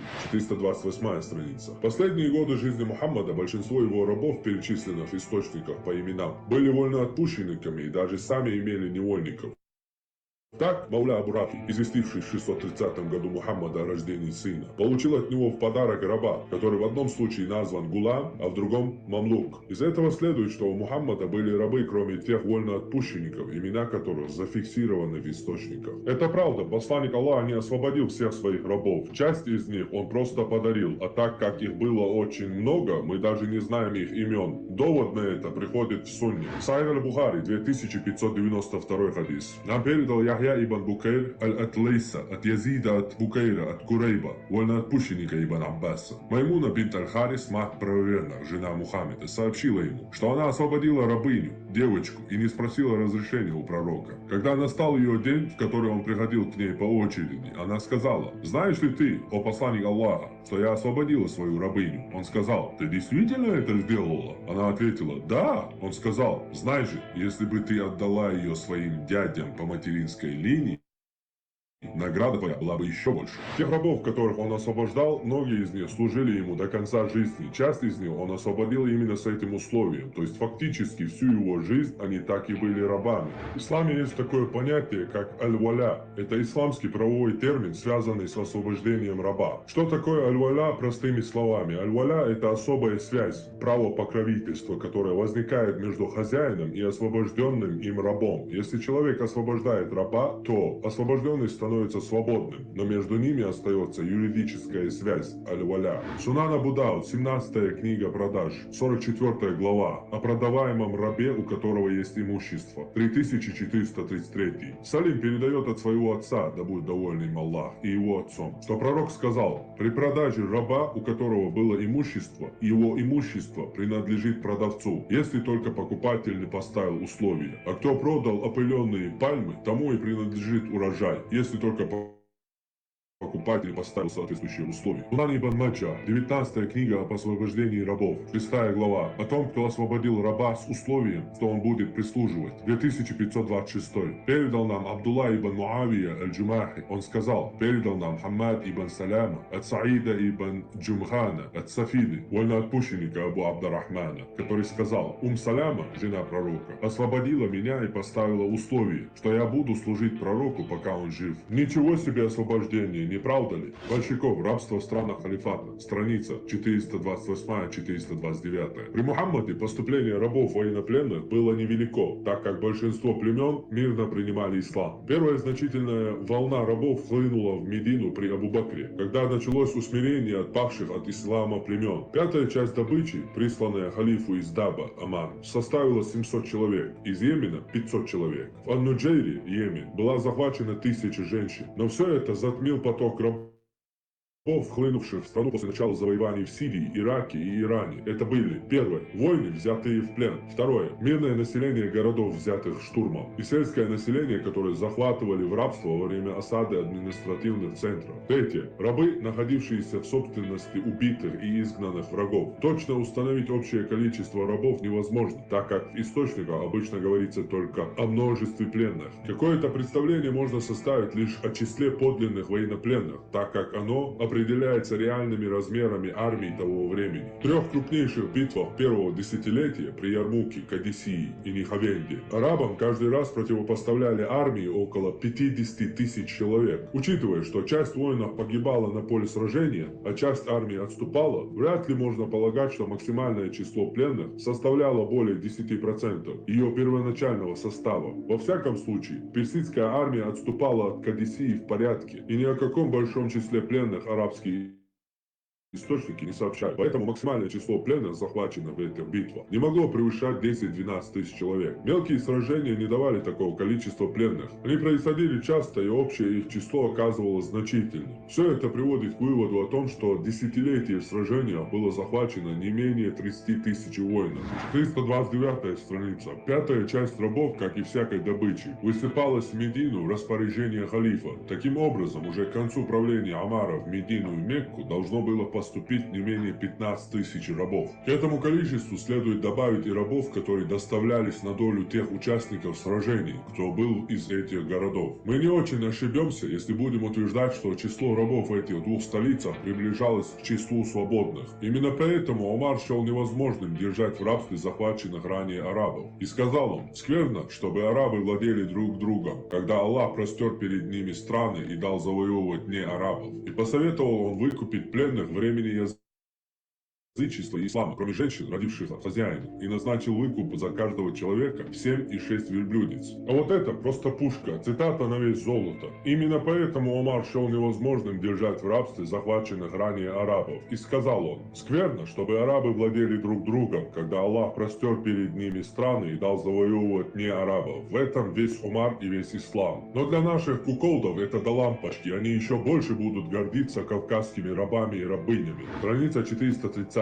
Письменные источники не позволяют судить о том, как использовалось то множество рабов, которое оказалось в Медине и Мекке. Учитывая сложившуюся традицию, можно догадываться, что большинство из них по-прежнему служили в качестве прислуги, а женщины были наложницами. Однако многие были заняты и в производительном труде, так как, во-первых, военные успехи обогатили многих жителей Аравии, занимавшихся ремеслом и сельским хозяйством, и они избавили себя от этого труда, перепоручив его рабам. А во-вторых, большой отток взрослого мужского населения из оазисов в армию требовал притока новых рабочих рук. Можно думать, что в это время труд рабов частично применялся в хозяйствах тех оазисов, из которых при Омаре были выселены евреи – Хайбара, Фадака, Таймы. Некоторые рабы-ремесленники жили отдельно от хозяев, платя им оброк. Так один из рабов, Мугири ибн Шубы, должен был ежедневно зарабатывать 2 дирхема. Он просил Омара ходатайствовать о снижении платы, но Омар отказал ему в этом и был им убит. А вот это очень интересно. Абу Лулу Фируз – это герой персидского народа, который убил ублюдка тирана халифа Омара. Фируз происходил из деревни Фин возле Кашана и был по одной версии зороастрийцем, Гибром, по другой христианином. Искусный плотник и кузнец Фируз, вероятно, попал в плен во время битвы с арабами при Кадисии в 636 году. Будучи рабом у арабов, он получил арабское имя Абу Лю'люа в Медине в 644 году. Говорят, что в какой-то момент Абу Лю'лю попросил халифа Омара отменить харадж, налог, наложенный на него его арабским хозяином Аль-Мугирой. Когда Омар отказался отменить харадж, Абу Лю'лю напал на него, когда халиф возглавлял совместную молитву в мечети, ударив обоюдоострым кинжалом и смертельно ранив. Согласно историческим источникам, Абу Лю'лю был либо схвачен и казнен в Медине, либо совершил там самоубийство, перерезав себе горло. Согласно более поздним легендам, впервые записанных в эпоху династии Сефевидов, Абу Лю'лю вовсе не совершал самоубийство. Ему удалось спастись от преследователей, и благодаря помощи своих сподвижников он чудесным образом оказался в Иране. Поселился в Кашане и там умер. В какой-то момент там для него была воздвигнута гробница, которая с 16 века стала центром ежегодного антисуннитского праздника, посвященного убийству Абу Лю'лю Омара, чье правление шииты считают деспотичным и несправедливым. Этот человек до сих пор считается героем персидского народа и всех шиитов. Страница 432. Порабощение десятков тысяч свободных людей, которым сопровождалось образование халифата не могло не внести некоторые изменения в социально-экономическую структуру стран, вошедших в состав халифата. Оценки этих изменений весьма различны, и, чтобы составить представление об этих изменениях, необходимо остановиться на положении рабов в новом мусульманском обществе и показать, какую экономическую роль они играли. Как мы видим, Коран не отменял рабовладение, а призывал к сносному обращению с рабами. Это послужило основанием для утверждения об особом положении рабов в мусульманском обществе. Однако следует отметить, что вряд ли в средневековом обществе, где человеческая жизнь ценилась очень дешево, рабы были ограждены от произвола. И если в источниках мы не встречаем сообщений о жестком обращении с рабами, то только потому, что, как всякое будничное явление, оно не удостаивалось внимания средневековых авторов. Зато у этих авторов мы находим немало сообщений об умерщвлении пленников, чаще всего в отместку за сопротивление. Но случались и совершенно бессмысленные жестокости, вроде того случая, когда в Медине халиф Сулейман ради развлечения заставил своих сопровождающих отрубить головы 400 византийским пленникам. При аммиадах основная масса рабов находилась в руках воинов, которые получали свою долю добычи. Родоплеменная, особенно административная верхушка мусульманского общества, имела к тому же неизмеримо большие возможности приобретения рабов. Многие военачальники не стеснялись даже уводить в рабство заложников, нарушая таким образом клятвы. Нарушение клятв в исламе – это вообще отдельный вид искусства. Страница 434. Многие из мавалей владели доходными постройками, например, банями. Их материальное положение вызывало зависть у многих арабов. Балазури сохранил рассказ о Мауле и Хаджибе Хаяда по имени Филь, построившем первую и самую большую баню Басры. Ехали с ним Абдуль-Асвад ад-Даули и Анас Рунейм. Он был на превосходном коне, а эти двое на плохих лошадях. И охватила их зависть. И сказал Анас: «Подхвати-ка, Абуль-Асвад». Тот ответил: «Давай». И Анас начал: «Клянусь жизнью твоего отца, баня Хасроя, 2/3 бани Фила».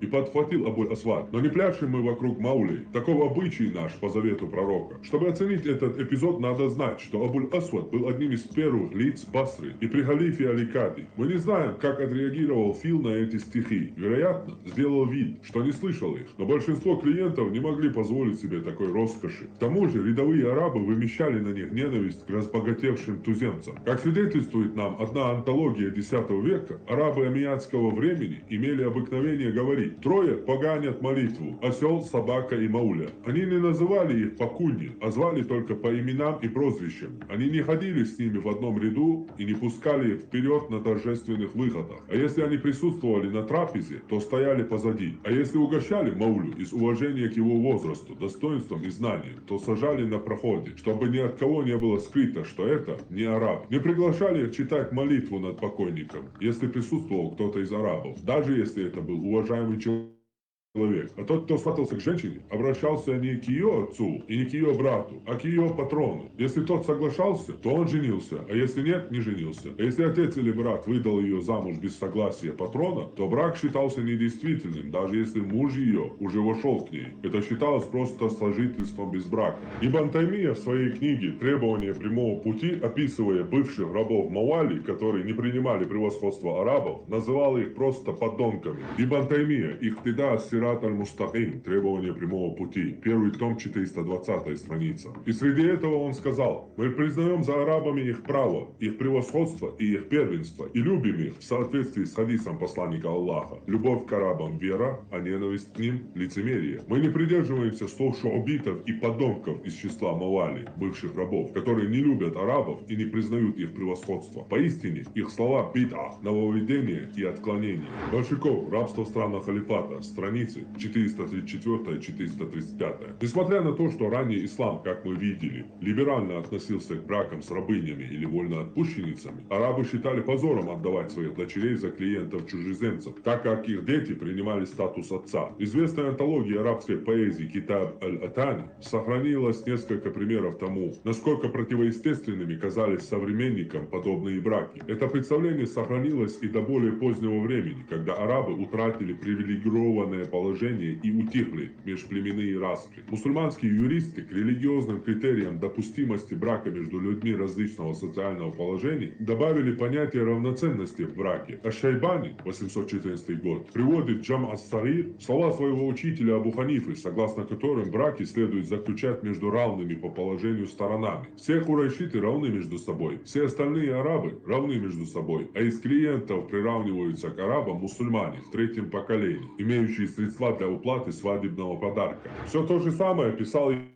Ибн Таймия. Более того, он писал, что брак курайшитки на неравнопартнере может быть даже насильно отменен, несмотря на то, что супруги счастливы в браке. Ибн Таймия, Ихтида ас-Сират аль-Мустаким, первый том, 445 страница. Именно на этот хадис опиралось большинство факихов, считавших арабское происхождение обязательным условием равенства, кафаа, при браке арабки с неарабом. Также имам Ахмад в одной из двух передач от него использовал этот хадис как доказательство того, что кафаа, равенство в браке, не личное право конкретного лица, а абсолютное общее правило. Поэтому при условии равенства брак может быть расторгнут даже помимо воли супруга. Поймите, когда наши ФСБшные имамы говорят, что Ибн Таймия террорист и так далее, на самом деле Ибн Таймия просто вернул ислам к первым поколениям ислама. Именно об этом и пишут академические ученые в той книге, которую мы читаем сейчас. Большаков. Рабство в странах халифата. Страница 435. Тем не менее, мы встречаемся с какими-то группами зависимых лиц, которые также назывались мавали, но находились в иной, менее тесной связи со своими покровителями. В отрывке из трактата Аль-Джахиза, книга о мавали, сохраненном в Икт аль-Фарид, сообщается, что после подавления Аль-Хаджаджем восстания басрийцев в 694-695 годах, когда тот увидел, что большинство восставших составляли правоведы, воины и мавали, то прибыл он к мавали и сказал: «Вы инородцы и не арабы, ваши деревни вам больше подходят». И рассеял он их и вырвал с места, как желал, и обращался с ними, как хотел, и нанес накоша на руку каждого мужчины из них название местности, в которую он выслал. Короче, не арабскую деревенщину выселил из городов. Это уже после эти бывшие рабы мавали сами захватят власть в халифате, а позже татаро-монголы вообще уничтожат халифат. Страница 436.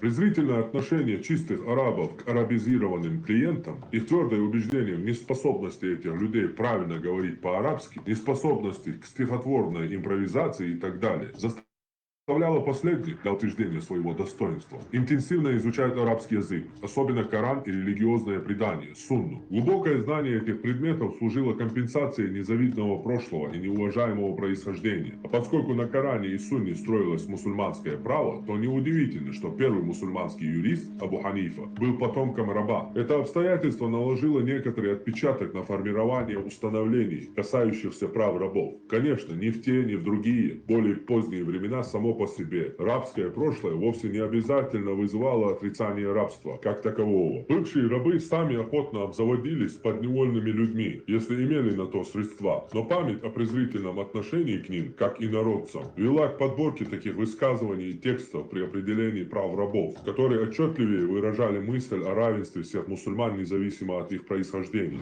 437 страница. Однако бесспорное и признанное юристами всех школ положение о недопустимости обращения мусульман в рабство на практике соблюдалось не слишком строго, поскольку любого мятежника или инакомыслящего можно было бы считать истинным мусульманином. В качестве примера можно привести продажу с аукциона пленных мусульман, женщин, детей и мавали, сторонников хариджита Хариса Сурейджа в Балхе в 736 годах. В этом же году наместник Харасана, увещевая одного из эмиров не присоединяться к тому же Харису Сурейджу, грозил в случае неповиновения продать с аукциона его жену и семью. В 1077 году в Каире продавали большое количество пленниц мусульманок, захваченных при подавлении мятежа берберов. Кроме того, карматы, совершая набеги на Сирию, Палестину и Ирак, со столь же спокойной совестью обращали в рабство правоверных мусульман. Число подобных примеров можно было бы значительно увеличить, но для нас важно лишь продемонстрировать условность положения, а не допустимости обращения мусульман в рабство. Да, это абсолютная правда. Они же не считают друг друга мусульманами. Шииты суннитов, хараджиты вахабитов, мутазилиты суннитов. Поэтому все, что им нужно было, вынести такфир и обратить их в рабство. 438 страница. Точно так же мусульманское право запрещало долговое рабство как мусульман, так и не мусульман. Недобросовестные должники подлежали условному наказанию. Это, правда, не касалось взаимоотношений иноверцев, которые подчинились нормам своего права. Однако это положение нередко нарушалось, особенно в голодные годы, когда жители городов вымирали десятками тысяч, и родители были готовы на все, чтобы сохранить жизнь своим детям. Наиболее распространенной была продажа девочек. Красноречивейшие свидетельства находим мы у одного из авторов начала 13 века, который был очевидцем ужасного голода 1200-1201 годов в Каире. Одна женщина просила, чтобы я купил ее красивую несовершеннолетнюю дочь за 5 дирхемов. Я разъяснил ей, что это запрещенный поступок, а она сказала: тогда возьми ее в подарок. Часто женщины и дети, в том числе и красивые, наперебой предлагали купить их или продать, и многие позволяли себе это сделать и, обращаемые ими в рабство, попадали в Ирак, отдаленные области Хорасана и другие места. Самое удивительное из всего, что мы сообщаем, что люди, несмотря на череду этих знамений, поклонялись идолам своих страстей и не переставали погрязать в пучине своих пороков, словно они не подвергнутся наказанию. Сюда относятся торговли свободными, будто эта торговля дозволенная и обычная, и разврат с этими женщинами. Один из этих людей утверждал, что лишил невинности 40 девственниц, а другой 70. И все это заломанные гроши. Это и сейчас у них массово наблюдается. Я показывал видеоролики, снятые в Афганистане, где старики-педофилы покупают детей у своих нищих соседей за долги, сами давая им в долг. Казалось бы, если вы мусульманин, ну помоги ты своему брату, попавшему в беду. Нет, он лучше купит у него ребенка, девочку или мальчика, или, как в этом отрывке, лишит девственности 40 или 70 девочек. Чтобы было понимание о рынке рабов мусульман, приведу предание от Ибн Умара, сына второго халифа. Абдуразак ас-Санани, Мусаннав, хадис 13202. От Ма'мара, от Амра ибн Динара, от Муджаида, который сказал: Ибн Умар проходил мимо людей, которые покупали невольницу. Когда они увидели его, пока осматривали ее, они перестали это делать. Тогда Ибн Умар подошел к ним, приподнял ткань с ее голени, затем толкнул ее в грудь и сказал: покупайте. Ма'мар сказал: и Ибн Абу Наджи сообщил мне от Муджаида, что Ибн Умар положил руку между ее грудями, а затем стряхнул ее. Большаков, 438 страница. К моменту формирования мусульманского права в арабском языке употреблялось несколько названий для рабов, кроме абд и ама, встречающихся в Коране: джария и васифа для рабыни, гулям, васиф и мамлюк для раба, и собирательная ракик, рабы в общем. Но это не отражало никаких различий в фактическом или правовом положении. Юридическая литература продолжает в основном употреблять термины абд и ама. Встречающиеся иногда гулям, мамлюк, джария не имеют терминологического значения. С точки зрения юристов, раб соединяет в себе свойства вещи и человека, являясь аналогом домашнего животного. В юридической литературе мы не находим римского определения раба как говорящего инструмента, но отголосок этого понятия мы находим в трактате о торговле Китаб Махасин аль-Тиджара от Димашки, 11 век, где раб причисляется к говорящему имуществу наряду со скотом. Работорговец и торговец скотом назывались одинаково – нахас, и ребенок рабыни иногда назывался галла, приплод. Абсолютно все то же самое. Раб по исламу – это говорящий имущество. Страницы 438-439. Мусульманское право, как и византийское, не признавало за хозяином право на жизнь раба, но в отличие от последнего, предусматривало обязанность хозяина не изнурять раба непосильной работой и хорошо кормить. На обязанности хозяина лежит содержание его раба или рабыни, а если он отказывается и у них есть возможность давать пропитание, то должны зарабатывать и содержать себя сами. А если нет у них возможности добывать пропитание, то хозяина следует принудить продать их. Аль-Газали идет дальше и считает, что рабы должны иметь ту же одежду и пищу, что и хозяева. Не мучайте твари Аллаха, потому что Аллах дал им вам собственность, а если бы захотел, то отдал бы вас в их собственность. Но, безусловно, все эти предписания были только благими пожеланиями. Силу закона они не имели, и за нарушение их не предусматривалось никакого наказания. Надзор за обращением со скотом и рабами лежал на мухтасибе, и, следовательно, наказание было оперативным. Но нам неизвестно ни одного случая, когда хозяина наказали бы за жестокое обращение с рабом или вынудили бы к продаже раба. при отсутствии у него средств на его содержание. Зато нам известны случаи, когда в голодные годы хозяева оставляли рабов на произвол судьбы, и те занимались разбоем. Вот это очень интересный момент, потому что существуют хадисы, в которых Магомед говорил, что вы должны кормить своих рабов тем, что едите сами, и одевать в ту же одежду, что носите сами. Но на самом деле в шариате эти слова не имеют вообще никакого веса. Я сделаю по всем этим хадисам отдельный ролик, где на всех шархах и шариатских комментариях это докажу. Это просто пожелание, не имеющее никакой силы в обращении с рабами. Рабы и рабыни в халифате ходили в набедренных повязках и подвергались физическим наказаниям за любую провинность. 439 страница. Обычный раб, находившийся в полной безусловной собственности хозяина, в юридической литературе называется кин. Он не имеет права заключать сделки, не имеет свободы передвижения, и все его имущество является собственностью хозяина. Как неправоспособный, он не несет ответственности за долги.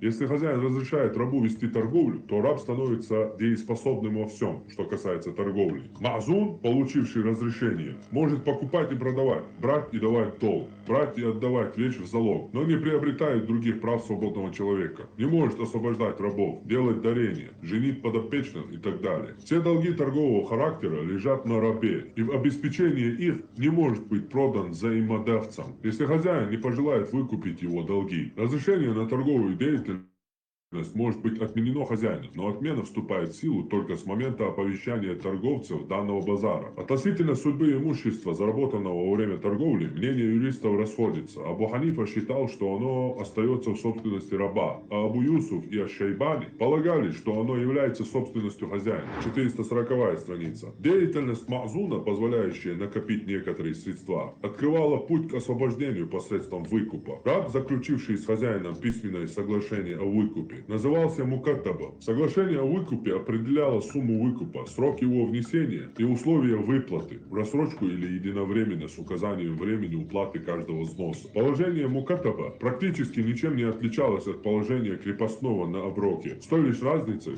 что письменный договор имел бесспорную юридическую силу, и хозяин не мог без согласия мукаттаба изменить его условия или отказаться от освобождения. С момента заключения договора хозяин утрачивал часть власти и над личностью раба, который выходит из его рук, но не выходит из его собственности. Особенно заметно меняется положение рабыни. После заключения договора хозяин теряет право принудительного сожительства с ней. Она приобретает статус посторонней женщины, и за совокупление с ней хозяин платит ей штраф за оскорбление.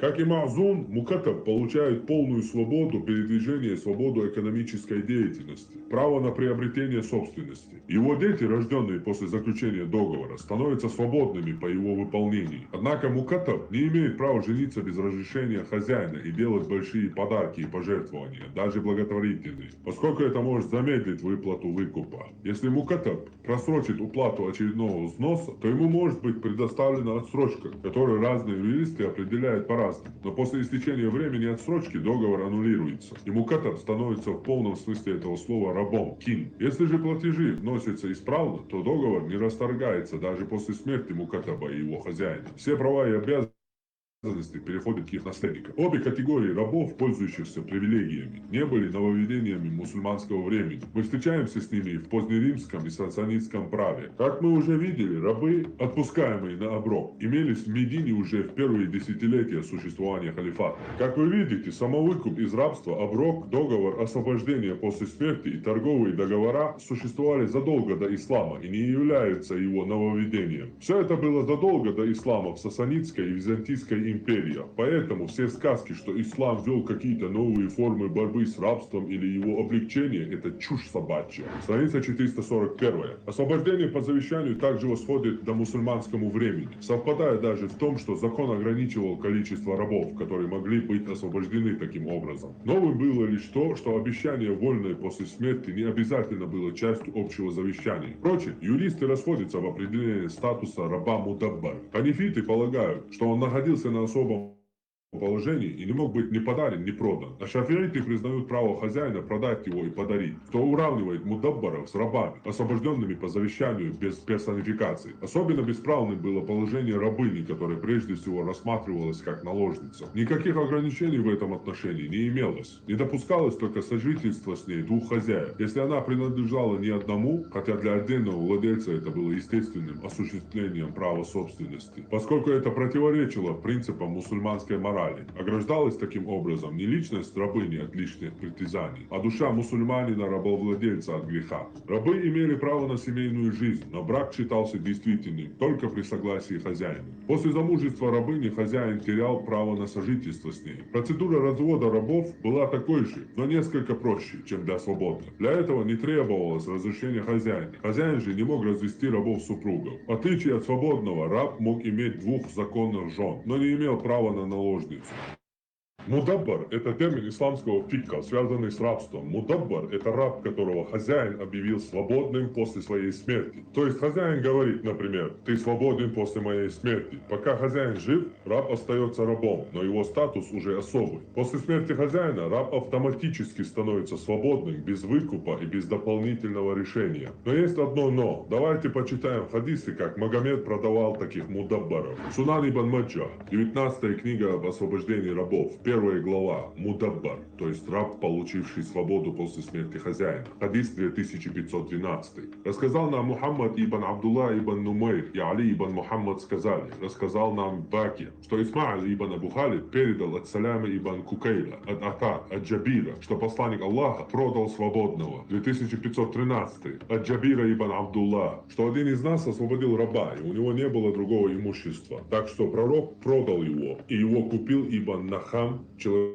из племени Ади. Мухтасар Сахих Муслим, 17 книга об освобождении рабов, 902 хадис. Передается слово Имрана ибн Хусейна, что один человек из числа ансаров незадолго до своей смерти освободил 6 своих невольников, помимо которых другого имущества у него не было. Узнав об этом, посланник Аллаха велел позвать этих невольников к себе, разделил их на 3 части, бросил среди них жребий и освободил 2, а 4 оставил в неволе, после чего резко отчитал их хозяина. Большаков, страницы 441-442. В религиозном отношении раб признавался равным свободным единоверцем, но был ограничен волей хозяина в свободе передвижения, и поэтому для него присутствие на пятничной молитве не считалось обязательным. Отсутствие имущества не позволяло делать обязательные для мусульманина взносы, например, закят аль-фитр. Раб мог быть предстоятелем на молитве, имам, но только при отсутствии свободных мусульман, способных руководить молитвой. Ни одна религиозная должность не могла быть поручена рабу, например, должность судьи, мухтасиба, имама мечети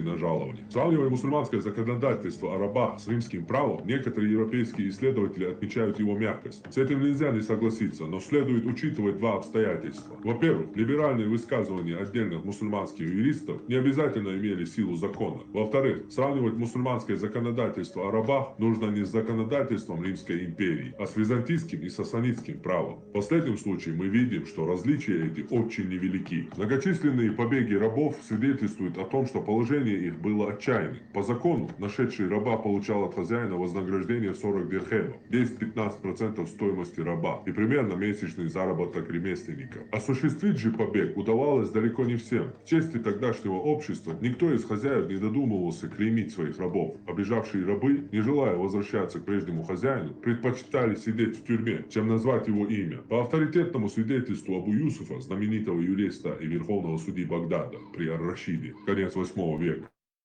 все тюрьмы Ирака были переполнены такими бесхозными рабами. Те, кому удавалось скрыться, становились бродягами и разбойниками, часто основной ударной силой народных волнений. Именно об этом я и писал в своем телеграм-канале, а кто не подписан на него, тот и не знал. Почитаем хадисы о сбежавших рабах. Сахих Муслим, 1 книга о вере, 31 глава. Называние сбежавшего раба неверующим кафиром. 122 хадис. Сообщается, Шаби передал, что он слышал, как Джарир сказал: любой раб, который сбежит от своих хозяев, впадает в неверие и будет оставаться неверным, пока не вернется к ним, хозяевам. Мансур, один из передатчиков, сказал: клянусь Аллахом, он передавал слова пророка, но я не хочу, чтобы это передавали с моих слов здесь, в Басре. 123 хадис. Сообщается со слов Джарира, что посланник Аллаха сказал: любой раб, сбежавший от своего хозяина, лишается права на защиту. 124 хадис. Сообщается, что Джабир ибн Абдулла рассказывал о том, что пророк сказал: не будет приниматься молитва раба, если он сбежит от своего хозяина. Сунан Абу Дауд 5170.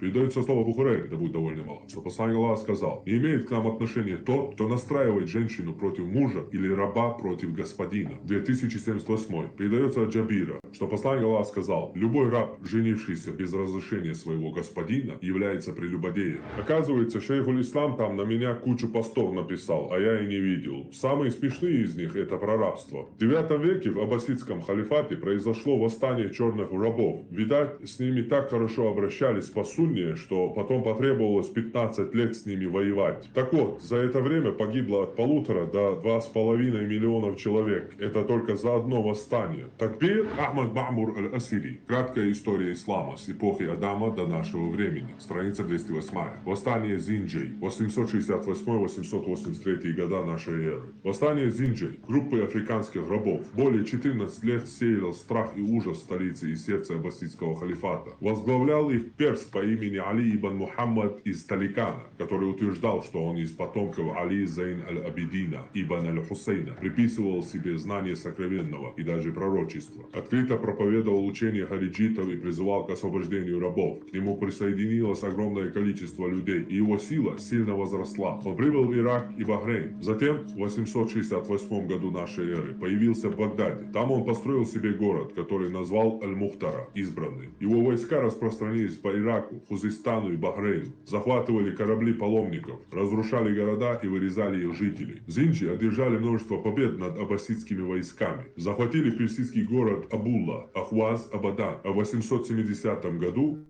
Басру, а в 880 году Васид. Тогда халиф Аль-Мутамид лично возглавил армию, вытеснил их из Ахваза, затем осадил Аль-Мухтару и сумел убить их коварного предводителя. Остальные восставшие рассеялись, и восстание было полностью подавлено в 883 году. По разным источникам в ходе восстания погибло 2,5 миллиона человек по сообщению Ибн Табатаба и 1,5 миллиона человек по сообщению Ас-Суюти.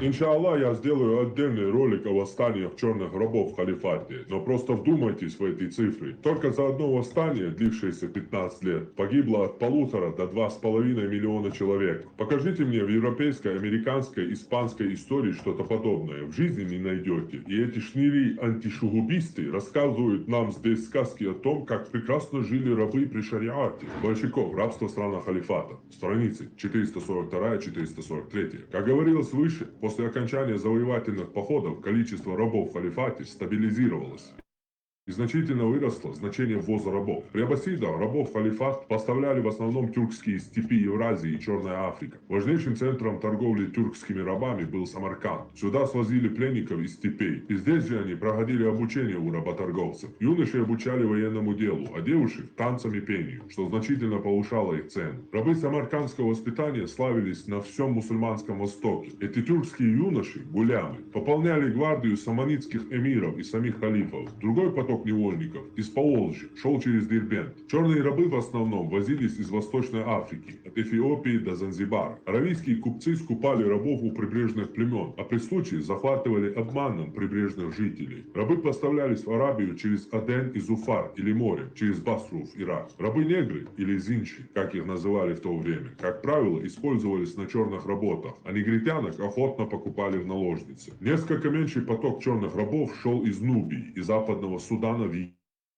Арабы сделали Дербент центром работорговли кавказскими и славянскими рабами и рабынями, что позже сделают уже тюрки в Анапе, где русские схватят в плен Джованни, известного как пророк шейх Мансур. Страница 443. Количество рабов, поступавших из Европы, было менее значительным, но именно из них выбирались евнухи, столь необходимые для многочисленных гаремов. Еще одна обширная тема исламских рабов – это евнухи, кастраты. Про них тоже можно будет отдельный ролик сделать. Авторы Средневековья не приводят сколько-нибудь достоверных цифр, определяющих количество рабов, которые поступали в процессе дальней торговли. Вряд ли можно верить сообщению, сохранившемуся в полной версии географии Аль-Истахри об оманском купце, у которого в 935 году при пожаре погибло 120 тысяч черных рабов. Некоторые представления о количестве ввозимых рабов дают сообщения о поставках их в счет вассальной дани. Так известно, что в 827-828 годах Харасан и Маверан-Нахар поставляли по 30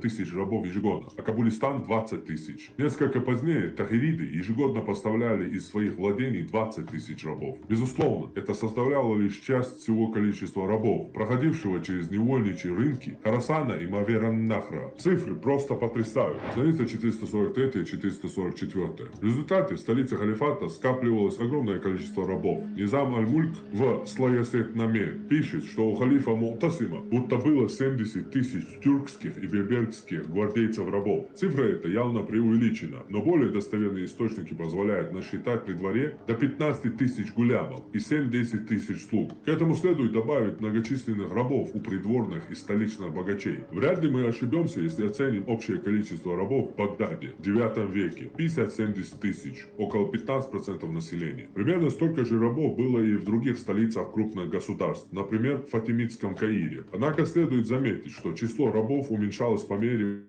удаления от столиц. Эти гигантские цифры количества рабов, зачастую преувеличенные, вызывают законный вопрос. Какова была их роль в экономике средневекового общества? Больше всего у нас сведений о невольниках, составлявших гвардию гулямах. Огромная роль, которую они играли в дворцовой жизни, обеспечила им множество упоминаний в письменных источниках самого различного характера. Важно отметить только одно, что эта категория невольников по своему социальному и материальному положению стояла выше основной массы свободных, являясь исторический парадокс группы наиболее бесправного населения, находившегося в привилегированном положении. Преимущество их перед остальными рабами состояло еще и в том, что они принадлежали хозяину, который не мог вмешиваться в их жизнь, а в повседневной жизни они подчинялись своим командирам, которые не были их хозяевами, и, следовательно, отношения между ними отличались от тех, что существует в любой наемной армии между начальниками и подчиненными. Это, кстати, к той теме, как мусульмологи постоянно врут, что при уплате позорной дани мусульмане якобы будут вас защищать. Непонятно только от кого. Это полное вранье. Арабы брали мальчиков в рабов, которые были всю историю пушечным мясом в халифате, а позже в султанате. Все эти гулямы, мамлюки, янычары и так далее – это дети Зимми. Какая же все-таки в исламе ублюдная пропаганда? 445 страница. При аббасидах мы не знаем о применении массового рабского труда в Аравии. Быть может, потому, что рабы амиятских латифундий постепенно превратились в свободных арендаторов. Единственный известный нам случай использования большого количества рабов в сельском хозяйстве относится к Нижней Месопотамии, где тысячи рабов-негров использовались для расчистки солончаков и рекультивации заболоченных земель. Здесь мы имеем дело с классическими формами рабского труда. Работа под присмотром надзирателей, жизнь в казармах и так далее. Этот опыт оказался во всех отношениях неудачным. Во-первых, этот район, по-видимому, так никогда и не был надолго рекультивирован. Во-вторых, тяжелые условия труда и концентрация большого количества недовольных в одном месте привели к восстанию, с которым власти не могли справиться многие годы, что в конце концов привело к запустению этой местности. Других опытов подобного рода мы не знаем. Вот именно там они и подняли восстание Зинджи. И, кстати, потомки черных рабов до сих пор проживают в Ираке, но их совсем мало. Большую часть их просто перебили. Лишь 1,5 века спустя в Бахрейне мы встречаемся еще с одним случаем широкого использования рабского труда в сельском хозяйстве. По свидетельству Насири Хасрова, проезжающего через эти края в 1051 году, карматское государство Бахрейна имело 30 тысяч рабов, занимавшихся земледелием и садоводством. За счет их труда правители смогли отменить налоги со свободных подданных и помогать беднякам. Возможно, что проводимая путешественником цифра округлена в сторону преувеличения, но сам факт не вызывает никакого сомнения. Это, пожалуй, единственный случай рабовладельческого средневекового государства и единственный на мусульманском Востоке факт существования государственных рабов. В остальных случаях мы имеем сведения об отдельных рабах в роли пастухов и садовников, которые по существу представляют собой модификацию домашних рабов. Ну и прочтем заключение, которое подведет итог. Страница 446. Рабы на средневековом мусульманском Востоке были своеобразным предметом роскоши, средством обеспечения комфорта богатой семье. Будучи наиболее бесправной группой населения, они в то же время в массе были не производителями, а потребителями прибавочного продукта общества, создаваемого в основном трудом свободных крестьян. Тот факт, что почти в течение всего Средневековья поток рабов шел на мусульманский Восток, а не из него, речь идет только о покупке рабов, свидетельствует прежде всего о том, что здесь господствующие классы обладали большей массой прибавочного продукта, чем в соседних классах общества. Классный вывод: да, рабы-кавказцы были, да, рабы-тюрки были, да, рабы-берберы были, да, рабы-европейцы были, да, рабы-африканцы были, да. Да, да, да, да. А вот в другую сторону рабства не было. Все рабы только в Аравию, только в халифат. Вот и думайте. Вы сами все видите. Ничем исламская работорговля не отличалась от всех других. Все хадисы о послаблении работ, питании одними продуктами и одеждой не имеют никакого веса в шариате. Само рабство является для Аллаха приемлемым. Вообще самым главным рабовладельцем в мире является сам Аллах. Нигде в Коране и Сунне рабство не то, что не отрицается, оно даже не порицается. Именно поэтому в исламском мире никогда за всю историю не было морального вопроса о запрете рабства. Рабство, так же как и джизью, так же как и халифат султанат, халифа султана, армию правоверных, отменили кафиры и отменили насильно. Их заставили это сделать. И как я говорю во многих своих роликах, как только давление кафиров на мусульман ослабнет, в ту же секунду они устроят исламское государство, в котором сразу же появятся рынки рабов. Примеры: Талибан, Боко Харам, ИГИЛ и все другие исламские группировки, которые установили шариат. Поймите самое главное: рабство существовало всю свою историю. Рабы были и до Магомета, и после него. Но проблема в исламе заключается в том, что сам Аллах подвигает мусульман на терроризм, джихад, то есть на военные походы на немусульман, в которых обещает им рабов и особенно рабынь. Более того, Аллах обещает им рабов-мальчиков в раю. В некоторых асарах речь доходит о 40 и даже 60 тысячах безбородых юных мальчиков в раю, которые будут им прислуживать. У них рабство будет и в раю. То есть Аллах и в рай перенес это рабство. Еще самое главное в проблеме исламского рабства — это то, что оно было особо связано с женщинами и детьми. У мусульман есть особый фетиш на секс рабынь и детей. Когда они нападали на Кавказ, на Европу, на Византию, они всегда брали в рабство женщин и детей, как мальчиков, так и девочек. Их похоть к детям и мальчикам и девочкам неописуема. Что я хочу сказать шнырям-антишупам? Я прочту абсолютно все эти книги и перебью ваши 20 цитат сотнями цитат, строго противоположных. Что вы думаете по теме исламского рабства? Пишите в комментариях. И еще хочу спросить, может быть, у кого-то завалялся где-нибудь раб? Нашему дорогому брату Магомеду Аль-Яндави требуется раб для его тети. Потому что в рабах есть польза. Кто-то может попасть в рабство, и кому-то рабы могут быть нужны. То есть, понимаете, например, у меня есть тетя, она незрячая, и она живет одна сейчас. Я бы очень хотел, потому что слугу там ты не наймешь на всю жизнь и такое. Я бы хотел, чтобы у нее был какой-то невольник, чтобы он ей помогал по дому, помогал с едой, например, помогал с уборкой. И я не вижу в этом ничего плохого. А она взамен будет, для него будет убежище с ней, то есть рабыня, то есть невольница. Будет ей вода, еда, там, одеяние и так далее. Посему сравнивать исламское рабство, то есть невольничество и рабство одно и то же. Если у кого-то есть, напишите, пожалуйста, по адресу Мухаммед Аль-Яндави. Это его телеграм-канал. Ну а я по традиции прощаюсь с вами традиционным чеченским приветствием прощанием. Адикёль, маршоль, оставайтесь свободными.